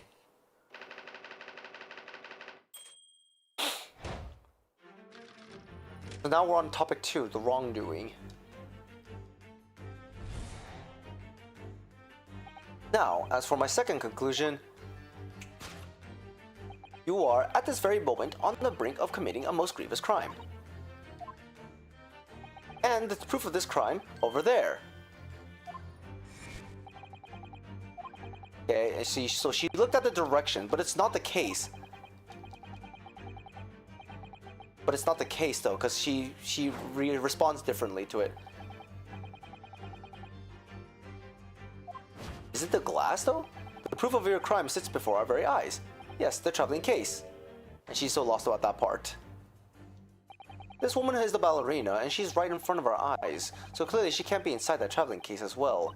No, that's right, it seems she was abducted at all. In which case, what is the crime this young woman is apparently committing?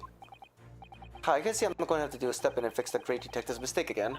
You seem to look pleased, Naruhodo-san. Do you like the idea of another chance to dance around with Mr. Sholmes? Stop it. Anyways, there must be something else here that shows what this woman is up to. The traveling case. Oh, how did we miss that? Wow, look at this dazzling tiara. I've never seen anything like it. Are those real diamonds, do you think? Oh, Naruhodo-san, try it on. Why me? Isn't it usually girls who wear tiaras? Wouldn't you like to try it on? Oh no, I couldn't possibly. It's far too beautiful. Why does this tiara look familiar? I feel like I've seen it somewhere recently. Yes!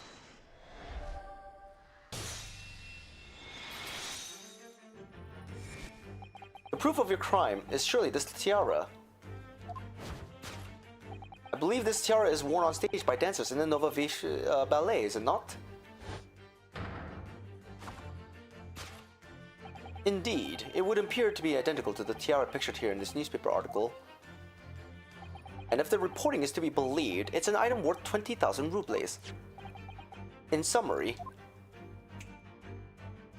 the crime you have committed is theft. Oh no! Yes, you left a ballet troupe unlawfully taking the precious tiara with you. Oh no, she got shot!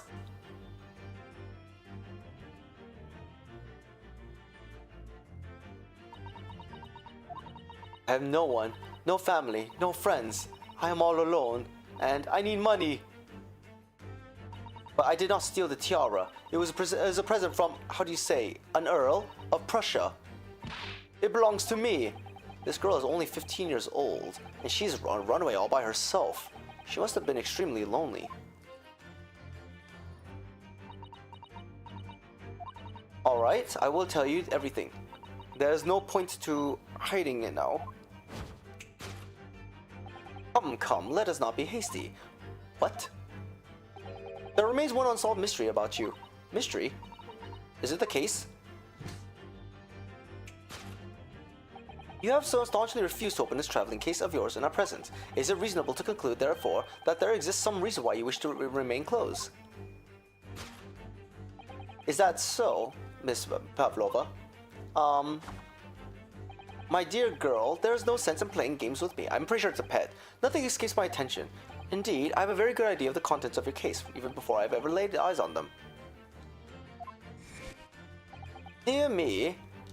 Well, we are not well suited for a life of crime, are we? Your careless coup de boil betrays you. Once again, we need only follow your furtive glance to find the answer.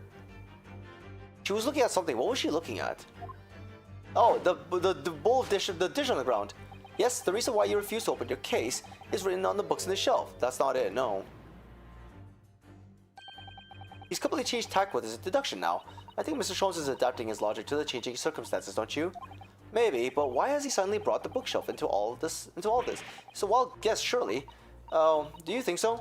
Well, it doesn't seem like likely that the reason why this young woman doesn't want to open her case would have been written in a book that doesn't even belong to her. Yes, that's true, but still, Miss Pavlova certainly did cast her eyes in that direction. I noticed it myself. So was that direction? Huh.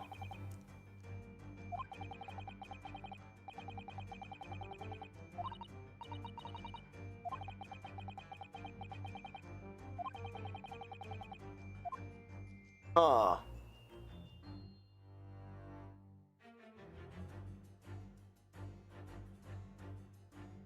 It's probably the rules then. There we go. Let me like click on that for a bit.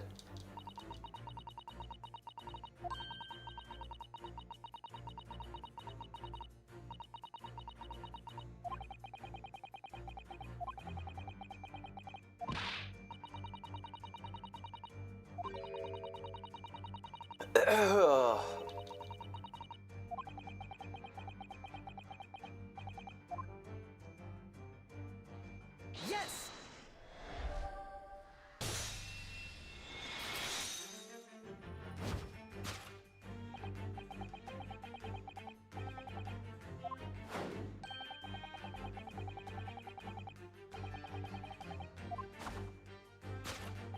Inside that case of yours is something forbidden from carriage on this vessel.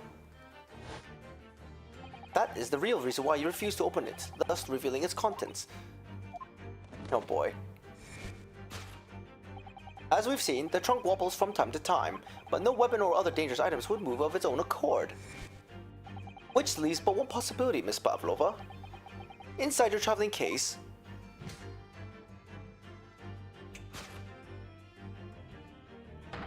is the last item listed as forbidden in the vessel's rules of a passage, a pet. Ugh. Yeah, I think after this deduction I'm gonna stop. I can only talk so much, including like voice acting. Unless there's like a checkpoint coming up soon, then I could probably stop there. Elementary. This is great. I love the Phoenix Wright series. This is one of the newer ones. I'm glad. Also, by the way, how's Genshin? By the way, sorry, I lost track of like what happened. But yeah, how's your Genshin? By the way, because clearly you aren't who you said you were. No, I am not Grimsby Roylott.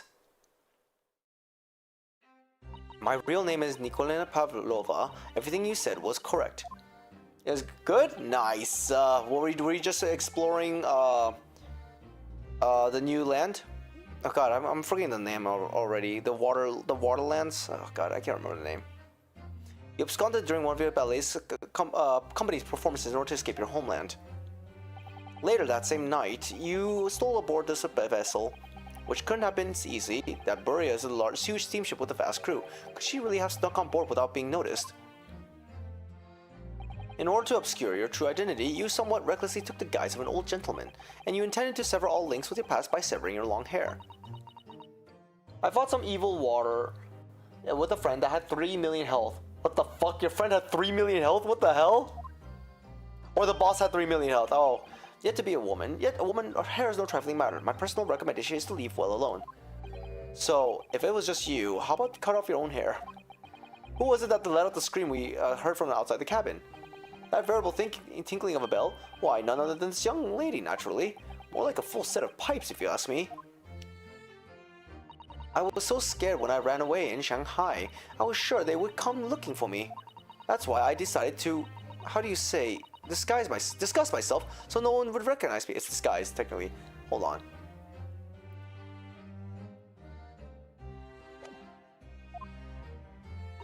The evil water had 3 million health. Jesus, why is there so much?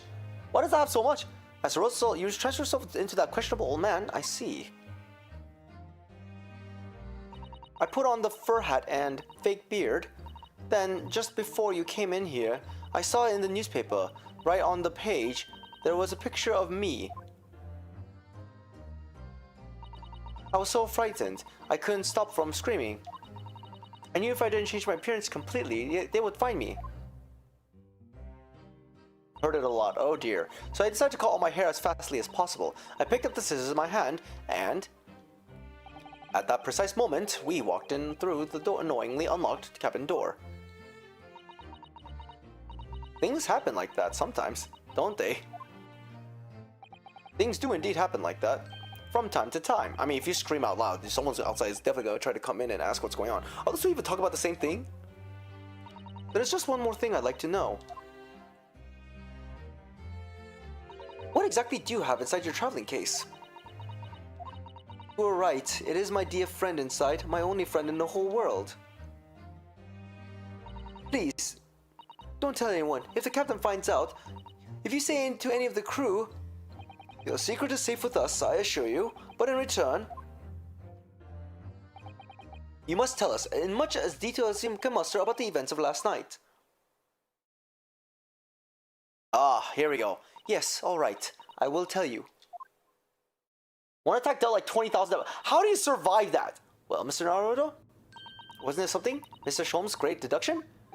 It was certainly something, yes. It wasn't great though. I'm just not entirely sure what. At least Miss Pavlova has agreed to tell us what she knows. That's incredible. Indeed, it is incredible. Oh, Noelle. Yeah, you know what? No, you're right. Noelle could survive that. Ah, and one more thing. Oh, yes? What? Observe your wrists. Oh. Ah! Your hands are cuffed again! Is what I would normally say. So who'd you use this time? But how?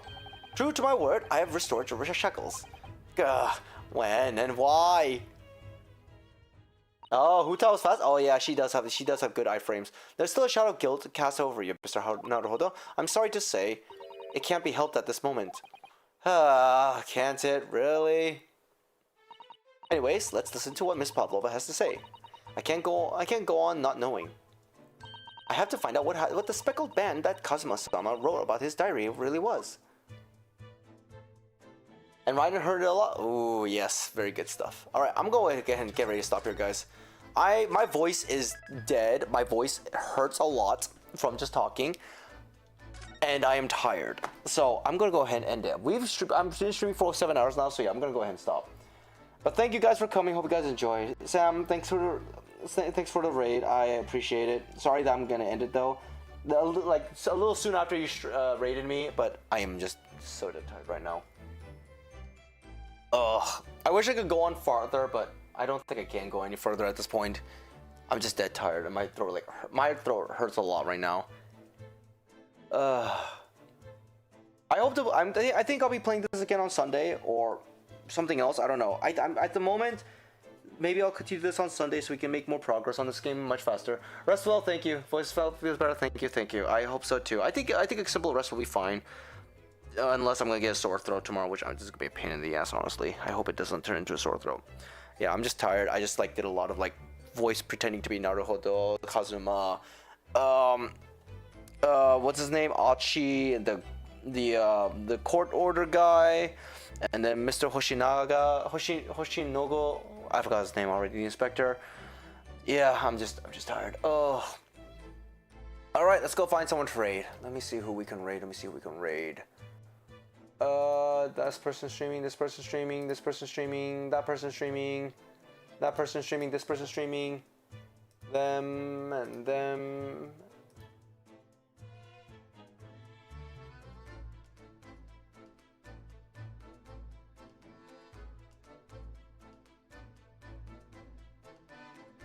Okay. See ya, senpai. Thanks for again. Okay, let's go ahead and look for. See who I can raid. I'm still trying to figure out who I am gonna raid.